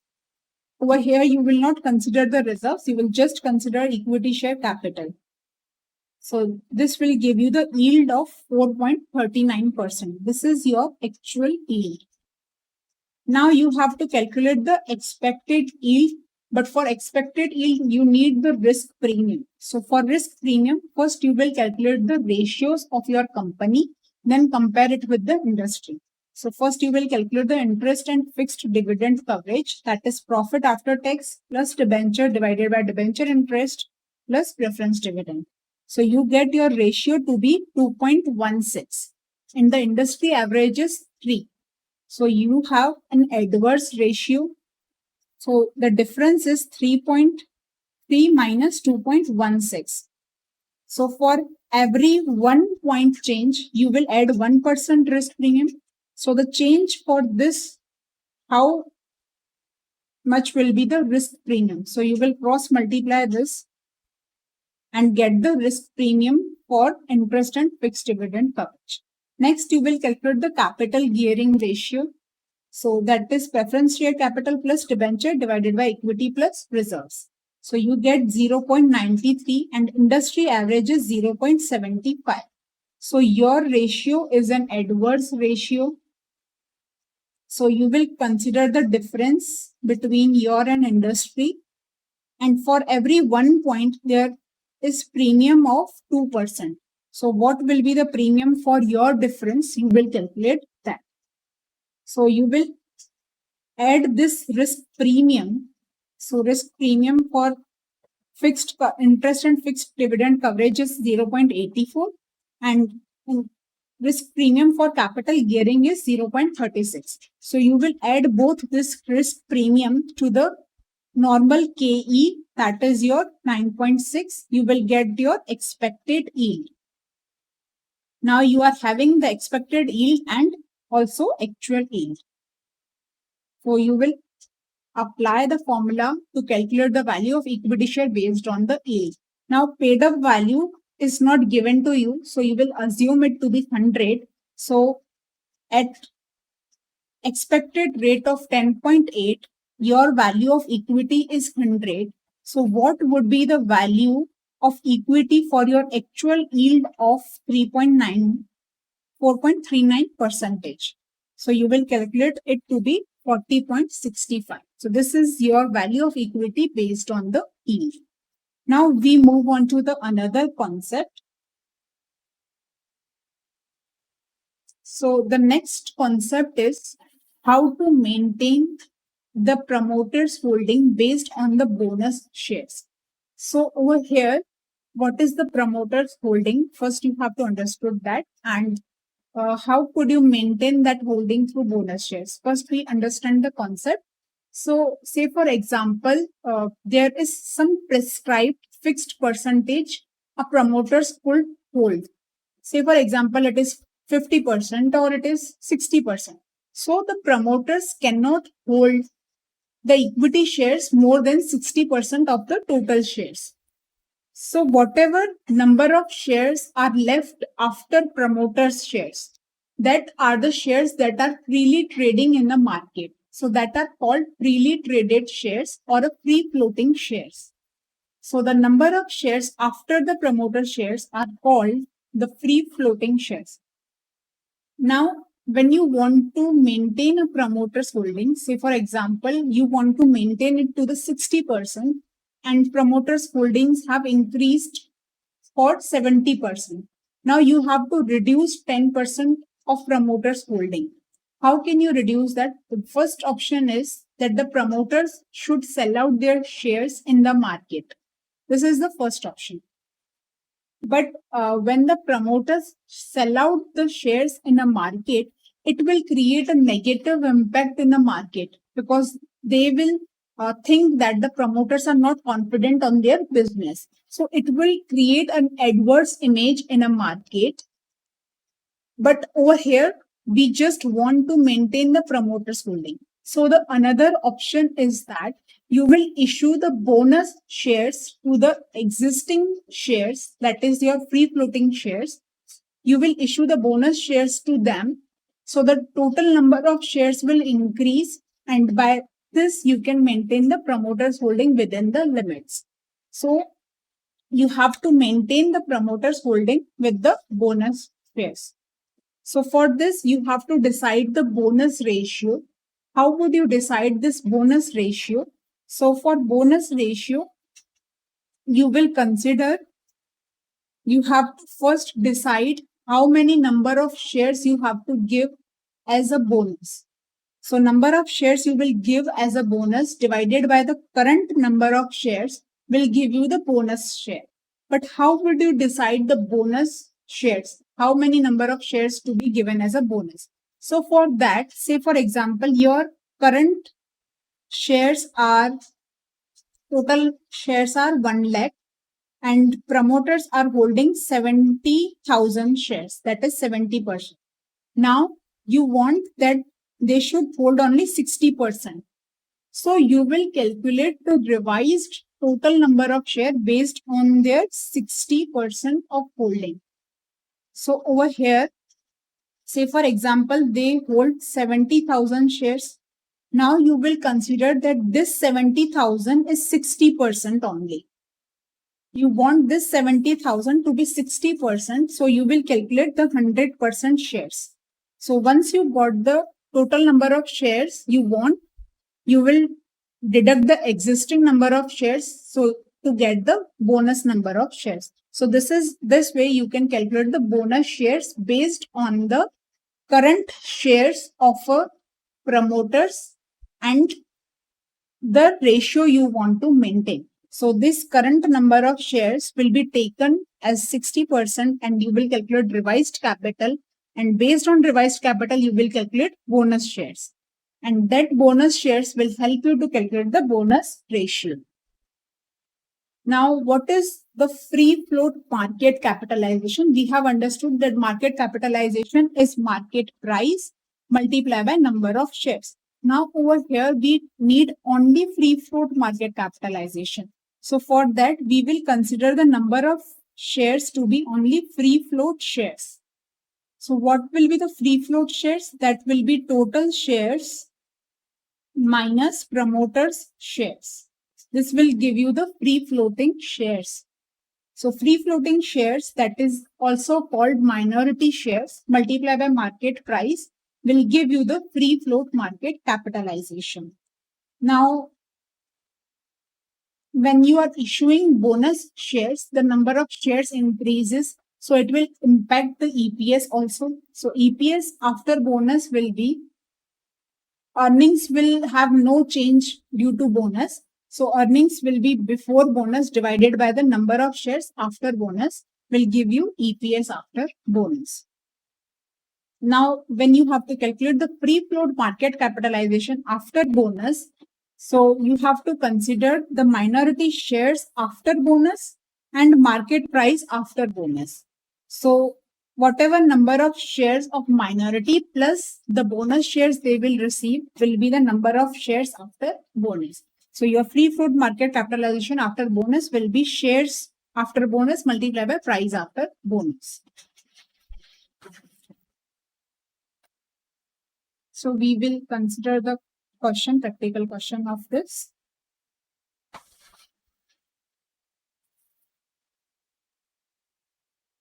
So your question number 22, Intel Limited promoted by Trans Limited is listed on a stock exchange holding 80%. So the promoters are holding 80% over here. The value of floating stock is given to be 45 crore. The market price is 150 and capitalization rate is 20%. The promoter's holding is restricted to 75%. You have to restrict it to the 75% as per the norms of listing requirement. Board of directors have decided to fall the promoter's holding to 75% by issuing the bonus share to minority shareholders while maintaining the same PE. You have to calculate the bonus shares, market price after bonus, and free float capitalization after bonus. So first you have to calculate the bonus ratio. For that you have to calculate the total capital, revised total capital. So over here you are given with the free float capitalization. So what is free float capitalization? Market price multiplied by number of free shares. So you are given with the market price. So you will get the number of shares, the free floating shares. So these are 30 lakh are free floating shares. Now we know that the promoters hold 80%. So the existing minority share will be 20%. So this 30 lakh is a 20% number of shares. So what will be the total shares? So that will be 150 lakh. Now 150 lakh is total shares and free floating shares are 30 lakh. So promoters have 120 lakh shares existing. Now this 120 lakh shares should be only 75%. Now this 120 lakh shares are to 80%, but we have to reduce it to be 75%. So considering this 120 lakh shares as a 75%, you have to calculate the revised total number of shares. So the total number of shares will be 160 lakh. So existing share were 150, revised shares are 160. So the difference of this is 10 lakh. So 10 lakh extra shares need to be issued, and this will be issued to a minorities as a bonus shares. So the new shareholding for minority will be 30 lakh existing plus 10 lakh will be 40 lakh. So the new shares of minority will be 40 lakhs. Now you have to calculate the bonus ratio. So you have to issue 10 lakh shares for 30 lakh shares. So your ratio will be 1:3. For every 3 shares, you will issue 1 bonus share. Now you have to calculate the market price after bonus. For that, you are already having the EPS. So you can calculate the EPS over here.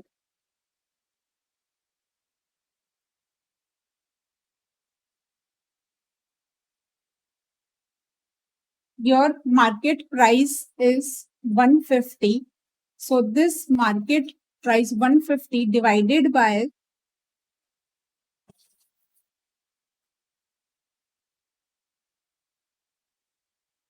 for the next part, you need the market price after bonus shares. So for market price after bonus shares, you have to keep this point in mind that the PE remains same. So when PE remains same, you can calculate the based on the current market price, you will calculate the current EPS, and based on this EPS, you will calculate the revised EPS considering the new number of shares. So you will calculate the revised EPS after bonus, then multiply this revised EPS with the PE to get the market price after bonus shares. So first you need PE for that. So over here you are given the capitalization rate, that is 20%. So PE is equal to 1 by KE. So PE is equal to 1 divided by 0.2 will be 5. So EPS will be market price divided by PE. So your current market price is 150. 150 divided by 5 will give you 30. So this is your EPS. Now this EPS multiplied by current shares, that is 150, will give you the total earnings. This total earnings divided by the revised shares, that is 160 lakh, will give you the EPS after bonus. So this is your EPS after bonus, that is 28.13. PE will remain same, that is 5. So this multiplied by 5 will give you the market price after bonus. So this is the market price after bonus, that is 140.65. The third part, you have to calculate free float market capitalization after bonus. So for free float capitalization, market price after bonus multiply by free floating share after bonus. So free floating share after bonus are 40 lakh multiply by market price, that is 140.65, will give you the free float capitalization after bonus, that is 56.26 crores. Now we move on to the concept of right shares. So what are the right shares? Right shares is a right given to an existing shareholders to subscribe the shares for a lower price. So existing shareholders are given a right to apply for the shares to get the new shares at a lower price than the current market price. Now, when these right shares are issued at the lower price, so there is some premium. So this discount is given at a price to encourage the issue of to subscribe the right shares. Now, after the right shares, the price will be reduced as your number of shares will increase after the right shares. So it will have an impact on a price. So your market price will reduce after the right shares. So what will be the price after right shares? Say for example, you are getting the current market price is 6 rupees and you are getting the shares at 4 rupees and the X right price will be 5 rupees. So over here, once you get the shares at a 4, you can earn the profit by selling it at a 5 after right shares issue. So this is the benefit of a right issues. They can subscribe to the shares at a lower cost. Even though price increased to 5, if you are not selling the right shares, if you are holding that, then also you are holding that at a lower cost of 4 rupees. So this is the benefit of a right shares. So you have to calculate the X right price after the right shares. So how to calculate that X right price? So your X right price will be the market value of a current shares plus the funds you will raise through right shares divided by the total shares after right issue. So this will be your X right price. So your value after right issue divided by number of shares after right issue will give you the price after right issue. So your market value of an existing share, that will be current share, that is N multiplied by current market price M. Funds to be raised will be equal to subscription price multiplied by the right shares. Say for example, you are issuing one right share for every 2 shares. So you will decide how many number of right shares you will issue, multiply by the subscription price. This is your subscription price. So this will give you the amounts you will raise through the right issue. Divided by existing share plus right shares will give you the X right value. This can be represented as NP0. N is current number of shares, P0 is current price, plus subscription price, that is subscription multiplied by N1. That is your bonus shares right shares. divided by n plus n1, that is current share plus right shares, will give you the theoretical X right price. Now, what will be the value of your right? Say, for example, you don't want to purchase the right shares, so you can sell your right to someone else. So, this is the value of your right. So, over here, X right price, that is your 5 rupees, and your subscription price, that is 4 rupees. This is the profit you will make on a right issue. So, this is your value of a right. So you can sell your right for 1 rupees. X right price minus subscription price. Now you want this value of right per share basis. Per share basis means, say for example, your ratio was for every 2 shares you are receiving 1 share. So your this 1 rupees profit is on existing 2 shares. So for current shares, you are getting 0.5 profit per share. This is your per share profit. So you can say, for example, you have 100 shares. So you will get 50 right shares. So 50 right shares multiplied by 1 rupees, that will be 50.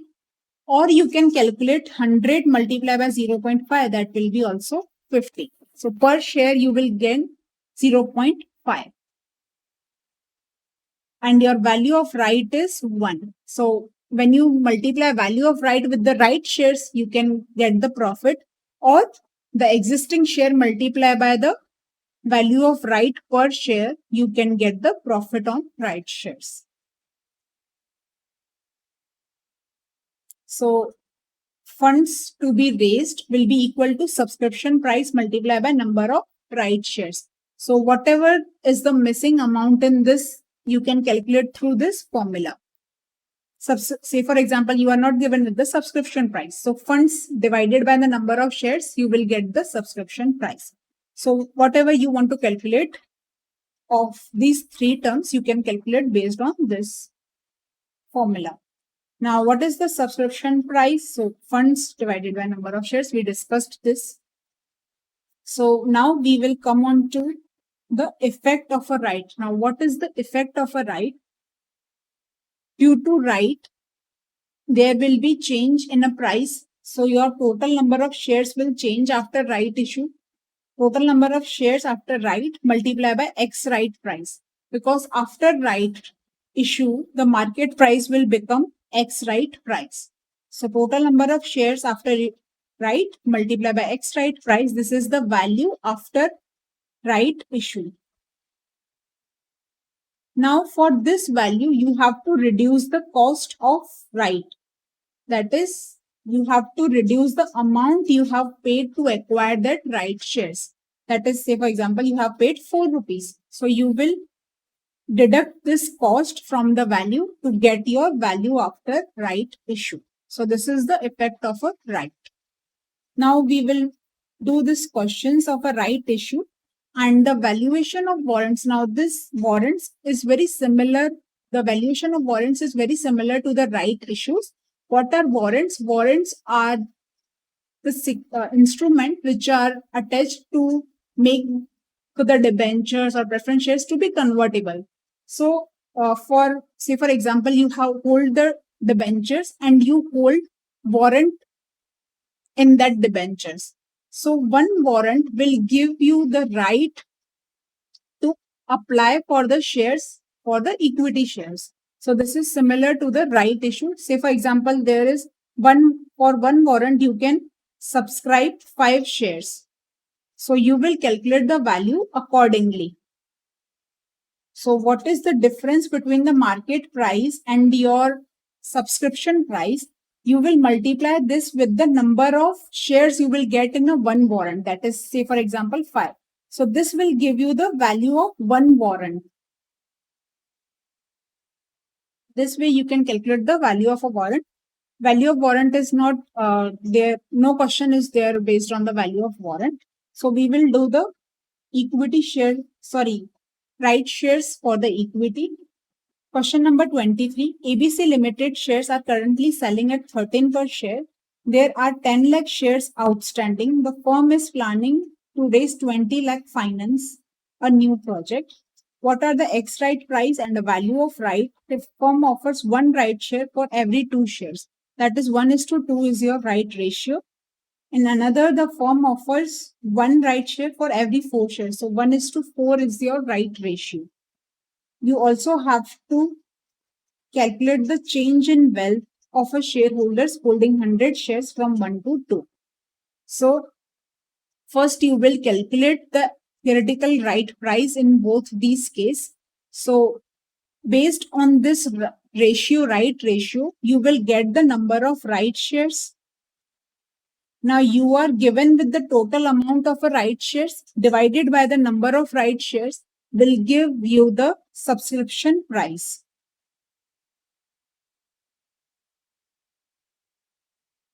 So first you will calculate the theoretical X right price. So your theoretical X right price will be the current value of a shares. So current market price is 13 and you are having currently 10 lakh shares. So your value will be 130 lakh plus 20 lakh you will raise through right shares divided by total number of shares. So existing 10 lakh plus 5 lakh right shares. So you will get X right price to be 10. Based on right ratio, you have calculated this 5 lakh number of right shares. So you get X right price 10. You have calculated the subscription price. Subscription price is 4. So the difference between this is your value of right. Now you have to calculate the value of right per share basis. So for two shares, you are getting one share. So this 6 rupees you will get if you have two shares now. So this 6 divided by 2, you will get 3 rupees benefit per share. In the second, you have to calculate based on the 1:4. So you will calculate the number of shares, subscription price, and X right price and right per share. The same calculation just based on the different right ratio. Now you have to calculate the shareholders' wealth after right issue. So when the ratio is 1:2, if he is holding 100 shares, he will receive 50 right shares. So 150 shares total multiply by X right price, that is 10, will give you 1500 minus the amount he will pay, that is for 50 shares he will pay 4 rupees, that is 200. So value will be 1300. Now when the ratio is 1:4, he is holding 100 shares and he will receive 25 shares as a bonus. In this case, the X right price is 12. So 12 multiplied by 125, that is 1500, minus the subscription price is 8. So 25 multiply 8 is 200. So over here you can see the value doesn't change based on a right issues. So whatever is your right issue, your value will remain same, 1:2 or 1:4 or no right issue. Before right issue also, if you are holding 100 share, the market price was 13. So your value before right issue was also 1300. So this is the impact on a value of a right share. Now question number 24. KLM Limited has issued 90,000 equity shares, 10 each. Current selling price 72. Has planned to issue right shares of one new equity share 48 for every 4 shares held. So your ratio is 1:4. You have to calculate the theoretical post right price per share. So first for that you will calculate the number of right shares.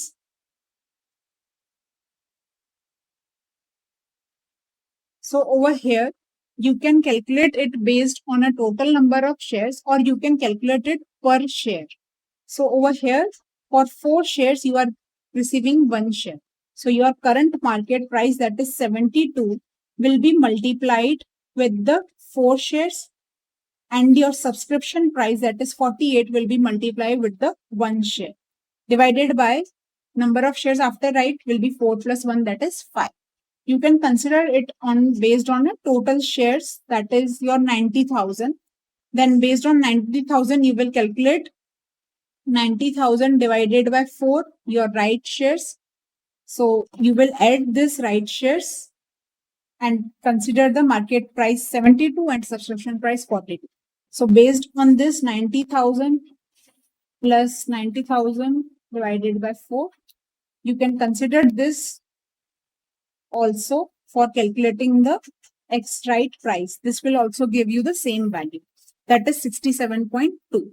Now this is for 1:4 ratio. You have to calculate per equity share.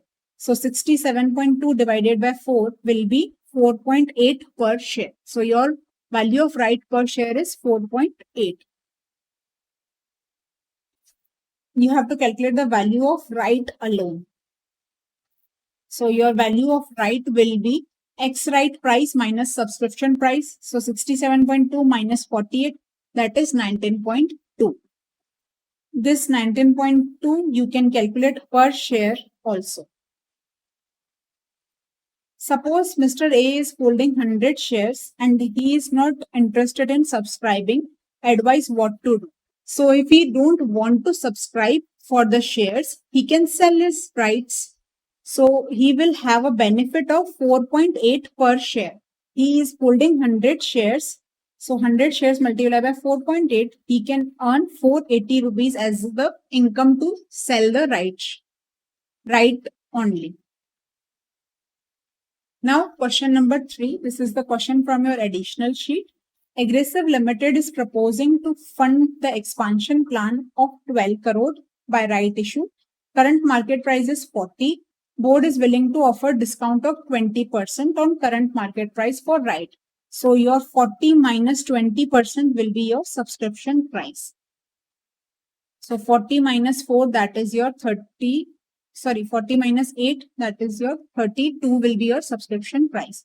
The board is also desirous that fall in X-right price should be restricted to 10% of current market price. So your X-right price will be 40 minus 10%. That is 40 minus 4, that is equal to 36.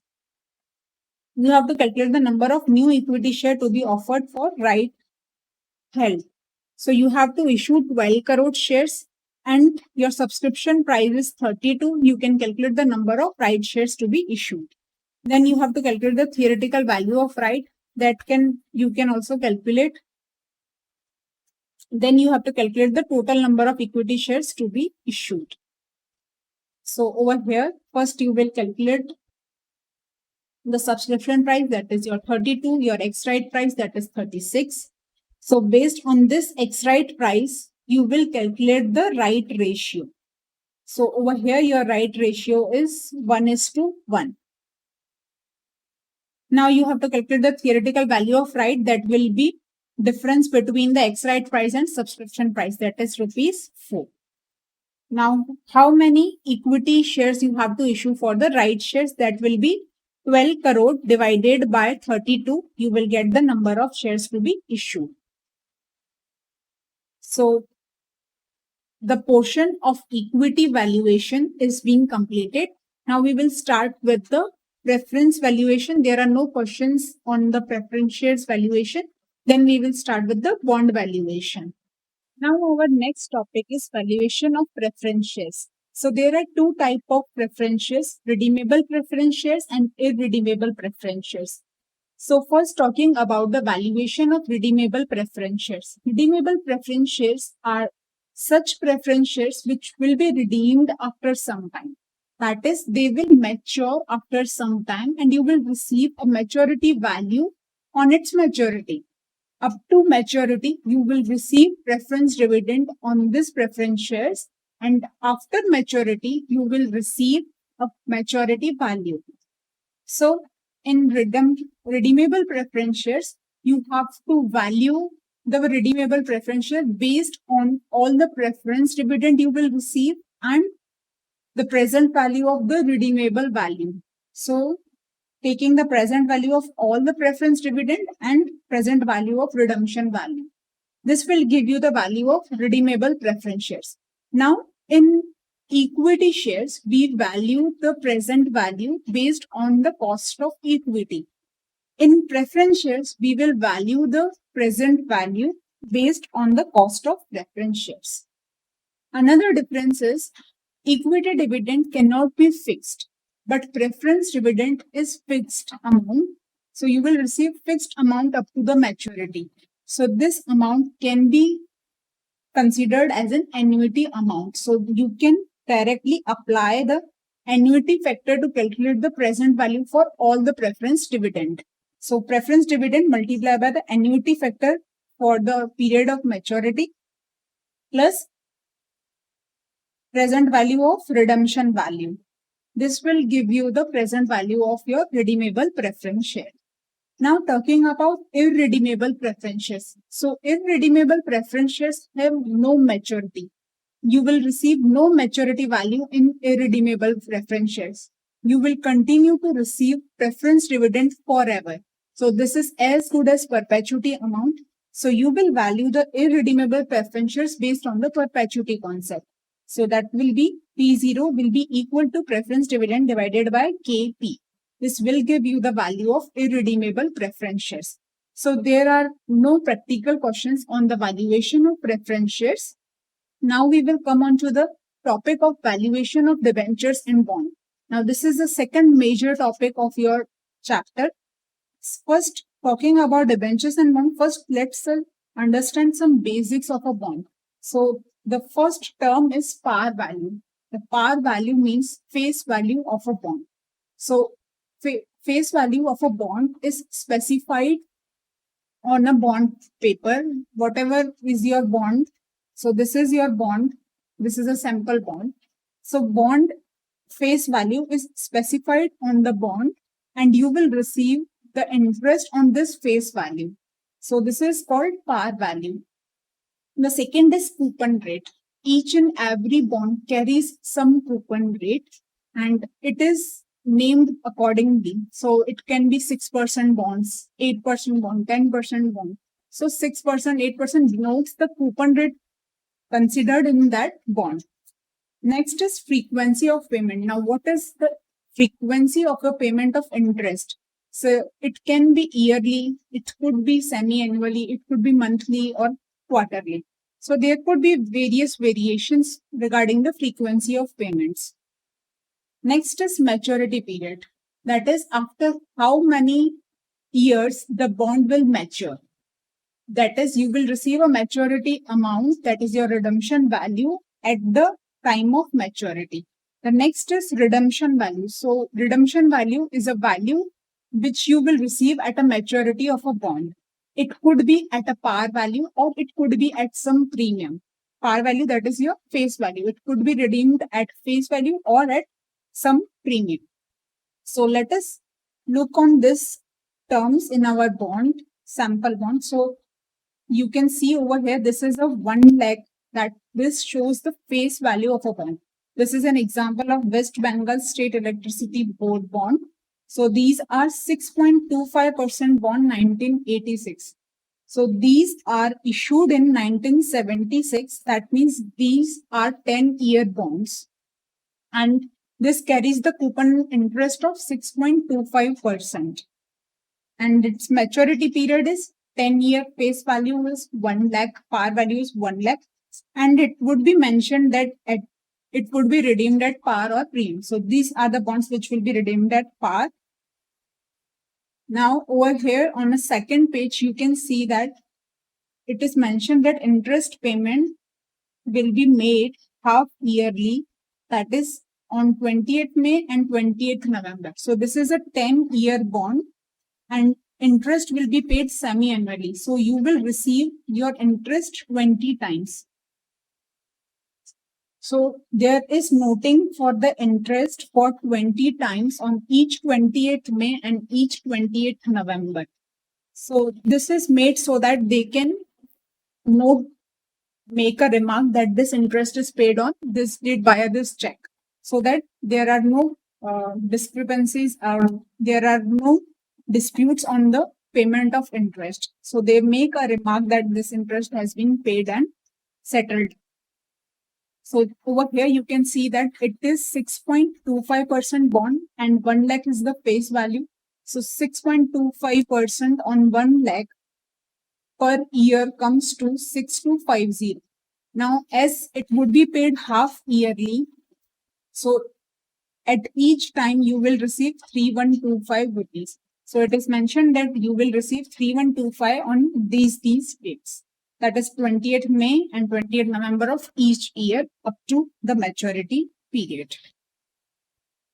So now let's come to the valuation of a bond.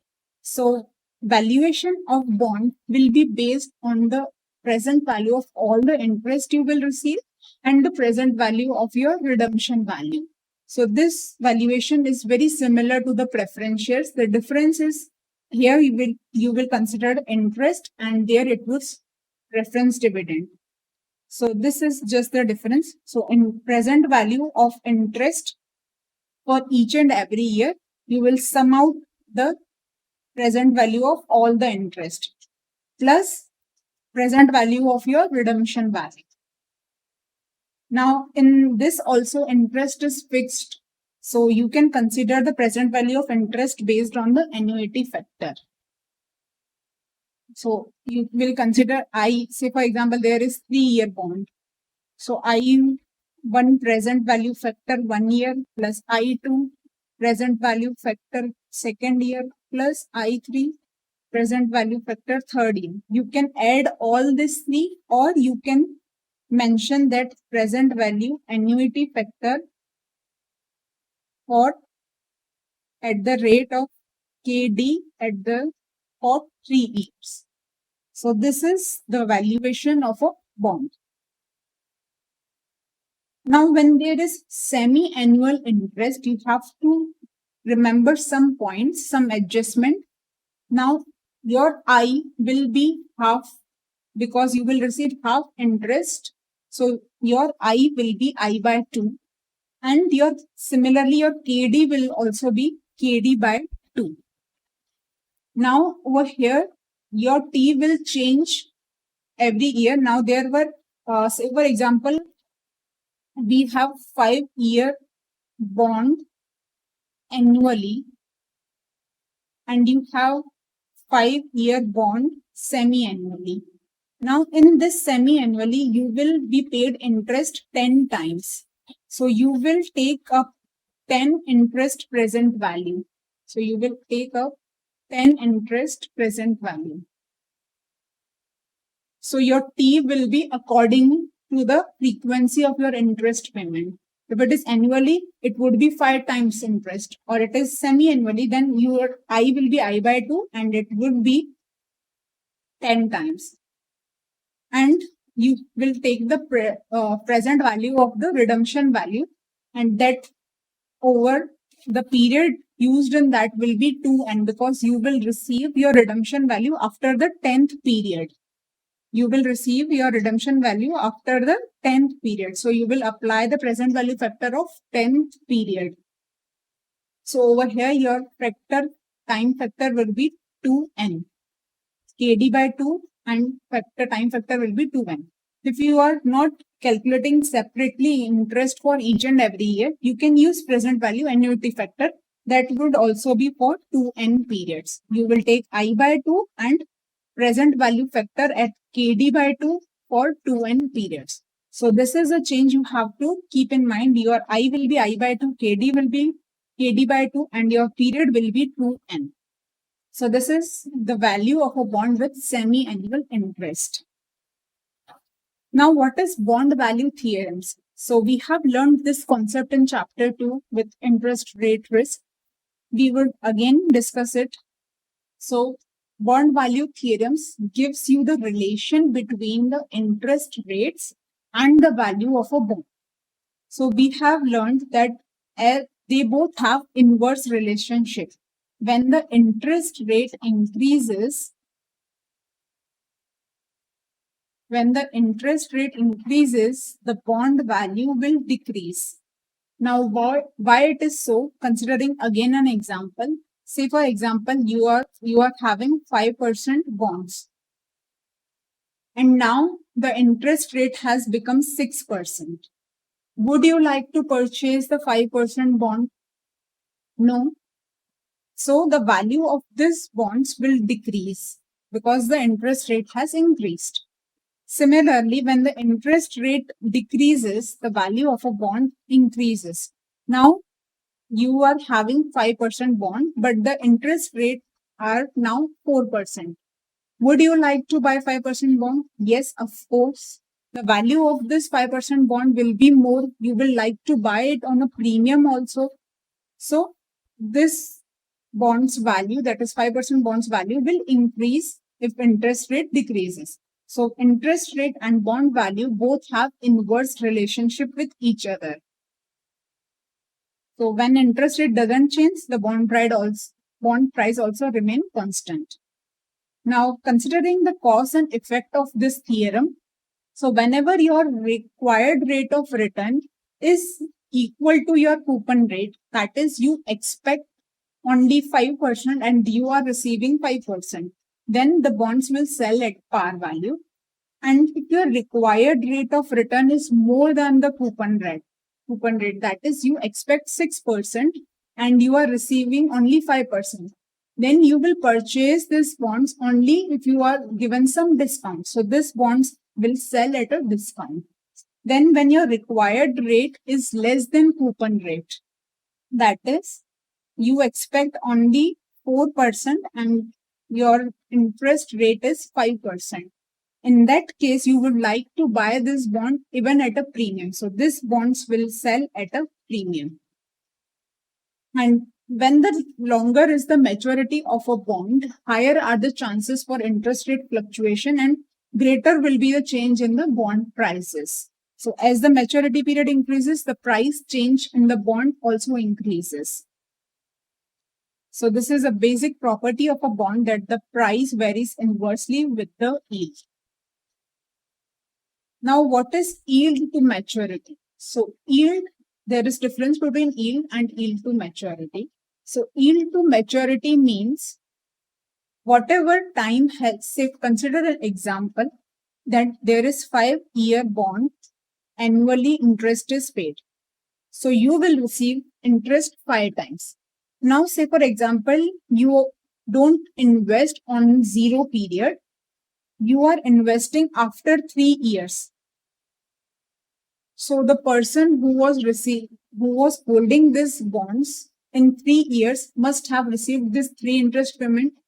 Now when you buy after this 3 year, then you will receive only interest for 2 more years and you will receive a redemption value. So this is the value you will receive. So you will take the present value of these cash flows and consider the price. Say for example, over here the price was 80. Here the price is 85 and you will receive 100 rupees on maturity and 10 rupees as an interest each time. So over here you will receive this 10 rupees interest and 100 rupees redemption value. You will consider the present value of this and consider it with the price, that how much you are earning. So the return percentage you are earning would be your yield to maturity. Now, how to calculate this yield to maturity? So let's understand the formula of that. So this yield to maturity is overall interest you will earn per annum. So per annum, you will receive this coupon interest. Each year you will receive this coupon interest. So coupon interest plus the difference of your price and maturity value. Now it could be some premium or it could be some discount. So over here, this 100 minus 85, you will receive more amount. So there is difference of 15 rupees. Now this 15 rupees is a return for overall 2 years. This is not a return of 1 year. So you have to get the return of 1 year. So this 15 divided by T, that is how many years are remaining till maturity. So over here, 100 minus 15 divided by 2. 10 plus 100 minus 15 divided by, 100 minus 85 divided by 2. So this will be 7.5%. So you are receiving each year 100 plus 7.5 as a value of your difference between the present value, market value, and the redemption value. This divided by the average price. So this divided by the average price will give you the percentage return. So we will consider the average price and calculate the yield to maturity. So this is the yield to maturity, coupon interest plus future value minus present value divided by T. Now this face value can be redemption value at a premium. So you will consider the redemption value which is at a premium. Now let's understand about the zero coupon bond. Now what is zero coupon bond? Zero coupon bond, as a name suggests, zero coupon. That means you will receive no interest on these bonds. Now, when you are not receiving any interest on the bonds, why would you like to invest in such bonds? The person invests in this bonds because the pricing of this bond is at a very much discounted price. Say for example, you will receive only a maturity value. That maturity value is 100 rupees. Now, at current period, the value of this zero coupon bond can be 45 or 55. So there is very high discount on this type of bonds. So your interest is received in another form as a growth in your price. So you don't receive interest, but the interest is indirectly received in another form as a growth in price. So these are the zero coupon bond. You only receive a maturity value. Now these bonds will be valued on the present value of this maturity value. So you will consider the maturity value divided by 1 plus r raised to n. That is how after how many years you will receive this maturity value. So you will calculate accordingly the price of zero coupon bond. Now, when it is said that your interest you have to consider semi-annually, though as it interest is not paid, but your rate of return you have to consider it semi-annually, then it would be r by 2 and n will be 2n. So this you have to keep in mind for the semi-annually.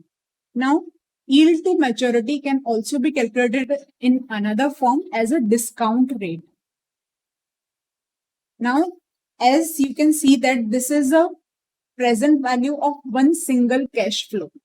You have to calculate the rate based on the future value multiplied by present value 1 plus r raised to n.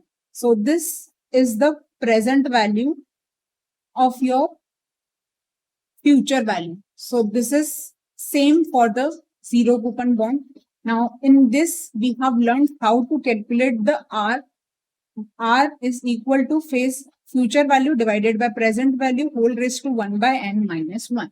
Similarly, you can calculate the yield to maturity for zero coupon bond. Your future value, that is your face value or your redemption value. If your maturity value is at some premium, then you will consider the redemption value divided by the current market price. Your present value is current market price of that zero coupon bond. Whole raised to 1 by n minus 1 will give you the rate of return you will earn over a period of a. So this will be your yield to maturity. Now, what is duration of a bond? Now, we have for duration, first we want to focus on the concept of duration of a bond. Then we will learn how to calculate that. So what is duration of a bond? Duration of a bond is a time period at which you recover your invested value plus the return you are expecting. Say for example, I have invested 80 rupees over here. Or for simplification, let's take I have invested 100 rupees over here. Now I expect 10% of return. So 100 plus 10% of return comes to 110. At which year my present value will be 110, that year would be my duration of a bond. That means that, say for example, this is a 5-year bond. At the end of third year, your present value is 110. When you calculate the present value of the bond, your value is 110. That means there could be a buyer who can buy this bond at 110. So at this point, you can recover your invested amount plus the return you have expected. So this is your duration of bond. You can recover over here also. So even though the bond is for 5 years, but the duration of bond will be less than 5 years if you are receiving some interest. So when there is zero coupon bond, when you receive no interest, then the duration will be equal to the number of years of the bond. But when you are receiving the interest, so you can recover your value fast. So you say, for example, you are recovering it on 3 years, end of 3 years. So your duration will be 3 years. Now, how to calculate this duration? So for duration, you have to understand, you have to recall the concept of weighted average profits. Now, when you have to calculate the weighted average profits, you apply the weights of years to the profits. That means, say for example, there are you have to calculate the weighted average profit for 3 years. Then profit of first year multiply by 1 plus profit of second year multiply by 2 plus profit of third year multiply by 3 divided by 1 plus 2 plus 3. This is the way you calculate the weighted average profit. Now we can simplify this that in numerator you are taking the profit multiply by year divided by total year. So this is the way you calculate the weighted average profit. Now over here you have to calculate the duration.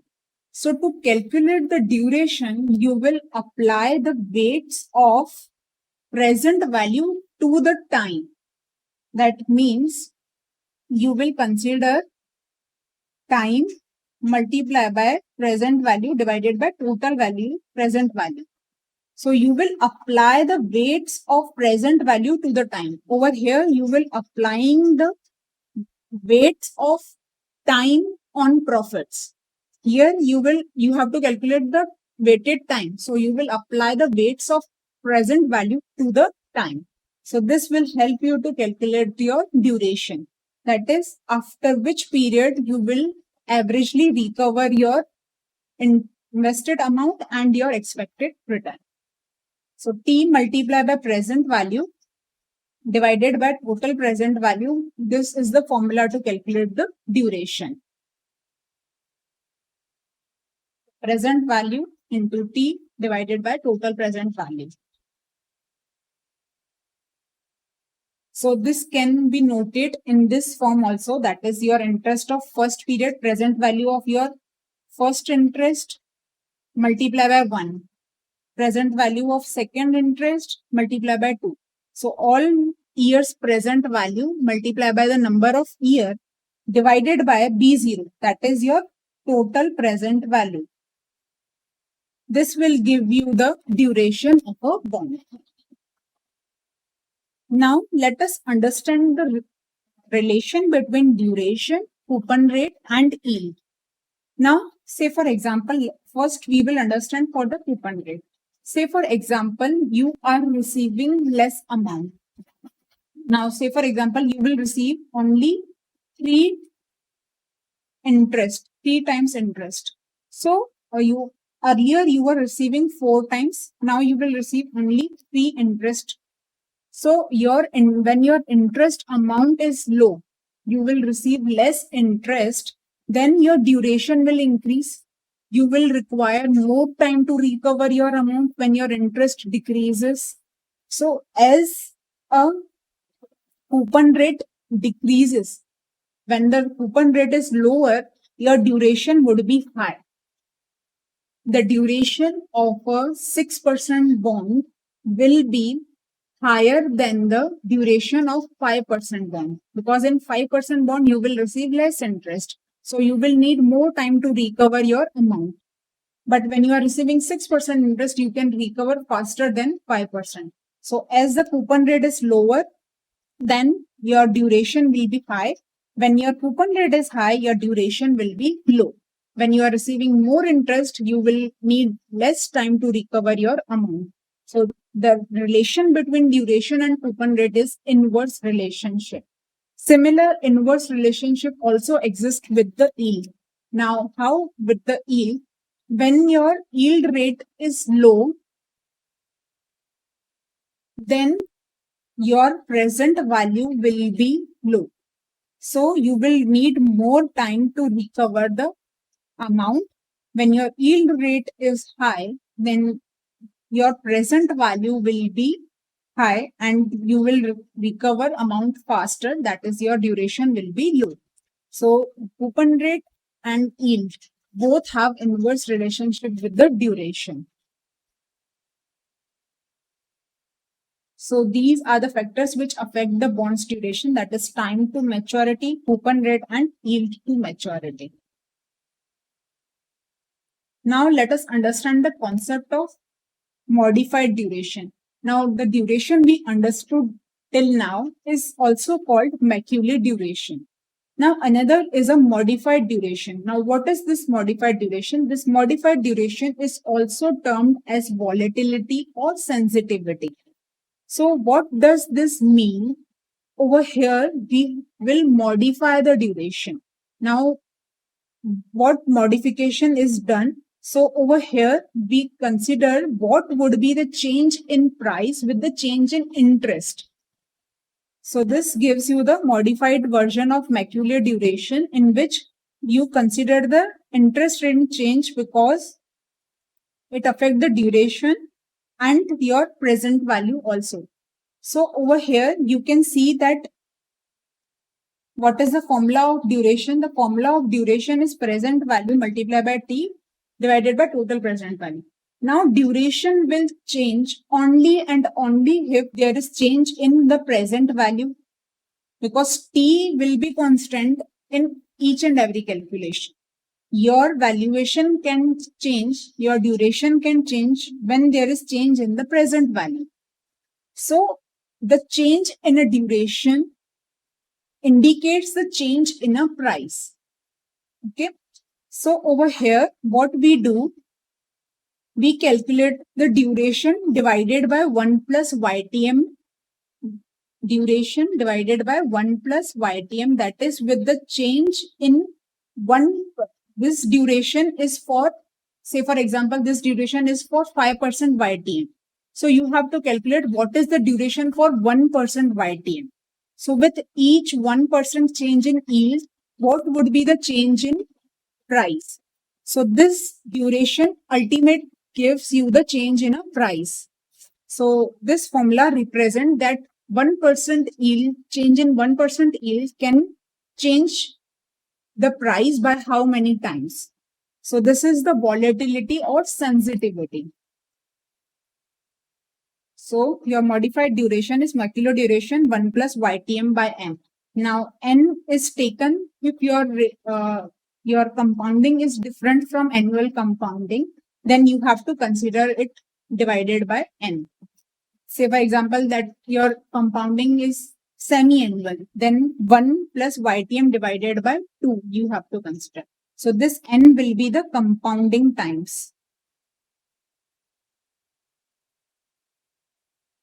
So this will give you the modified duration, which shows the interest rate change affect the duration, and this shows what would be the change in price, what would be change in price with change in yield by 1%.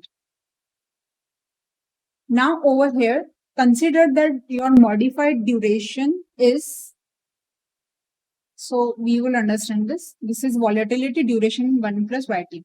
Now consider your modified duration, this your volatility is 2%. So this will give you that with 1% change in yield, your price will change by 2%. Now, 2% will it increase or decrease? How could we say that? So when your yield increases, your price will decrease. When your yield decreases, your price will increase. Now say for example, I say while this modified duration, our yield was 5%. Now say for example, my yield is 4%. That is, it has reduced by 1%. When it has reduced by 1%, so the price at this YTM will change by 2%. When yield decreases, the price will increase. So you will add 2% to this price, 2% of this price. So you will calculate the directly market price based on the volatility. You calculate the price by calculating the present value of interest and redemption value. So this is the one way to calculate the intrinsic value. But you can directly calculate the price on the new yield percentage based on the volatility. That is, say for example, when it reduces by 1%, you will increase it by the volatility percentage. When it increases, say for example, it becomes 6%. So your price will be minus 2% of fee. Existing price minus 2%. That is 98% of the existing price. So this gives you the market price, revised market price based on the volatility.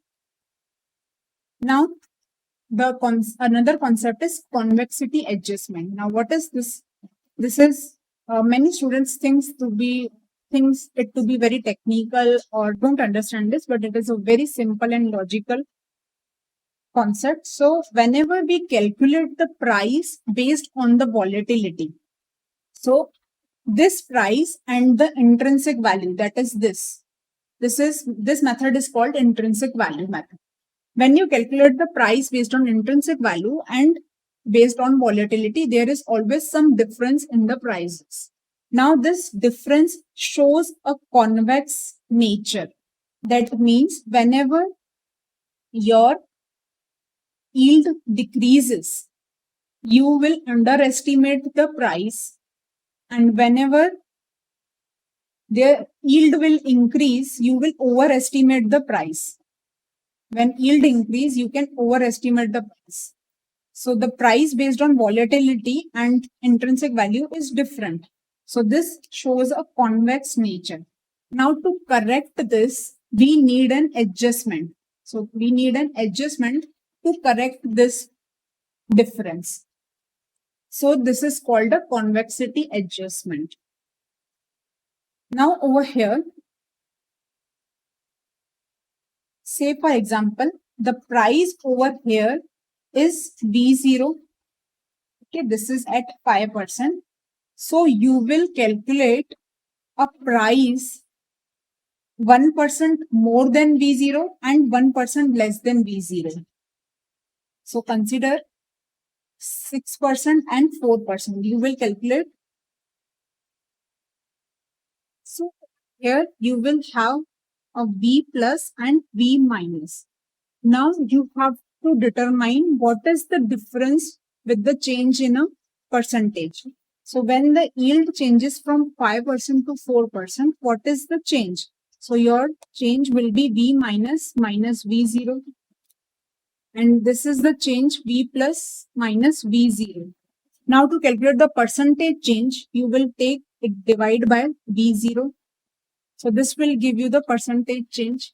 So this will give you the percentage change when your yield decreases, and this gives you the percentage change when your yield increases. So to have a one adjustment factor, we need to take an average of this. So we will take an average of this. So this would be V minus V0 plus V plus minus V0 divided by 2 into V0. So this would be an average. So over here, this V0 is 2 times. So your formula becomes V plus V minus minus 2V0 divided by 2V0. So this is an average change. Now, this we have considered it for 1%. It could be for 2%. When you consider it for 2% change, so you will calculate the change at 3% and 7%. So you will divide this by the change in yield. So over here, you have to understand the two terms. The first one is convexity and the another is convexity adjustment. Now, what is convexity? Convexity in definition term, it is called that it is a second derivative of price and the first derivative of duration. That means we have to understand when there is a difference between the price which you have to calculate based on the volatility. Now, why it is so? The reason is whenever your yield changes, not only the price change, but also the duration will change. When you are calculating the market price based on the volatility, you are ignoring the change in the duration. Okay. We are not considering the change in a duration in this part. So we consider only duration, earlier duration. We don't consider the change in duration. So there is difference between the price based on volatility and intrinsic value. So to correct this, we have to bring the change in duration also. So the convexity is change in duration by change in yield. We have to adjust this also.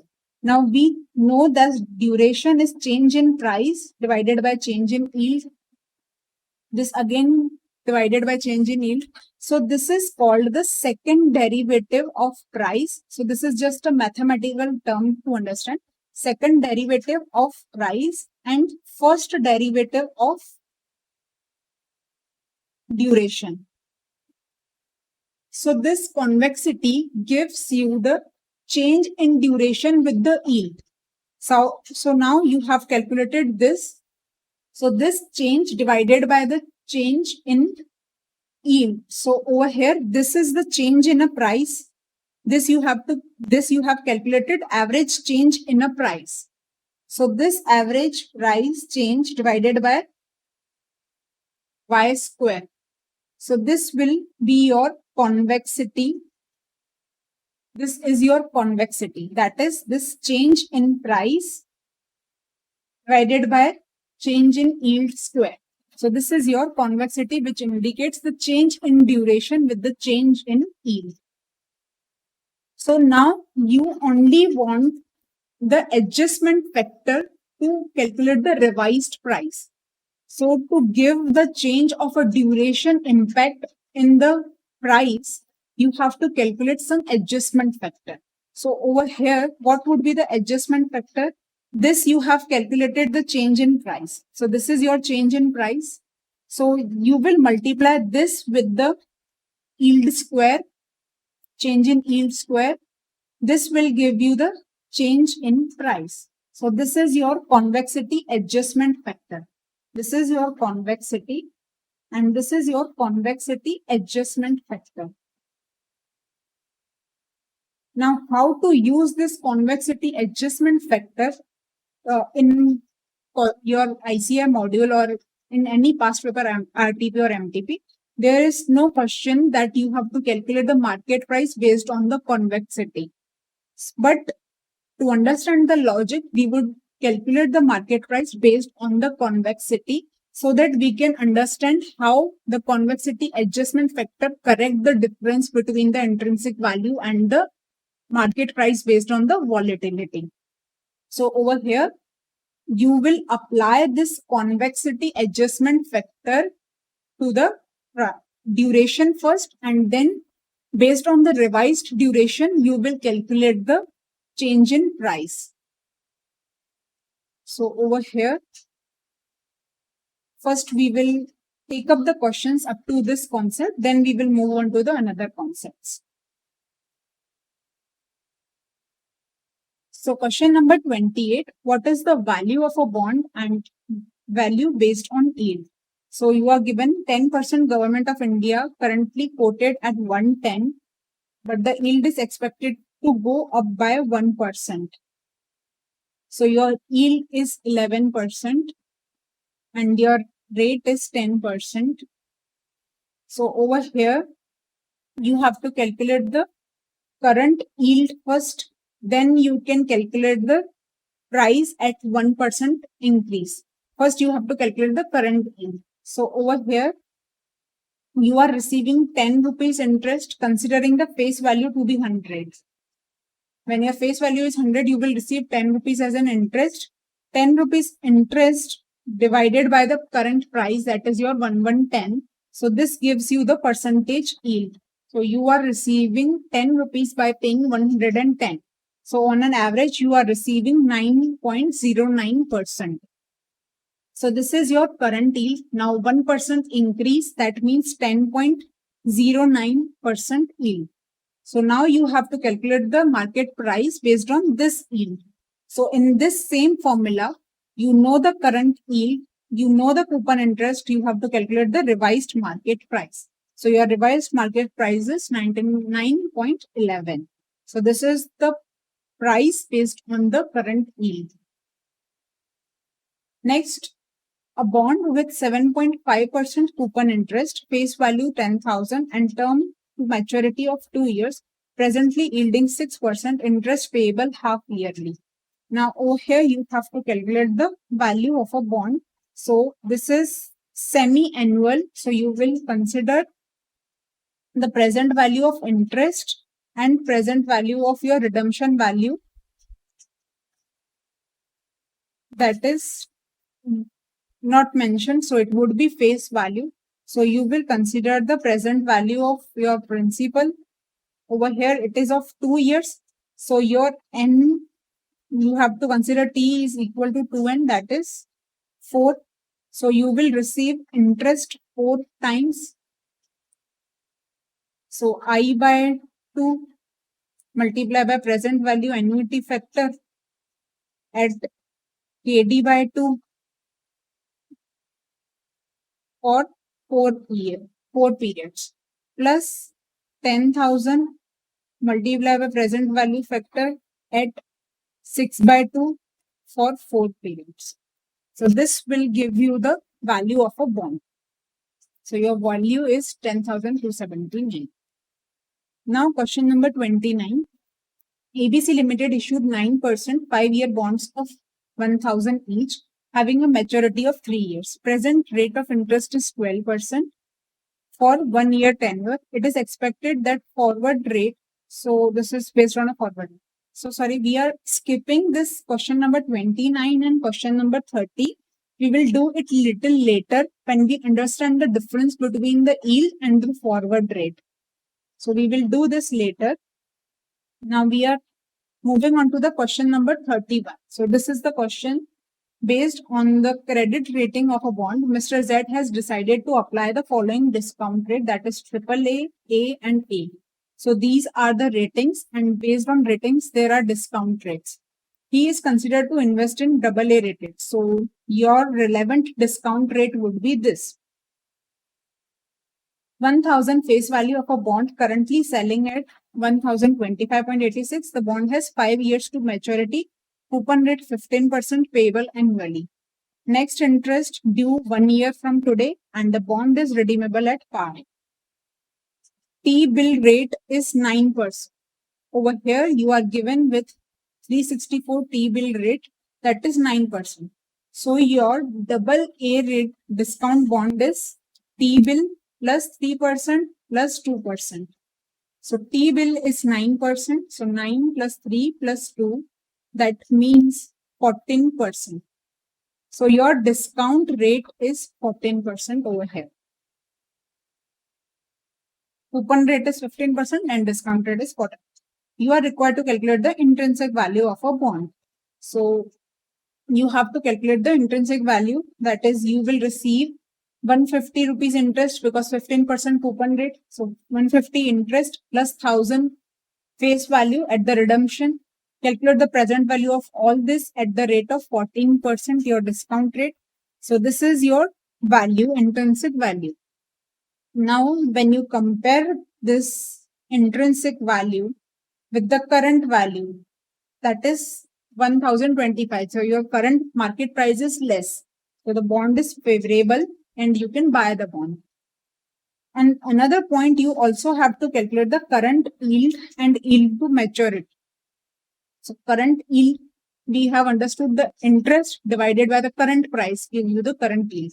So interest, that is 150 divided by current price 1025.86 gives you the current yield, that is 14.62%. Now you have to calculate yield to maturity.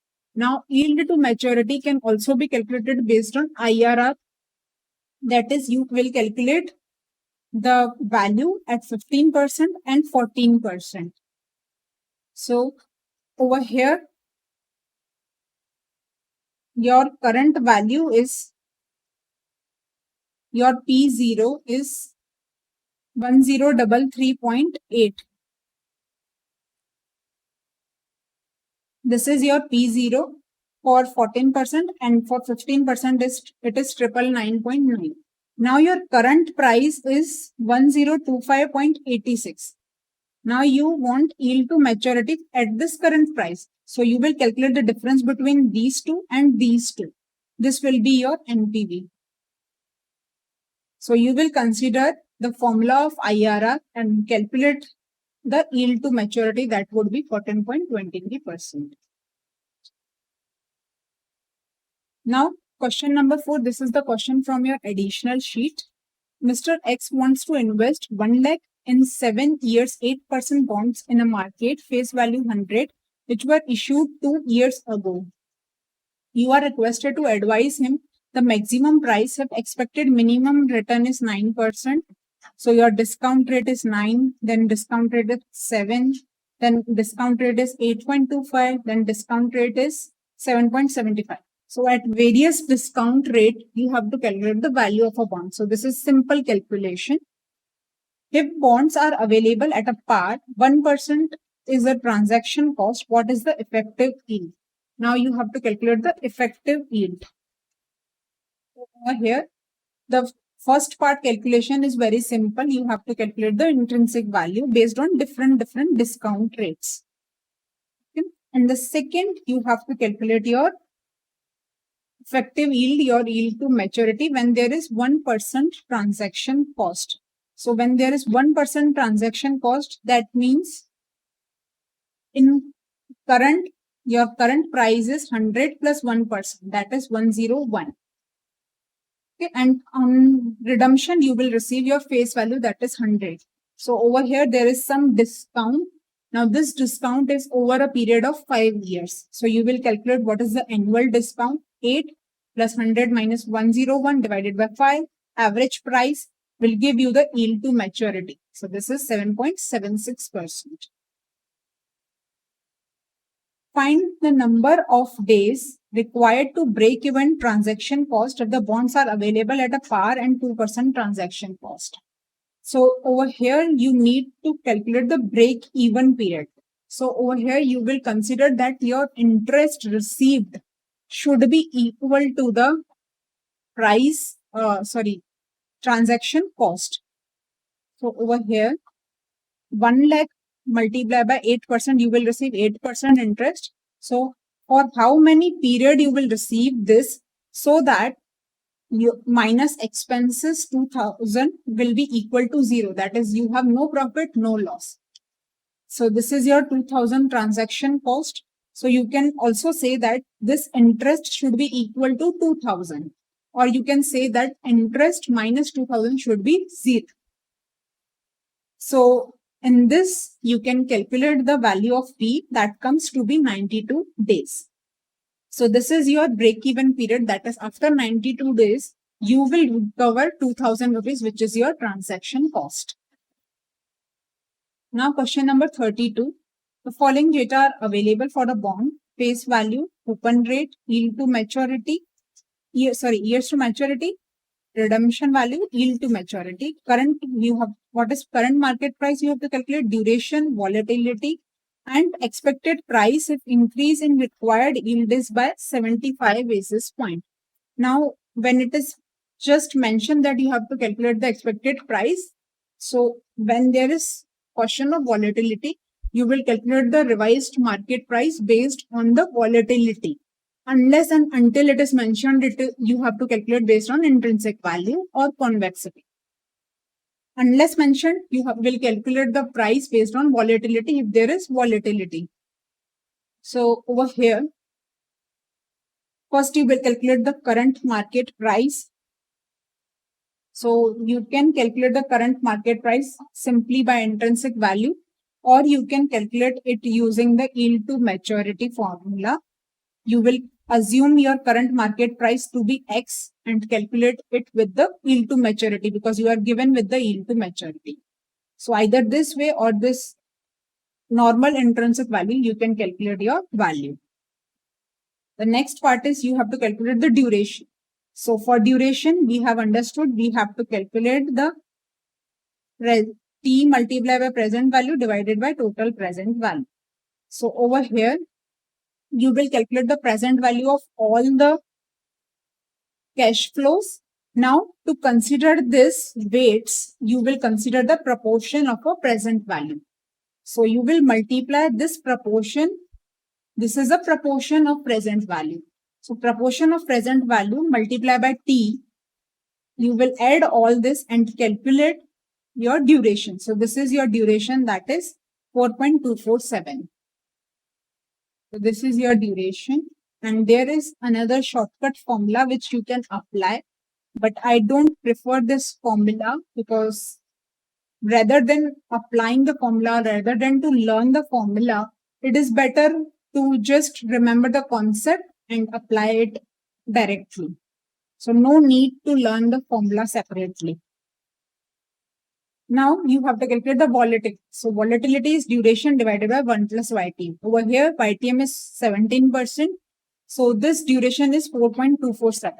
So your volatility comes to be 3.63. So this indicates that with 1% change in yield, your price will change by 3.63%.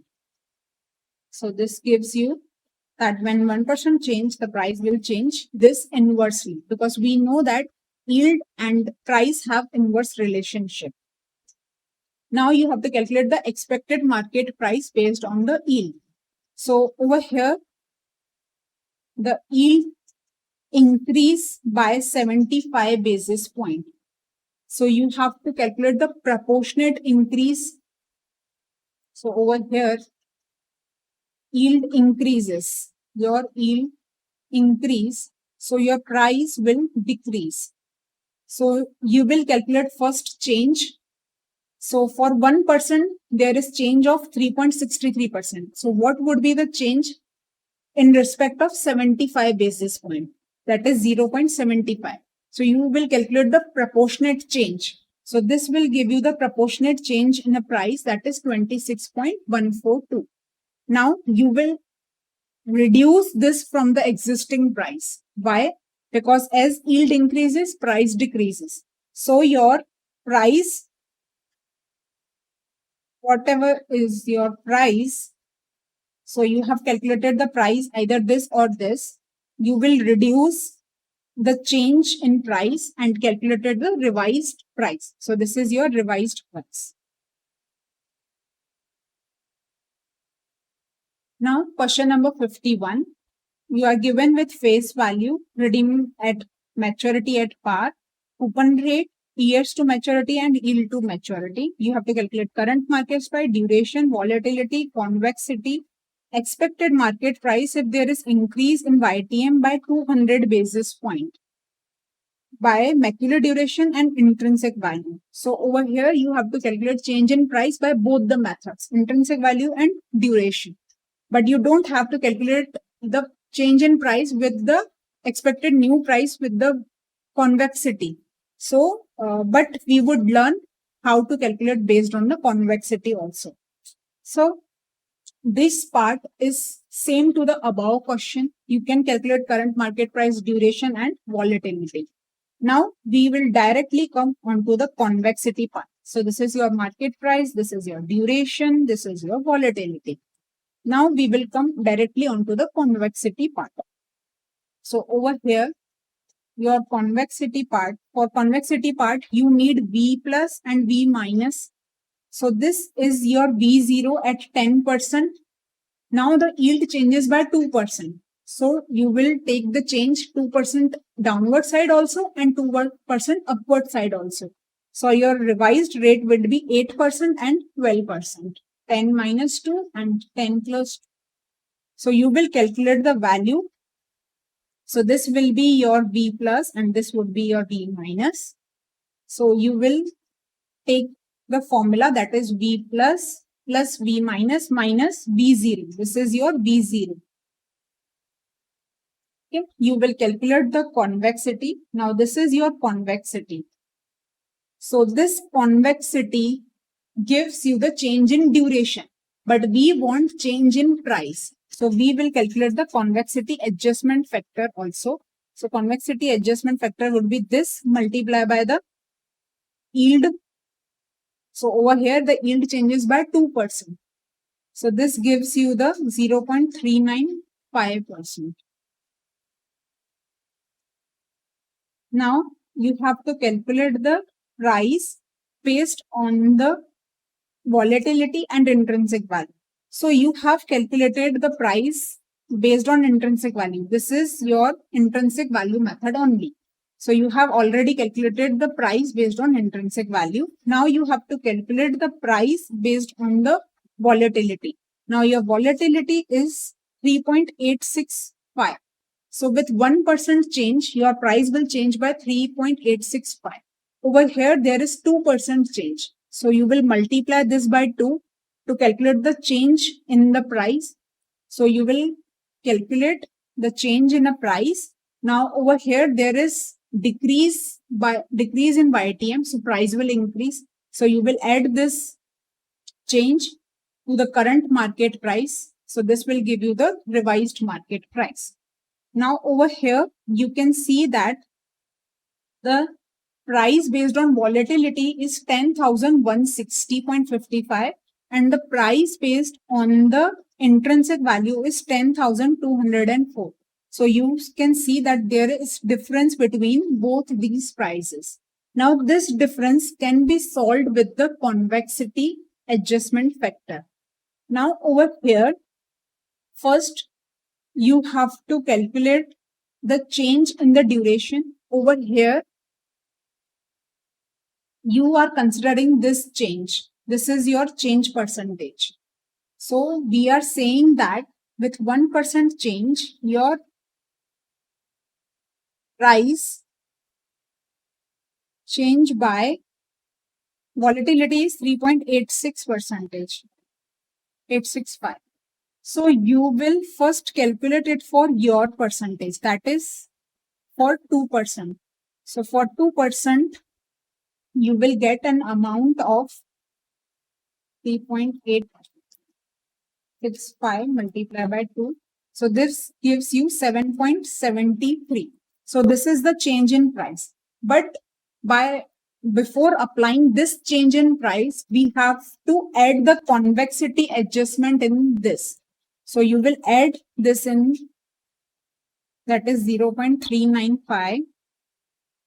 So this gives you 8.125.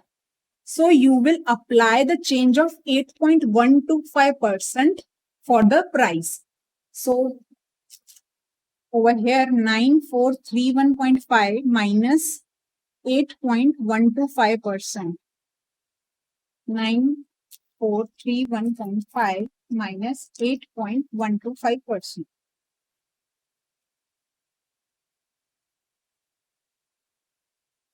Sorry, it would be plus. As the yield is decreasing, so the price will increase.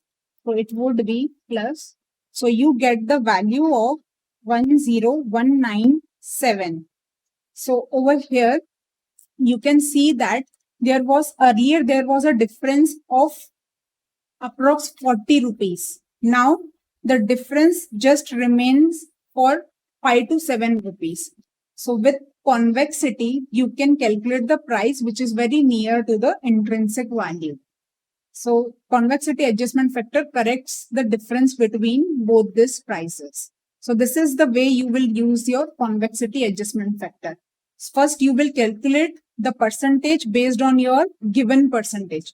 If it is 0.75, then you will consider 0.75. You will first calculate your change in price percentage plus convexity adjustment. You will get the revised percentage change in the price. So this will give you the revised market price based on the convexity adjustment. Now for the next questions, we have to understand first the concepts, then we will come into the questions again. So let us move to the concepts. Now, what is realized yield? So realized yield means this is similar to the discount rate. Realized yield means what you will realize. So this is future value divided by present value whole raised to 1 by n minus 1. Now your future value means all the interest you will receive plus the maturity value. So interest multiplied by n, that means how many times you will receive interest. So interest multiplied by n plus maturity value. This is your future value. This divided by the present value, that is your current market price, whole raised to 1 by n minus 1. This will give you the realized yield, that is based on the future value and current price, what is your earning, that is your actual yield, that is realized yield. This is actual return based on the current price. Now the next concept is immunization. So what is immunization? So immunization of a portfolio means that you have to balance your portfolio according to the duration of your investments. Now say for example, I say that I need 1 lakh rupees after 2 years. So I have to select the bonds so that I receive 1 lakh in 2 years. So my duration of the total duration of a portfolio should be 2 years. So I will say for example, I have two bonds which is one have a duration of 1 year and another bond has a duration of 3 years. So I cannot invest in a duration, entire amount in a duration of 1 year because I will have no return in the next year. If I invest in 1 year, then my amount will not grow for the second year. If I invest in a bond which has a duration of 3 years, then I cannot get my money after 2 years. So I have to decide a proportion of the investment so that my total duration of a portfolio should be 2 years. So this is the immunization of a portfolio. We decide the proportions of our investments so that we can balance our required duration. So over here, you will balance the total duration. So what will be the duration of a portfolio? That will be duration of first investment multiplied by proportion plus duration of second multiplied by the proportion will give you the total years for the portfolio. Now this should be equal to the years you desire for. So this should be the years you will have to immunize. So you can decide the proportion by using this formula. You will assume the proportion to be X and calculate the proportion. So this is the way you will immunize your portfolio based on the duration. Now what is yield curve? So yield curve, this is a theoretical topic. Yield curve is a graphical representation of interest with the range of maturities. So over here,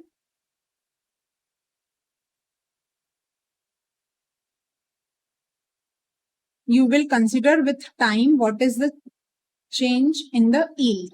So as generally, as in time increase, we should earn more because we are investing for a longer period. We desire that we should earn more. So based on various scenarios, there are different type of yield curves. So there are normal yield curve. There are 5 types. First is normal, then inverted, then steep long, then flat yield, and humped yield curve. So first is normal yield curve. Normal yield curve means that lower year bonds should have lower interest and higher year bonds should have a higher yield rate. So over here, this gives you a curve. This is a normal yield curve that at a lower time we expect lower interest rate. For a higher time we expect higher interest rate. So there is a yield curve. This is called yield curve. So over here, next is inverted yield curve. Now what this inverted yield curve means? Inverted yield curve means over in this position, your yield rates are decreasing as in when your time is increasing. So you will have an inverse curve than this normal curve. So this is an inverted yield curve. Your interest rate decreases with the time of the maturity. That means your longer yield fall below the short-term yields. Then is steep long yield curve. Steep long yield curve, this means that your longer period bonds are increasing at a faster rate. So this is a normal curve. This is a rate at which it should increase, but it is increasing at a higher rate. So there is a steep formed over here. So this is a steep form over here. That is, your shorter bonds are not increasing so fast, but your large year bonds, long-term bonds are increasing at a faster rate. So there is a steep yield curve. Then flat yield curve. That is, there is no change in interest compared to the time. Whether you invest for 5 years or you invest for 10 years, you will receive same interest rate. So this is flat yield curve. That is, your yield doesn't change with the maturity. Then the next is humped yield curve. That means over here, your medium term bonds will increase higherly than expected. So over here, when this medium term increase higher at a higher rate, then a hump is formed at a middle part. So this is called a humped yield curve. Now, based on this yield curve, there are some term structure theories. So there are 3 term structure theories, that is expectation theory, liquidity preference theory, and preferred habitat theory. Now, first theory, that is expectation theory, this suggests that based on the long-term interest rates, we can forecast the short-term interest rate. Long-term interest rate used to forecast the short-term interest rates. So this is the expectation theory, that based on the yield curve, we can calculate the short-term yield curve based on the long-term rates. Now the next is liquidity preference. This means that the longer terms should have a higher interest because they carry a higher risk. So there should be some premium on this. You should receive some premium when you are investing in a higher maturity bond. So over here, this is your expectation theory, that we are predicting our yield rates. Now liquidity premium says that as an years increases, you would expect more premium. So this is your liquidity premium, which one could expect as the terms of maturity increases. So this is your liquid preference theory. Then comes the preferred habitat theory. Now, preferred habitat theory says that the interest rates and you cannot predict the interest rate based on the time of maturity. The interest rates changes due to demand and supply of the funds. So this is the preferred habitat theory, which says that different investors have a different assumption for their yields. So you cannot predict the yield directly, and you can predict the yield based on the demand and supply of the funds. So this is preferred habitat theory. Expectation theory, long-term interest rate can be used to forecast the short-term. And liquid preference means long-term bonds should have a higher interest rate because they have higher maturity and higher risk. So there should be premium for such risk. So this is a positive slope curve.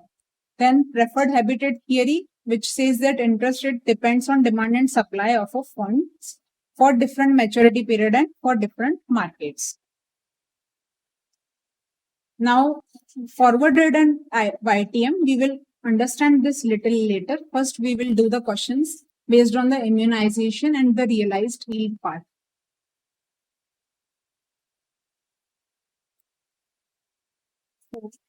Realized yield, question number 33.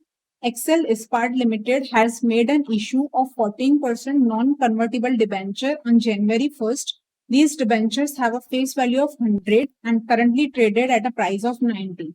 Interest on this are post-dated checks from June 30 and December 31. Interest payment for first 3 years will be paid in advance through post-dated check, while 2 last year issued at the 3rd year.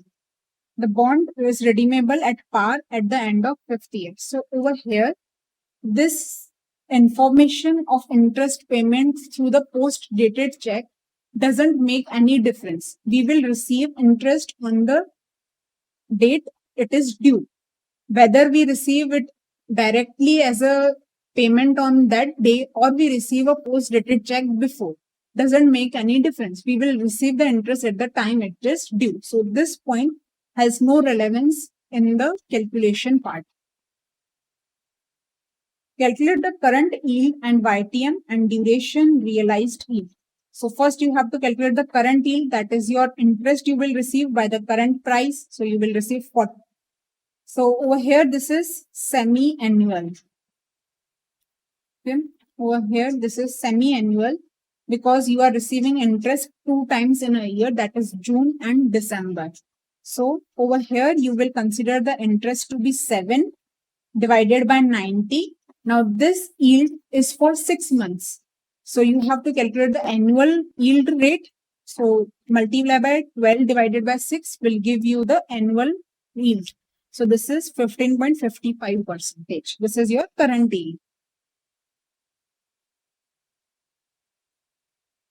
You can calculate it based on YTM also. Then you have to calculate, the YTM. So over here, you will calculate the YTM based on IRR method. So this is your YTM, that is you will calculate at 7.5 and 9%. So we are assuming over here at a half yearly. So this is your half yearly rate. So this is for 10 periods. This is a 5-year bonds, but interest will be received 10 times. So we will consider accordingly 7.5 and 9%. Okay. It was over here, that was 14%. So based on this is also half yearly rate, that is 7.5 and 9%. So you calculate using the interpolation, then your rate is 8.54%. Next, you have to calculate the duration. So for duration, you will directly use this YTM rate. Then you will calculate the duration. Now the duration you will get over here is 7.3654. Now we know this, we have considered 10 periods. Based on 10 periods, we are receiving 7.3654. So this 7.3654 is half year period. So when we convert this half year to the yearly, your years will be 3.683 years. So your duration is 3.683 years. So when there is semi-annual interest, you have to also consider this point while calculating the duration. That your duration will be your half years, you will divide it by 2 to calculate your duration in years.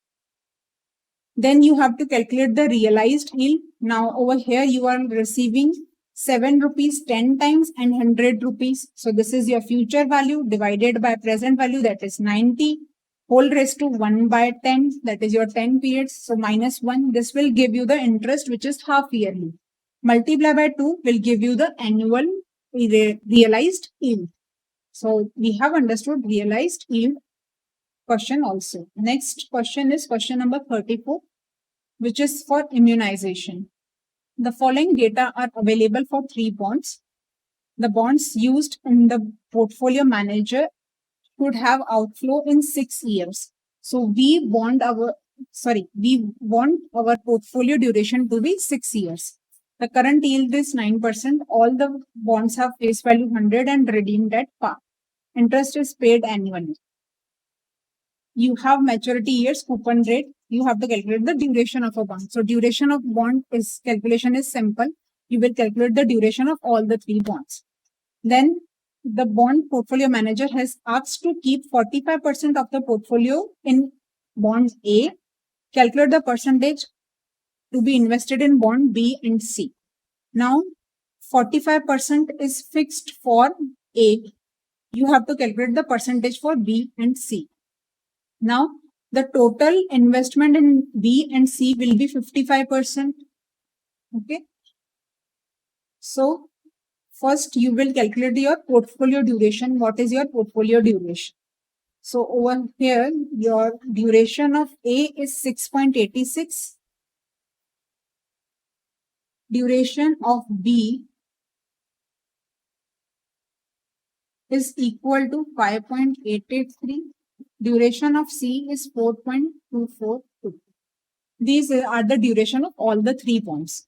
Now when you invest 45% in this, you have to calculate the balanced duration available for B and C.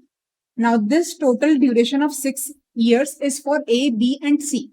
So you will reduce the portion of A, that is 6.86 multiplied by 45%. So you will reduce this part which belongs to A. So this will give you 2.913. So your total duration for investment in B and C should be equal to 2.913. So your B plus C is equal to 0.55 and your duration of a portfolio, that means 5.883 multiplied by B plus 4.242 multiplied by C should be equal to 2.913. So based on these two equations, you will calculate the value of B and C. So over here, the proportions comes out to be something around 35 and 20%. So this is the way you decide the proportion based on the duration. Then part 3. After the portfolio has been formulated, an interest rate occurs which increases the yield to 11%. The new duration is this. You are given with the new duration at the revised yield. So no need to calculate the duration again at the 11%. You are directly given the value. You have to decide whether the portfolio is immunized now or not. If not immunized, you have to calculate the new percentage. So now you will calculate the again duration and weights based on the revised duration. So you will consider this revised duration and again calculate the weights for B and C. So your duration remains 6 years. Now you will calculate. Now the revised duration of A is 7.15. So you will reduce 7.15 multiplied by 0.25. So this gives you that your total duration of a portfolio of B and C should be 2.7825. So you will again get two equations and calculate the B and C based on that. So your values comes out to be around 25 and 30%.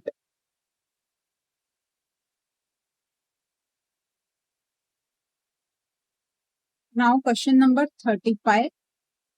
This is a little unique question.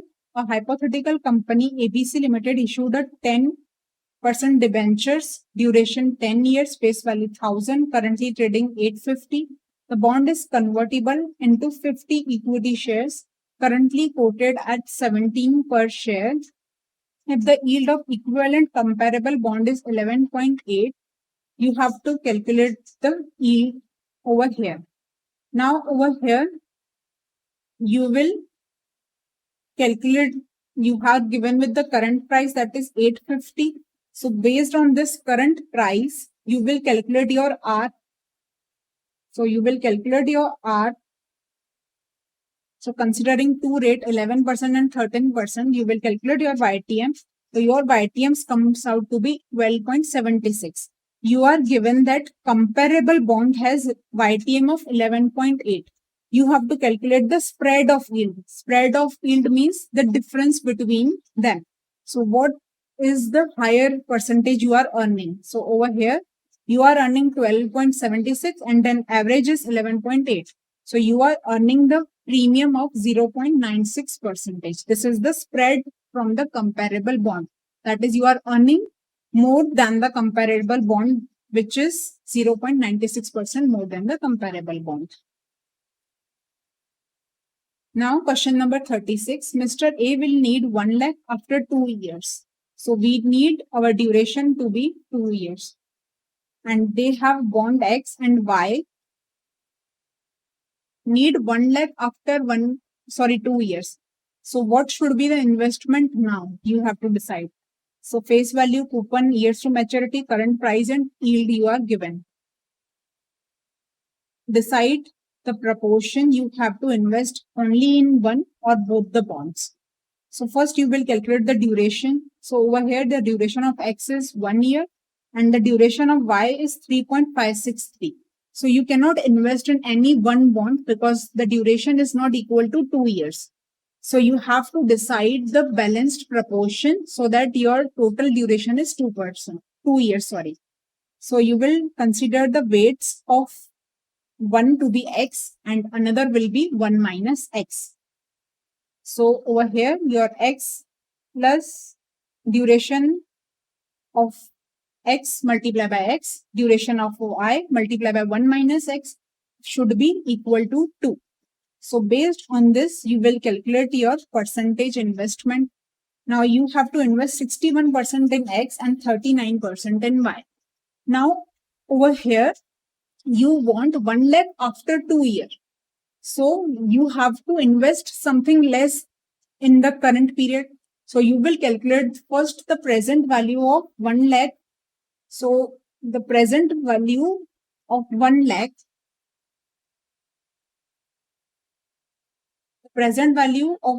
will be distributed in 61% and 39% in X and Y. So this comes out to be 50,386 in X and 32,214 in Y. Now we have the current price. So we have the total investment amount and we have the current price also. So this way we can calculate the number of bonds. Total investment divided by the current price, we can calculate the number of bonds we have to purchase.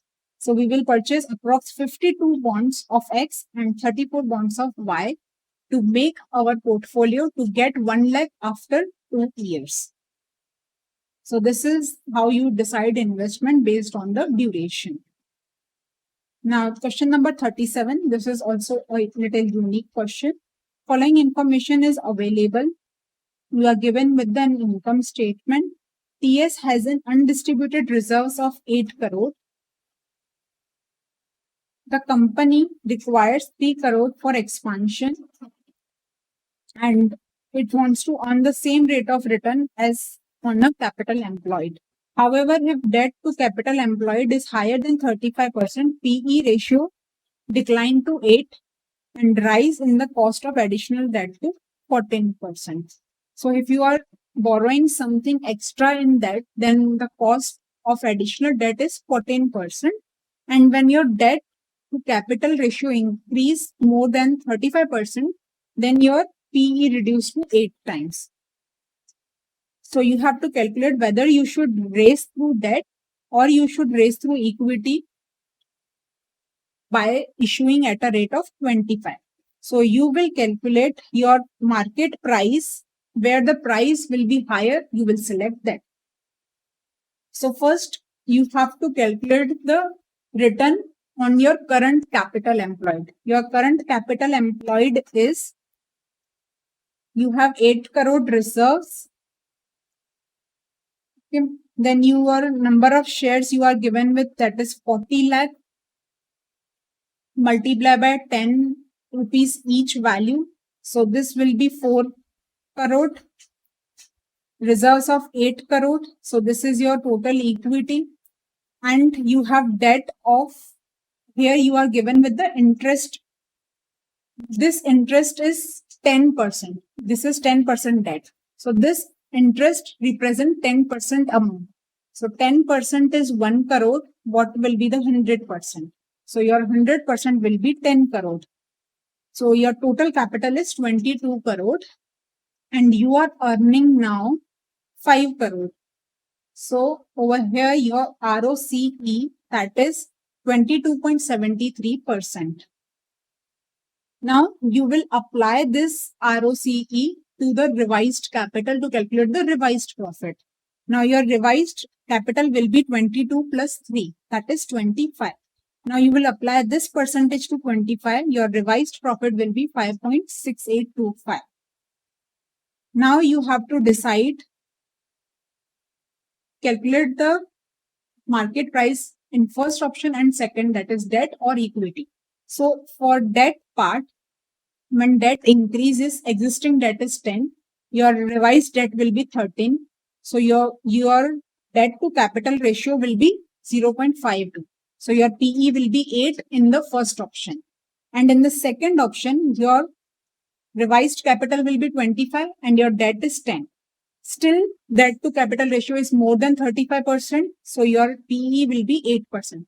So either in first option or in a second option, your PE is going to be 8 times only. Now for the second option, you will decide how many number of shares you will issue. You need 3 crores and you will issue 1 share at the rate of 25. That means you will issue 12 lakh shares. Now you will calculate PB based on revised profit. You will reduce the interest. In the first option, you will reduce the interest 10 crore multiply by 10% and 3 crores multiply by 14%. In this, your interest will be 10 into 10% because no additional debt is raised in the second option. Now this gives you the profit before tax minus tax will give you profit after tax divided by the number of shares. So in first option, the number of shares will not change. The number of shares existing are 40 lakh. So it will not change. It would be as it is 40 lakh. But in second part, you will have to issue 12 lakh extra shares. So your total number of shares will be 52. So this gives you the EPS. EPS multiplied by PE give you the market price. So the market price is higher in the first option. So it is better to raise the money through debt because your market price will be higher in the debt option. So first option is preferable. Now the next questions are based on the forward rate and yield to maturity. So first we will learn the concepts of that. Then we will come on to the questions again. Now let us understand the difference between the forward rate and yield to maturity rate. So forward rate are the rates which are rate of return which we earn on a year basis, that our year return can be different. Say for example, I earned in 1 year 5%, in another year 8%, in next another year of 6%. So these are the different rates I have earned over a year. But to calculate a uniform annual rate for 3 years or 2 years, so I will consider what I have earned averagely over 2 years or 3 years to calculate the yield to maturity rate. So if I want to calculate the yield to maturity rate for 2 years, then I will consider 1 year 5 written, then next year 8, and I calculate the average, that would be my yield to maturity rate. That is, on average, I have grown this percentage per annum. So forward rate is individual rate of return for year, and yield to maturity rate is the uniform rate of return over a period. So this is the basically difference between the forward rate and yield to maturity rate. So over here, when we consider an example, say for example, your bond has 3 years to maturity. So at current period, that is 0 period, it has 3 years to maturity. After 1 year, it will have 2 years to maturity. After 2 years, it will have 1 year to maturity, and after 3 years, it will have 0 years to maturity.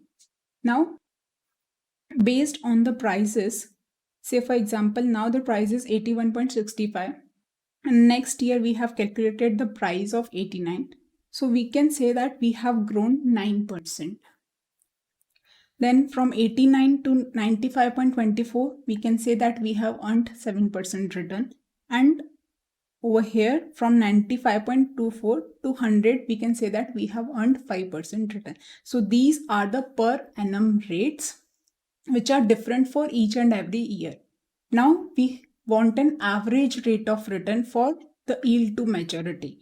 So on a 0 period year, when 3 years are remaining to maturity, you will calculate the average of 9, 7 and 5. That is 9, 7 plus 5 divided by 3. This comes to 7. So when your bond has 3 years to maturity, your yield to maturity rate is 7%. That means you says that you are earning 7% per annum for 3 years. This means that when you consider the different rate, that is 1.09 multiply 1.07 multiply 1.05, this will be equal to, I say that I have grown 7% for 3 years. So 1.07 multiply 1.07 multiply by 1.07. This both will be equal to each other. So over here, when you calculate the average of the forward rates, you can calculate the yield to maturity. Now, when I am at the end of first year, 2 years are remaining to maturity. So I will earn 7% return and 5% return. Taking average, I can say that I will earn 6% return per annum for 2 years. So for first year, the yield to maturity rate and forward rate will be same. So this is the difference between the forward rate and yield to maturity rate. Now when you have to calculate the present value based on a forward rate and yield to maturity rate, the method differs a little bit. So over here, say for example, I have to calculate the present value of this 100 over here. So when 3 years are remaining to maturity, so I will consider 100 divided by 1.09, 1.07 and 1.05. So I have to consider the rate of return for each and every year. So this will give me this price based on forward rate. So when I have to calculate the value at the end of second year, I will discount this 100 by 1.05 only. This is the rate. And when I have to calculate this 100 will be 1.05 and 1.07. And over here, this will include all the 3 rate of returns. So this is based on forward rate. When I have yield to maturity rate, I will say that it would be 100 divided by my yield to maturity rate are 765. So this would be 5 raised to 1, and this would be 100, 1.06 raised to 2, then 100 divided by 1.07 raised to 3. These is the present value based on yield to maturity. So this is the difference in the present value calculation based on the forward rate and yield to maturity rate. So in general, we say that forward rate 1 multiplied by forward rate 2 will be equal to yield rate multiply by the yield rate. So over here, when you have to calculate the forward rate based on the yield rates, so how would you calculate that? So over here, this 5% includes this rate of return. This 6% includes these two rate of returns, and this 7% includes this three returns. So over here, when you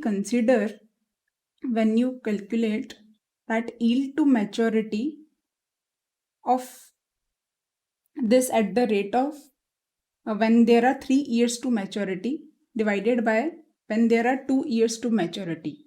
So this means that the above will consider the forward rate when 3 years are to maturity, multiply by forward rate when 2 years are to maturity, forward rate when there is 1 year to maturity, divided by this will consider the forward rate and forward rate 1. So over here, you can see this both cancel out. So you will get the forward rate 3 based on yield to rate. So you will consider this over here. That means when there are 3 years to maturity rate, you are earning 1.7%.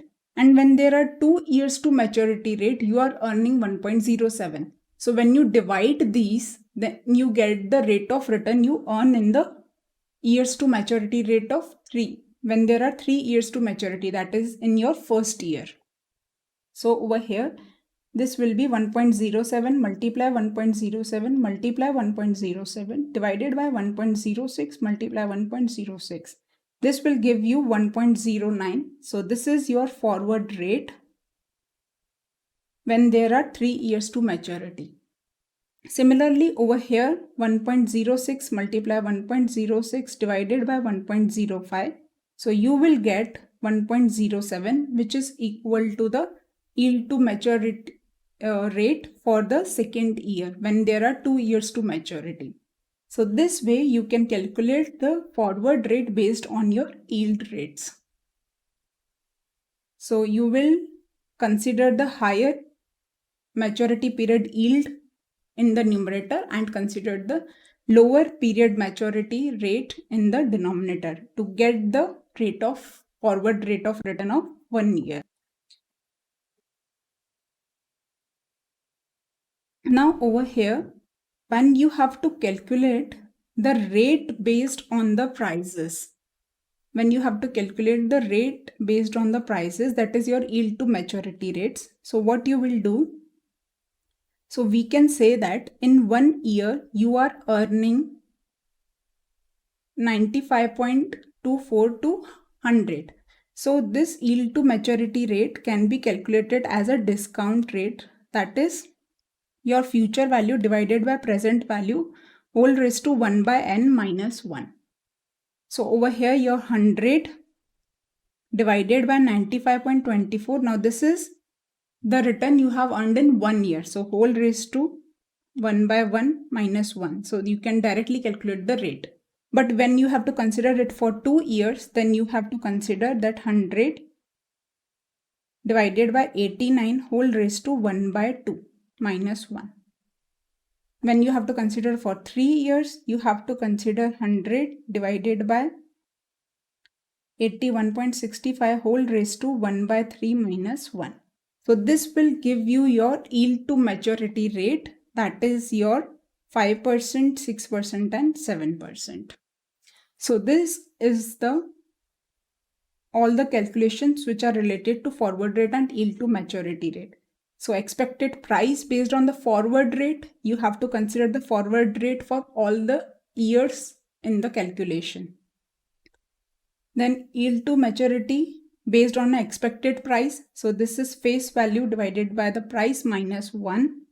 For next year, you have to consider under root. For the another n plus 2, you will consider under root 3.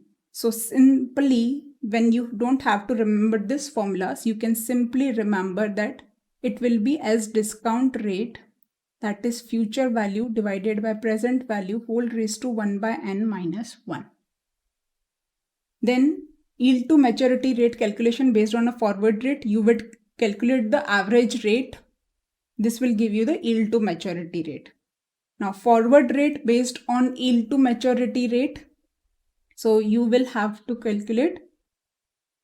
So over here 1 plus r raised to n whole raised to n divided by 1 plus r n minus 1 whole raised to n minus 1. So this will give you the forward rate, that is yield to maturity rate of this year divided by this year will give you the forward rate of this year. So this is the way to calculate the forward rate based on yield to maturity. Now we will come on to the question of this forward rate and yield to maturity rate. So question number 38. Following are the yields of zero coupon bond. Face value 1000. Maturity is 1, 2, 3. Yield to maturity is given to you. You have to calculate the implied 1 year forward rate. So you have to calculate the forward rates of each year. Expect yield to maturity and price of 1 year and 2 year zero coupon bond at the end of first year.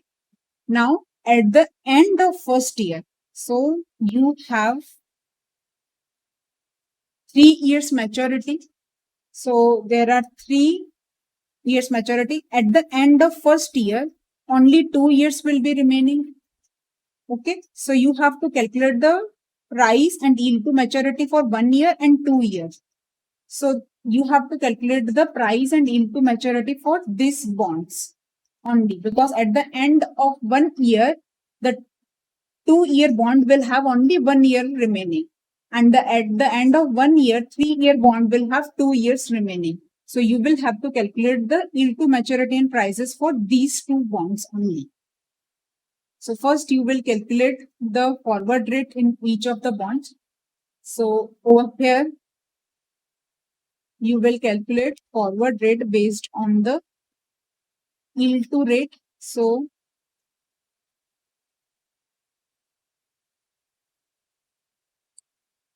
you have 1, 2, 3, and yield to maturity is 10, 11, and 12. So over here, for when you consider it for 1 year, your yield remains the same. When you are considering it for 2 years, that means your 1.11 into 1.11 divided by 1.1. So for 2 years, your yield to maturity is 1.11. That means you will grow 11% 2 times for 2 years, and you will grow 10% in a 1 year. So this way you can get the forward rate too. Now for third forward rate, you will grow at 12% for 3 years. So 1.12 multiply 1.12 multiply 1.12. And you are growing for 2 years at the 11%. So this way you can calculate the rate you are growing in the third year. So this will give you the forward rates for each year. Now you have to calculate the expected price and yield to maturity for this 2-year bond and 3-year bond. So you have calculated the forward rate over here for second year and third year. You are having the face value. Now you have to calculate the value at the of this 2-year bond. Now at the end of first year, this bond will have only 1 year left. So we will discount this face value for 1 year only. So this 1000 divided by 1 plus 0.201, this will give you the value of bond, 2 years bond at the end of 1 year. Now you have to calculate the value of 3 years bond, which has only 2 years to maturity. In second year, you are earning forward rate this. In third year, you are earning forward rate this. So these are the 2 rates. You will calculate the present value based on these 2 rates, these 2 forward rates. So multiply both these and calculate the present value.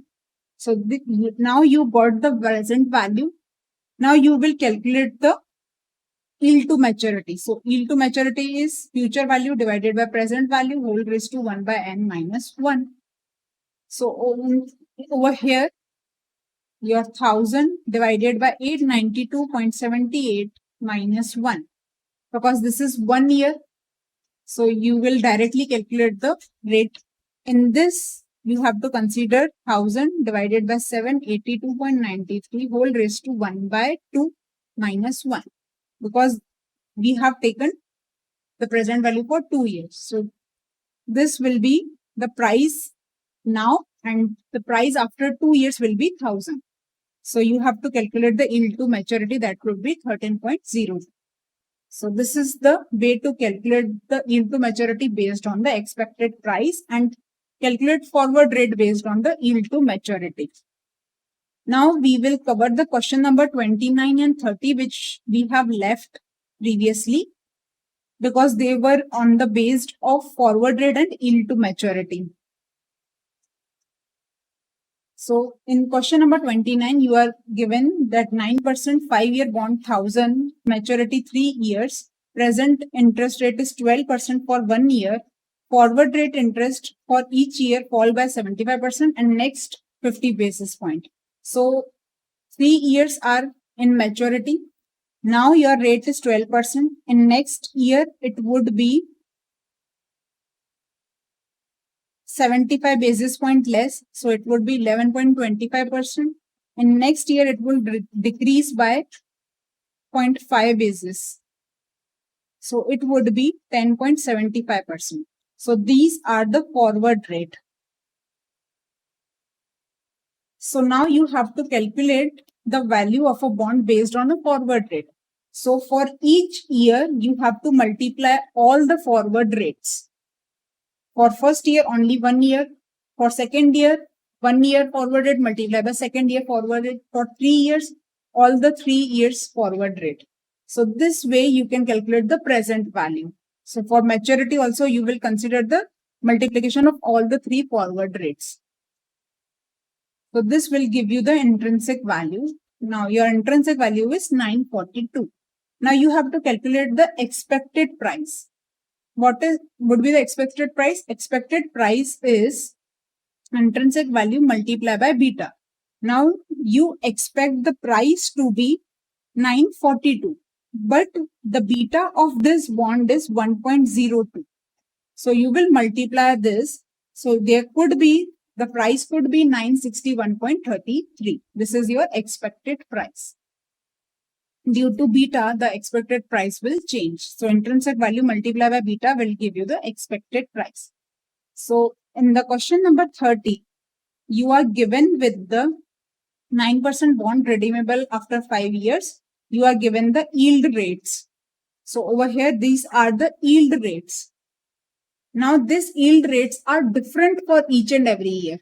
So over here, just you will consider normally raised to n, but the rate will differ in each year. You don't have to separately multiply all the rates because these are not the forward rates. This 11.62 in second year means that over the 2 years, you will earn 11.62 per year. So you will take directly 11.62 whole raised to 2. Similarly, 11.33 whole raised to 3. So this is the difference. You calculate the value based on the yield to maturity and you calculate the value based on the forward rate. So this is the difference between the question 29 and question number 30. Over here, you also have to calculate the expected price. Beta is given to you. That is simple. Also, you have to interpret the yield curve nature. We have understood the yield curve types. So as the maturity increase, your interest rates are decreasing. So this is an inverted yield curve. Over here, this is an inverted yield curve as the short-term rates are more than the long-term rates. Now we come on to the next topic, that is conversion of a bonds. So when there is conversion of a bonds, there are various parameters you have to take into consider for analyzation of convertible bonds. Convertible bonds or debentures means that you can convert it into the equity shares. So there is some ratio in which you can convert. Say for example, on each debenture you can receive two equity shares. So your conversion ratio is 2:1. You will get two equity shares for one debenture. So there is some conversion ratio, and based on that conversion ratio, you will calculate the conversion value. Now, what is the conversion value? Conversion value means how many shares you will get multiplied by the price of that equity share. So, converted number of shares per debenture, how many shares you will receive multiplied by per equity share price. This will give you the conversion value of a debenture. Now, there could be some premium on a conversion value. Now, in this, you will understand that this is a straight value of a bond. That is B0, which we calculate normally without considering any conversion. Without considering any conversion, the price you calculate based on the interest and redemption value is your straight bond value. Then there is some conversion value. Now, there could be the chance that the market price is above this conversion value. Then there would be some premium over and above the conversion value. So to calculate the premium over conversion value, you will consider market price minus conversion value divided by conversion value to calculate it into the percentage. Next, conversion value, we have understand number of shares we will get per bond multiply market price of equity share. Now, what is conversion premium? So, conversion premium is your market price minus market conversion price minus market price of equity share. So, this gives you the conversion premium. This is an extra you get due to the conversion. Now, market conversion price. What is market conversion price? So, market conversion price is your market price of debenture divided by conversion ratio. So, say for example, your straight value of bond is 100. Your conversion value is 110 and your market price is 115. So, this is your conversion market price of convertible debenture. Now, this market price divided by the conversion ratio. Say, for example, you get 2 shares per debenture. So, you will divide this by 2. So, this will give you the value which is attributable to one equity share. This is the value of debenture for one equity share. So, value of debenture per equity share minus price of equity share. This will give you that your debentures are trading at what premium. So, market conversion price minus market price of equity share. Market conversion price is convertible debenture price divided by conversion ratio. Then, premium over straight value of debenture. Premium over straight value of debenture means you have to calculate what you are earning more than the straight value. So it would be market price of bond, convertible bond minus straight value bond divided by straight value of bond. This will give you the percentage return. So it could be written as, when you consider this market price divided by straight value of bond minus 1. So this can be written as this also. Then percentage of downside risk. Now, what is the downside risk in the conversion? Downside risk is that this market price should not fall below the straight value of a bond. Because if it's fall below the straight value of a bond, then the convertible debentures has no benefit. So it will lose its value if it falls by this percentage. So you have to consider this downside risk. So over here, your downside risk will be market price minus straight value of a bond divided by market price or straight value. Whatever basis, you can calculate the percentage of a downside risk. So this is the percentage for downside risk. When your price fall by this percent, it will be less than the straight value of a bond. Then conversion parity price. Conversion parity price means a price at which whether you convert it into the equity or you keep it as a convertible debentures, there is no difference. So over here, bond price divided by the number of shares on the conversion, this should be the value of your equity share. So what is bond price? Say for example, bond price is 1000 and you will get 2 shares for each debenture. So when your market price of equity share is 500, then there is conversion parity. Your debenture is value of 1000 and when you convert it into the equity share, your equity share value is 500. So you get 2 shares. So it will also be 1000. So you have to calculate the price of equity share so that it will be equal to the convertible debenture price. So bond price divided by number of shares on conversion give you the conversion parity price. Then favorable income differential per share. Favorable income differential means what more you are earning on a convertible debenture than equity shares. So over here on debenture you will receive interest. So you have to consider the favorable income. So interest will be the income on debenture minus dividend will be the income on equity shares. Dividend multiplied by conversion ratio. In one debenture, if you are receiving 2 shares, so you have to consider the dividend of 2 shares to make it comparable. So interest minus dividend multiplied by conversion ratio divided by conversion ratio. So this is the difference you will earn. To calculate it per share, you will divide it by the conversion ratio. Now what is premium payback? Now you are paying a conversion premium. So there is a conversion premium. If you purchase this, so you are paying conversion premium. Now how would you recover this conversion premium? It would be used with the favorable income differential. So say for example, you have paid 5 rupees as the premium and you are earning 1 rupees per share extra. So in 5 years, you will recover your premium. So this is a premium payback period that after how many years you will recover the premium you have paid. So 5 divided by the favorable income differential per share will give you the premium payback period. Conversion premium per share divided by favorable income differential per share. So these are the points you have to consider for the conversion. We will now calculate the sums of it.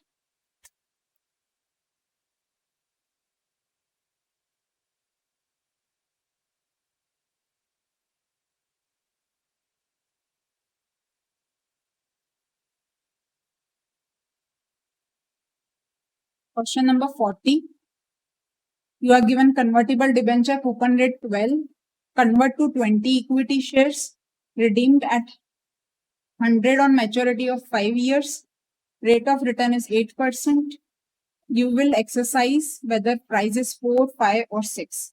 So over here you will calculate the conversion value at 4, 5 or 6. When your conversion value is more than your debenture value, then you will convert. So over here, first, if debentures are not converted, you will calculate the intrinsic value.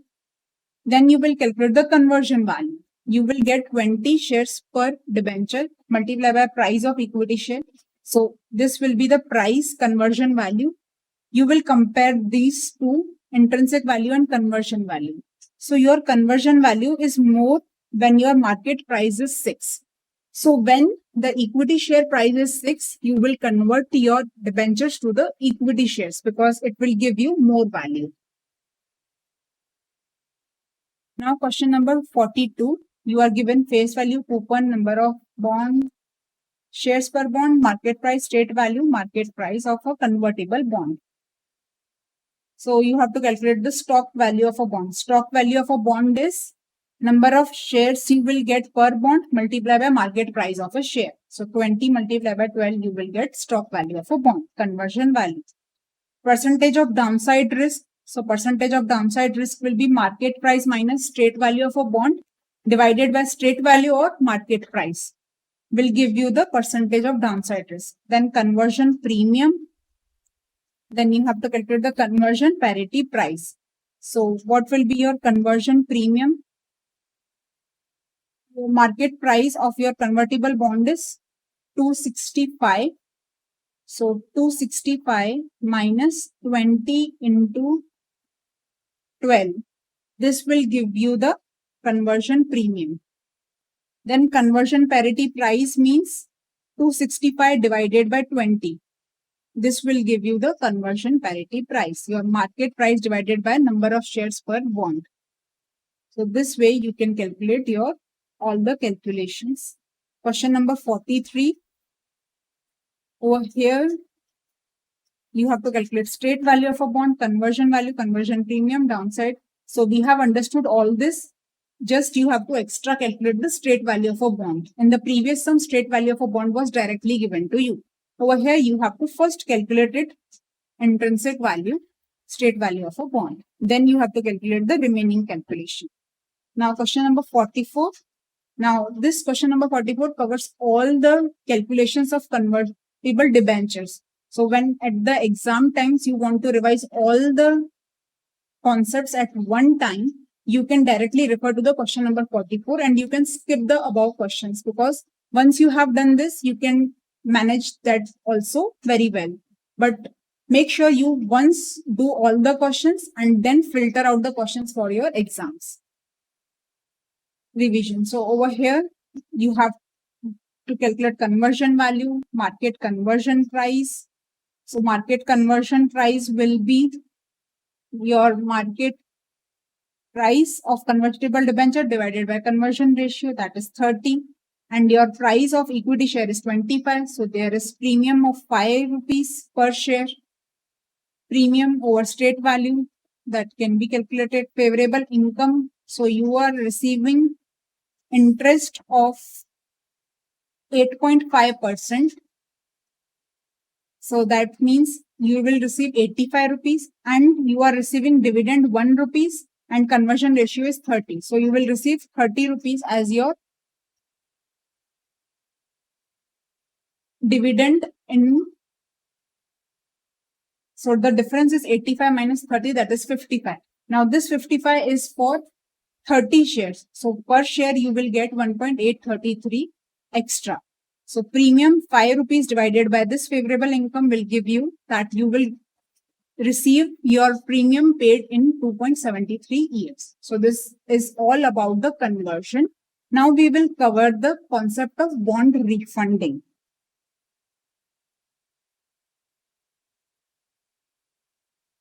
So what is bond refunding? Bond refunding means that, say for example, now you have issued the bonds at 10%.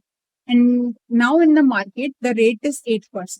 Would you like to continue to pay your debenture holders or bond holders at 10%? No. You will like to reduce the rate of interest. So you will recall your old bonds and issue the new bonds. So this is bond refunding. To decrease the rate of interest, you call back old bonds and issue the new bonds at a lower interest rate. Now over here, how would you decide that whether you should refund or not? This is based on NPV. You have to calculate the NPV. Once the NPV is positive, you can consider the refunding of a bond. So for that, you need what you will save and what extra you have to pay. So what is your cost and what is your saving? So first you will calculate your initial investment. Now what would be your initial investment? You have to call back the old bonds. Now when you call back the old bonds, you have to pay them. And when you issue new bonds, you will receive the money. So you will consider the net amount as your cost. Say for example, in old bonds you are paying 100 rupees and on new bonds you are receiving 90 rupees. So your difference, that is 10, is your cost. Your entire 100 is not a cost because you have 90 rupees which you will receive from the new bonds. So net cost is your initial investment. So cost of calling the old bond minus net proceeds of a new issue. If old bonds are called at some premium, then you will consider price accordingly. Then over here, the unamortized cost on the old bonds will have to be written off now. When you are call backing the old bonds, when you are writing off the old bonds, the cost, unamortized cost or call premium on the old bonds will be written off. So when you write off this cost, you will have a tax saving on the cost. So this tax saving on the cost, you will reduce your initial investment.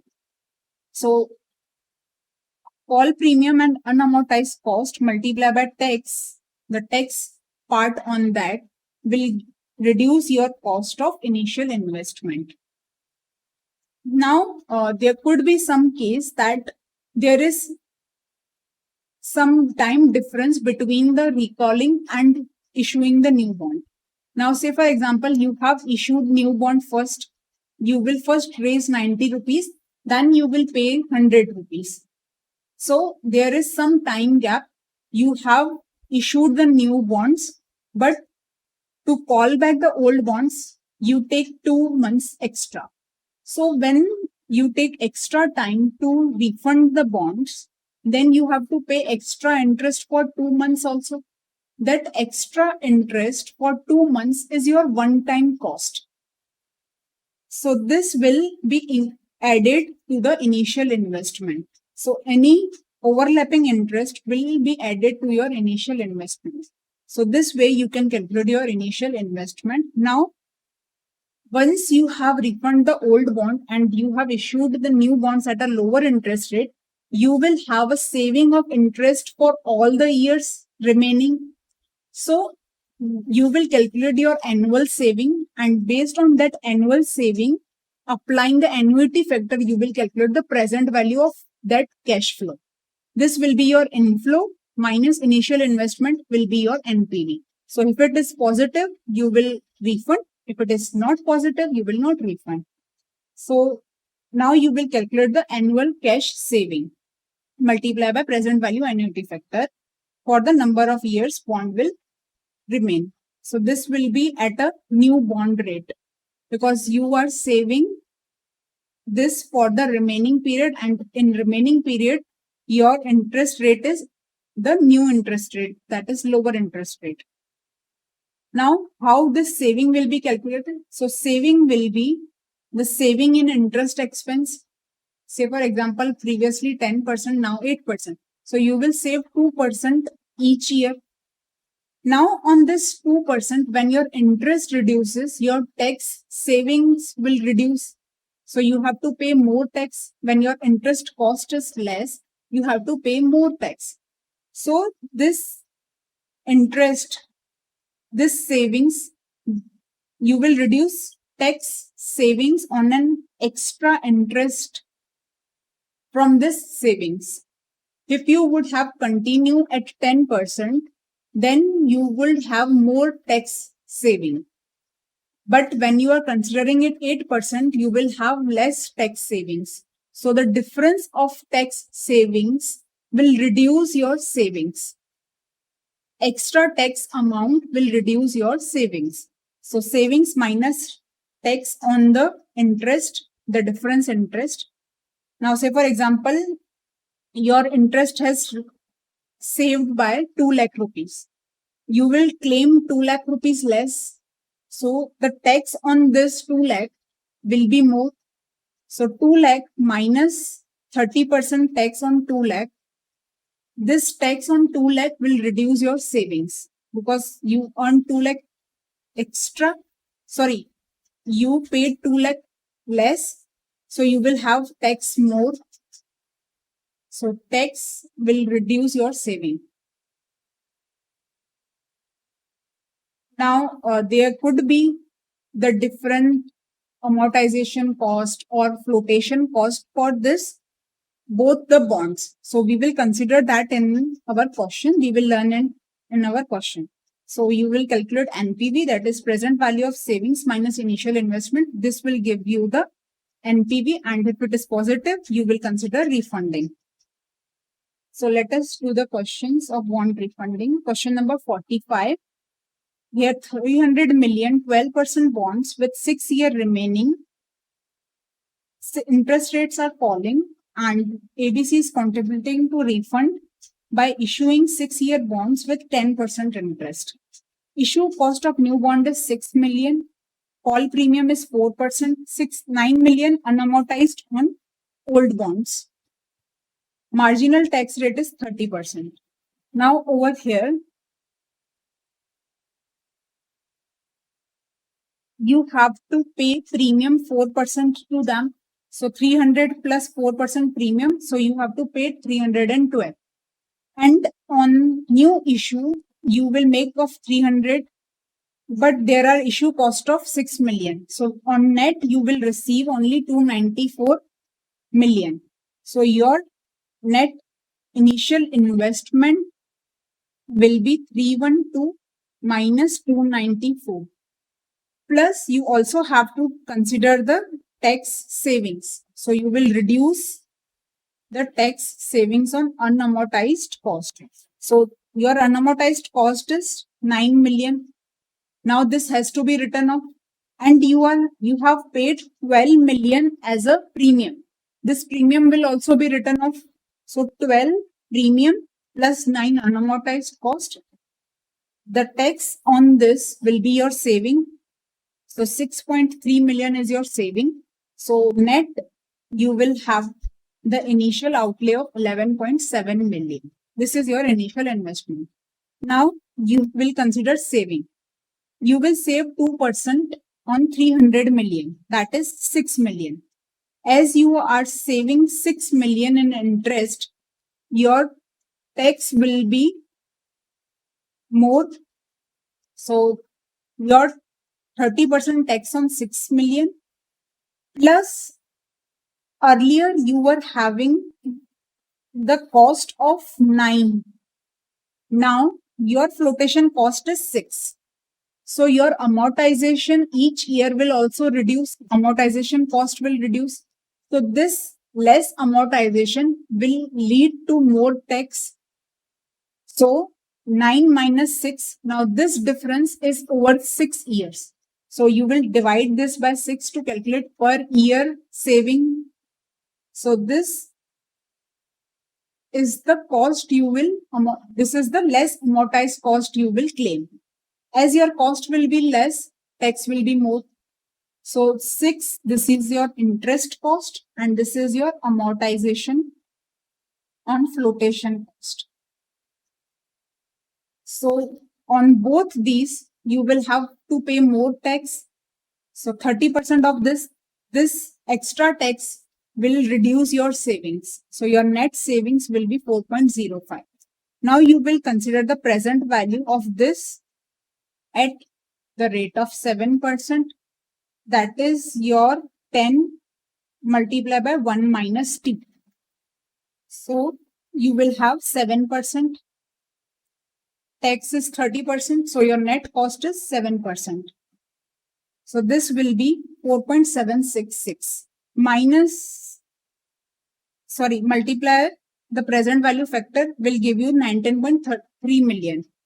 Minus 11.7 million, your NPV is positive, that is 7.6 million. So you will save 7.6 million if you consider the bond refunding. So bond refunding is advisable. Now question number 46. Tangent Limited is considering calling 3 crore 30 years 1000 rupees bonds 5 years issued 5 years ago with a coupon interest for 10%. The bond call price is 1150. That if you recall, you have to pay 1150.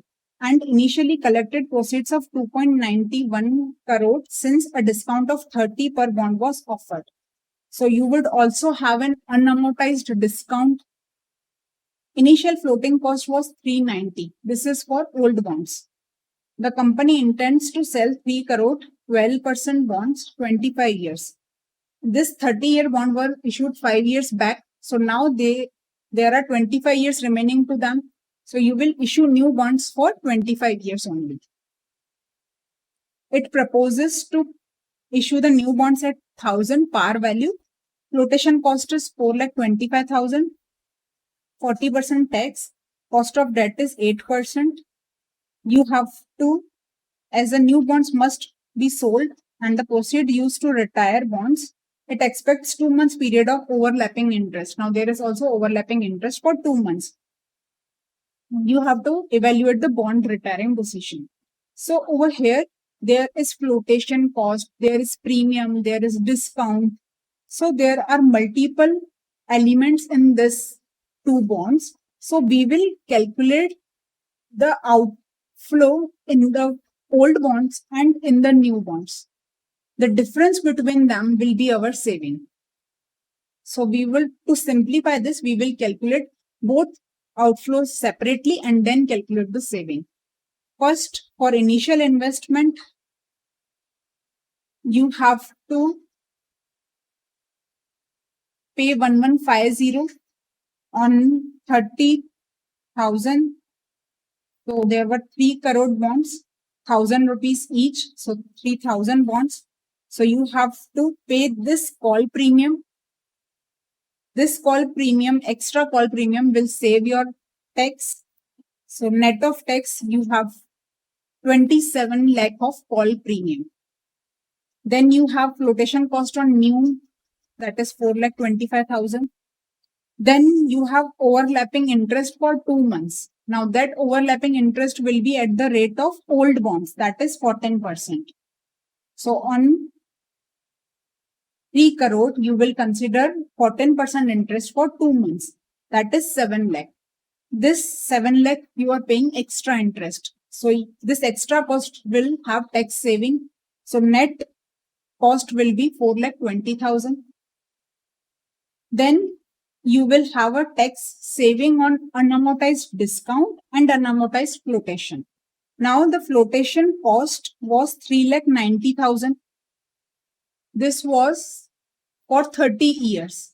So now 5 years will have been amortized. So unamortized part will be 3,90,000 multiplied by 25 divided by 30. This is your unamortized part. So you will take tax saving on that part, that is 40%, and your discount was 9 lakh, 40% tax saving on that. This 9 lakh also will be amortized for 5 years. So unamortized portion will be 25 divided by 30. So this will give you the tax saving on amortized discount and unamortized flotation cost. So this is your extra initial investment.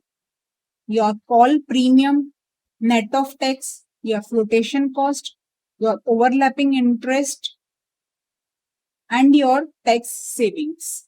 So tax savings will reduce your investment. So this will be in a negative amount. So this is your net initial investment. Now you will consider the cash flow in old bonds and new bonds. Then consider the saving. So in old bonds, on 3 crore, you have to pay 14% interest. Net of tax, your cost is 25,20,000. Then you have amortization of discount and amortization of flotation. So 9 lakh divided by 30, this is per year amortization. You will have tax saving on this 40%. Similarly for flotation cost. So this is your net outflow in old bonds. Now outflow in new bonds. In new bonds, you have to pay 12% interest. Net of tax, this is your net of tax interest. Then you have 4,25,000 flotation cost on new. This will be amortized for 25 years. So tax saving on this will give you the outflow in new bonds. So the outflow in old bond was 25,02,800. Outflow in new bond is 21,53,200. So there is saving. So annual saving is 3,49,600. Now you will apply the annuity factor on this and calculate the present value. So this comes to be 37 lakh and your cost is 31 lakh.15. So you have NPV positive. So you will consider the refunding of bond. So when there are flotation cost, amortization, premium, so it is better to consider both the bonds separately and then calculate the net saving. Okay.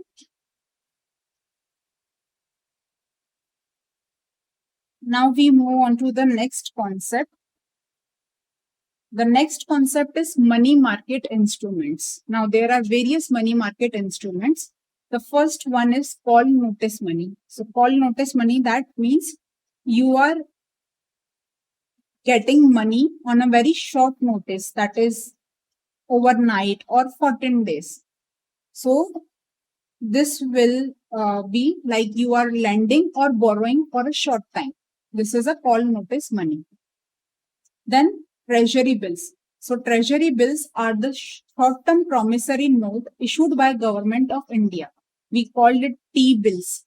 So treasury bills are T-bills. These are government securities. So this T-bills are issued at a discount. So over here, these are issued for 91 days, 182 days, 364 days. So over here, you have to calculate the discount. So your discount will be, say for example, on maturity, that is when T-bill will mature, you will receive 100 rupees, and now they are trading at a discount, that is 80 divided by 80.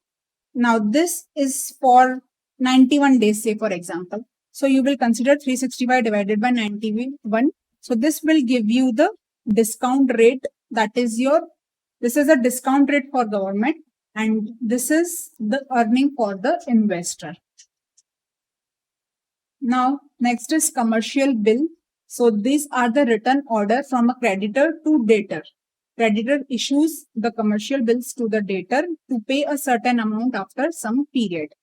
So over here also this commercial bill be having lesser value now. So this will trade at a discount because the value will be paid in future. So over here the formula to calculate discount is same as the treasury bill. Then call notice money. Over here, sorry, this is not call notice money. This is commercial deposit.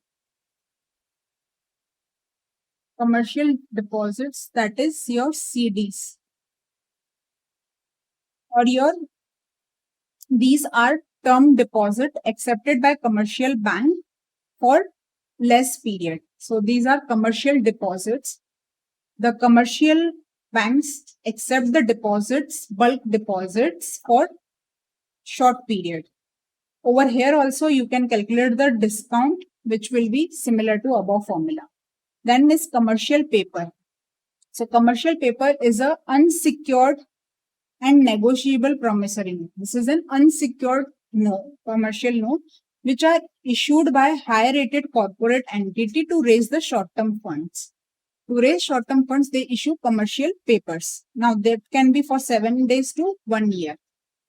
Over here also you can calculate the discount as we have learned above. Now next is repo rate and reverse repo rate. Now what is repo rate and reverse repo rate? If banks take a loan from RBI, that is very normal. So that is called repo rate. When RBI gives money to bank, gives borrowings to bank, then it is at a repo rate. When bank gives borrowing to RBI, banks lend money to RBI, this is at a reverse repo rate. Now reverse repo rate is always less than the repo rate because RBI will not pay more interest to the banks. Bank will have to pay more interest to RBI. So repo rate is always higher and reverse repo rate is always less than the repo rate. So how these are used? So when RBI gives money to the bank at a repo rate, so bank will have more funds, so they can distribute more funds to the borrowers, they can lend more money. So the money in the economy will be increased.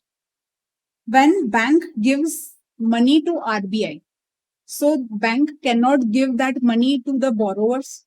So bank cannot lend more amount. So this reverse repo rate reduces the liquidity in market and repo rate increases the liquidity in market. So these are used to calculate these are used to regulate the liquidity. When you have to decrease the market liquidity, we will take reverse repo rate. When we have to increase the market liquidity, that will be repo rate agreement. So over here, when there is reverse repo rate, that means bank gives money to RBI, so they will have less cash for the borrowers. When there is repo rate agreement, that is RBI gives money to bank have more money to give to the borrower. This will increase liquidity. Now, what is the difference between this? So we have understood the rate at which RBI gives to bank is repo. Rate at which commercial bank gives to RBI is reverse repo rate. This is from the seller part and this is for the supplier of the funds. This is to fulfill the deficiency of a fund. Repo rate will increase the liquidity. So this will fulfill the deficiency of a fund and this will reduce the liquidity. Reverse repo rate will reduce the liquidity. This is comparatively high and this is always less than repo rate. This is to control money supply and economy and this is also to control the money supply and economy. Now, what is the dirty price, clean price? So, when we are considering the loan, we are considering at a repo rate. We are considering loan at a repo rate. So, we know that these loans value are based on the values of some securities. So, when this is based on the value of some securities, so you have a dirty price, which means that there would be a clean price and there would be some interest accrued. Now, what is first leg? First leg, that is start proceeds. Now, we know that when you go for a loan in a bank, whatever loan is sanctioned to you, there is some processing fee charged on that. So, on hand, you will receive something less than the amount sanctioned. So, there is some margin on that. So, when you are considering the loan based on the value of the security, then you have to pay the dirty price. Now, the valuation will be based on a dirty price because the interest accrued on that you should pay. Now, say for example,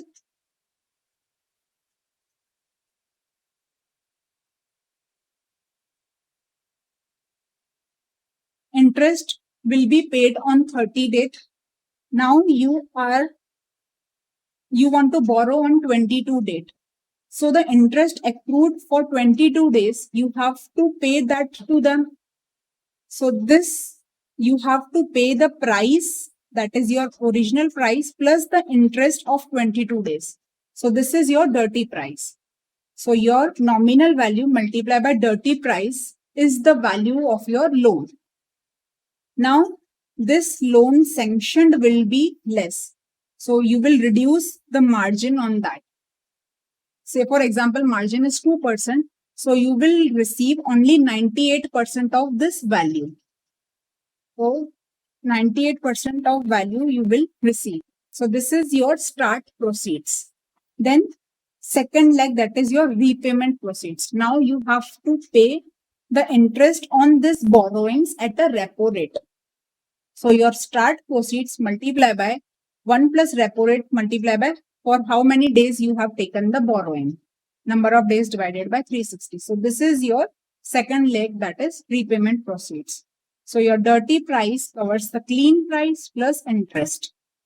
And first leg is your start proceed like loan approved, which is based on the dirty price after the margin. Then second leg is your repayment proceeds, which is at a repo rate for the period of borrowing. So with this, we will learn two more concepts. These concepts are not so much important, but still we are covering it. There are no practical questions also on this part. The concept of nominal cash flow and real cash flow. So real cash flows are the cash flows which excludes the inflation. Nominal cash flows are the cash flows which includes the inflation. So over here, real cash flow, say for example, you have paid 1,000 rupees for some product. When you consider the inflation, say for example, there is 10% inflation, your price comes out to be 1100. So 1,000 rupees is your real cash flow and 1100 is your nominal cash flow. Considering the inflation, your price is 1100. So nominal interest rate 1 plus nominal rate is equal to 1 plus real multiplied by 1 plus inflation, because nominal rate include the inflation. So nominal rate 1 plus nominal rate will be equal to 1 plus real multiplied by 1 plus inflation. So this is the formula. When you have to calculate the nominal cash flow, that will be real cash flow multiplied by 1 plus inflation rate for T period, whatever amount, whatever period is. So you will add inflation perspective to the real cash flow to get the nominal cash flows. So this is the difference between nominal and real. Real don't include inflation, nominal include inflation. Then there is a concept of enterprise value. So what is the enterprise value? Enterprise value includes the value of your shares. This is the market capitalization. That is how many shares you are having multiplied by the market price of equity share. This is market capitalization. So this is the value for your equity plus debt plus any preferred equity plus any minority shares you have. Now this is your enterprise value. Now minus cash and cash equivalent. Why minus cash and cash equivalent? Say for example, you have bought a company at 100 crores and that company has 2 crores as their cash balance. So ultimately, you are paying 98 crores as a value of enterprise. This cash reduces your enterprise value. So this total minus cash and cash equivalent will be your enterprise value. Now, when you have to calculate the operating enterprise value, then you will also reduce the market value of associates and joint venture, because associates and joint ventures are not your operations. So you have to calculate the operating enterprise value. So you will reduce the market value of associates and joint venture also to calculate the operating enterprise value. So this is just a theoretical concept. Now, based on enterprise value, there could be different valuation method, that is enterprise value to sales. You can compare enterprise value to sales. You can compare enterprise value to EBITDA. So these are the valuation methods, unique valuation methods, which are based on the enterprise value. So we will move on to the questions part. Now question number 47, 91-day T-bill, face value 100, 6% yield, what is issue price? So over here, you know that your discount rate is 6%. You have to calculate the current price. So considering it X, you can calculate the price. Then question number 48, Wonderland Limited has excess cash of 20 lakhs and it want to invest in a short-term marketable security. Expenses are 50,000. Securities will have annual yield of 9%. The company seeks your advice as the period of investment to earn pre-tax income of 5%. Now they want to earn income of 5%. So 20 lakh investment is made and they want to earn 5%. So 20 lakh, 5% will be 1 lakh. So after expenses, they should earn 1 lakh rupees. So over here, 20 lakh multiplied by 9% multiplied by, you have to consider P as your days or months. So for how many months this interest minus cost will be equal to 1 lakh. So when you solve this equation, you get P to be 10 months. So in 10 months, when you invest 20 lakh at 9%, in 10 months, you will earn 1 lakh rupees. So your total interest in 10 months minus cost 50,000 will give you 1 lakh rupees your profit. Then you have to calculate the minimum period for break even. So your cost is 50,000. Now you want your interest to be equal to 50,000 or you want your profit to be 0. So this over here you were considering 1 lakh profit. Over here now you will consider 0 profit. So your interest should be equal to 50,000. So by solving this, you can calculate P to be 3.33 months. This means that you have invested 50,000 as your expense. You will recover 50,000 in 3.33 months from interest. So your expenses will be recovered from interest in 3.33 months. Now question number 49. Date of issue is January. Date of maturity is April. 91 days interest rate is given to you. You have to calculate net amount received. So over here, your net amount received will be, this is for 10 crores, commercial paper 10 crores. So you will calculate the interest for 91 days. So this is your interest for 91 days. You will have to pay this as an interest, that is 29 lakh. So net amount received will be 10 crore minus this interest. So this is like a discount. You calculated the discount at the rate of 12.04. So this 10 crore minus this interest cost will give you the amount you will net received. That is 9.70845.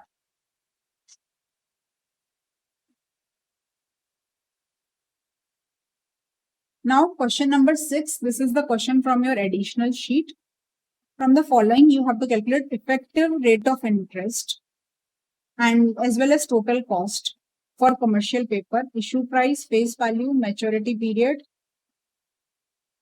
brokerage. You are given with brokerage, rating charges and stamp duty. These are the 3 charges you have to pay as an issue expenses. So over here, first you will calculate your interest rate, that is F minus P divided by P multiplied by 12 by M multiplied by 100. So over here, these are your 2 values. This is your face value and this is your issue price. So you will calculate the discount percentage, that is your interest rate, that is 10.05%. Now this 10.05%, you have calculated it for 3 months. Now you want to calculate it annually. So this is as good as a quarterly rate. So now you have to calculate the effective interest rate, because there are multiple compounding.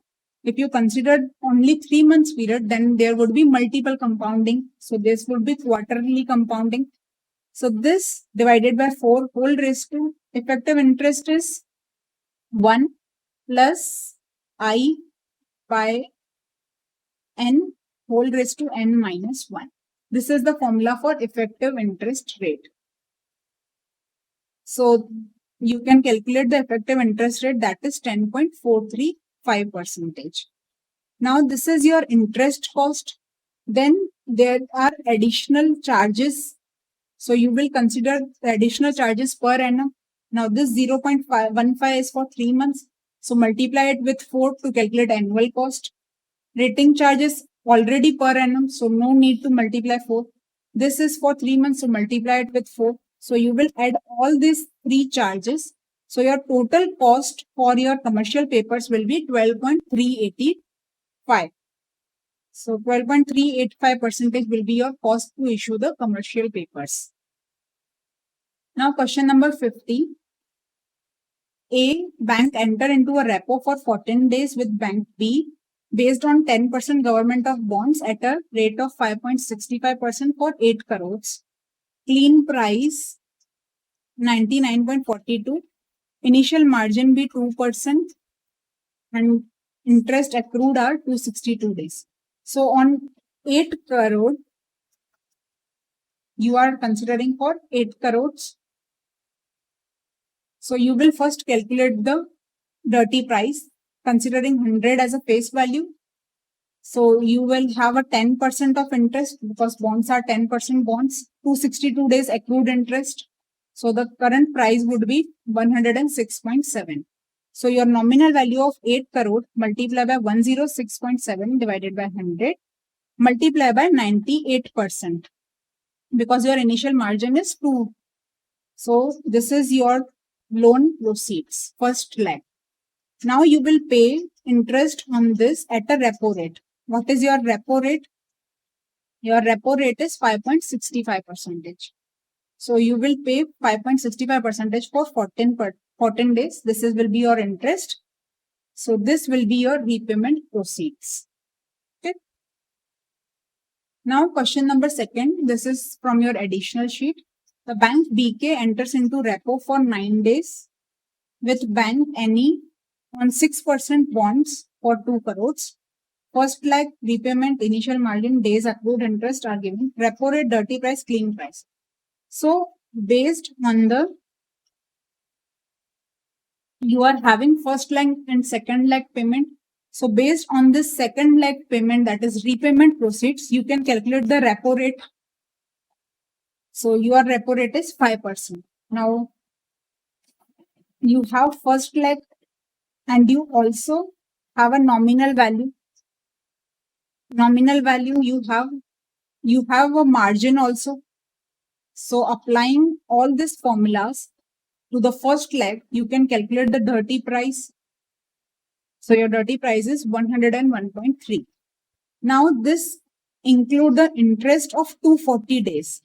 So you will calculate the interest of 240 days and reduce that interest from dirty price to calculate the clean price.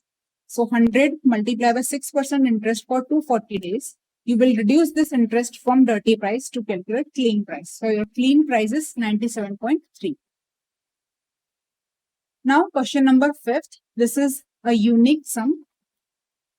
This is based on a concept of stock lending scheme. Now what is stock lending? Stock lending means you have short sales some share which in real you are not having.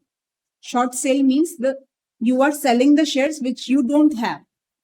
In real life, that is not possible. The shares you don't have, you cannot sell. So in real life, the concept of stock lending scheme is being preferable. What is it? Stock lending scheme means, say for example, I want to sell the shares of Reliance now. And you are holding the shares of Reliance now and you don't have any motive to sell shares. You want to hold that shares. What I will do, I will say, I expect that the price will fall after 3 months. So I will say, short sell this shares of yours. I will give you the shares of Reliance after 3 months. So your purpose of holding the Reliance shares will continue. And I have sell the shares which I don't have. So this is the process of stock lending, that I lend your shares for some time. So Mr. A is holding 1000 shares, 100 each value of Messrs ABC.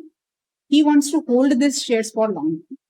On 1st January, Messrs XYZ short sales ABC Limited shares approached Mr. A for stock lending. Now XYZ has short sale the shares and he don't have the shares. So he will borrow from Mr. A for some time and will purchase the share after some time and give back to Mr. A.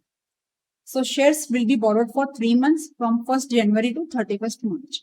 Lending charges are 1% for every month's closing price. So this lending will be at some cost. So there is price of 1% at a closing price of each month. Bank guarantee as a collateral, the cost of guarantee is 8%. On 29/2, dividend of 25% was declared. Now this dividend is declared in between period. So I have just borrowed the shares. the right to receive the dividend on this share is of Mr. A only. So this dividend income will be the income for Mr. A, and A will also earn the lending charges. You are given with the prices. Earning of Mr. A in stock lending and earnings of profit and loss of XYZ. So over here, you have to calculate the stock lending income and the total income. So total income will be stock lending plus dividend income for A. So in first scenario, the price on 1/1/2020 is 1000. That means Mr. A will have sold the shares at 1000 rupees, and at the end they have to buy at 1050. So he expected the price will decrease, but the trend is bullish, the price has increased. So net he would have making loss on the short selling. So over here, you will calculate the lending charges, that is 1% on this closing prices. So closing prices multiplied by 1% will give you the lending charges per share. Now this is the earnings for A per share. This is the total earnings for 3 months. Now this is the earning per share multiplied by 1000 will give you the total earnings. This is the earnings in stock lending income. Now he will also have a dividend income. Dividend is 25 rupees per share. So his total income will be 31.1 plus 25, that is 56.1 per share. Multiply by 1000 will give you the total income, that is stock lending plus dividend. Now for Messrs XYZ. So Messrs XYZ will have to pay this rupees.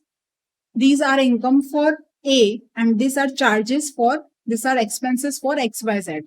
So they have to pay per share 31.1 and 28.8.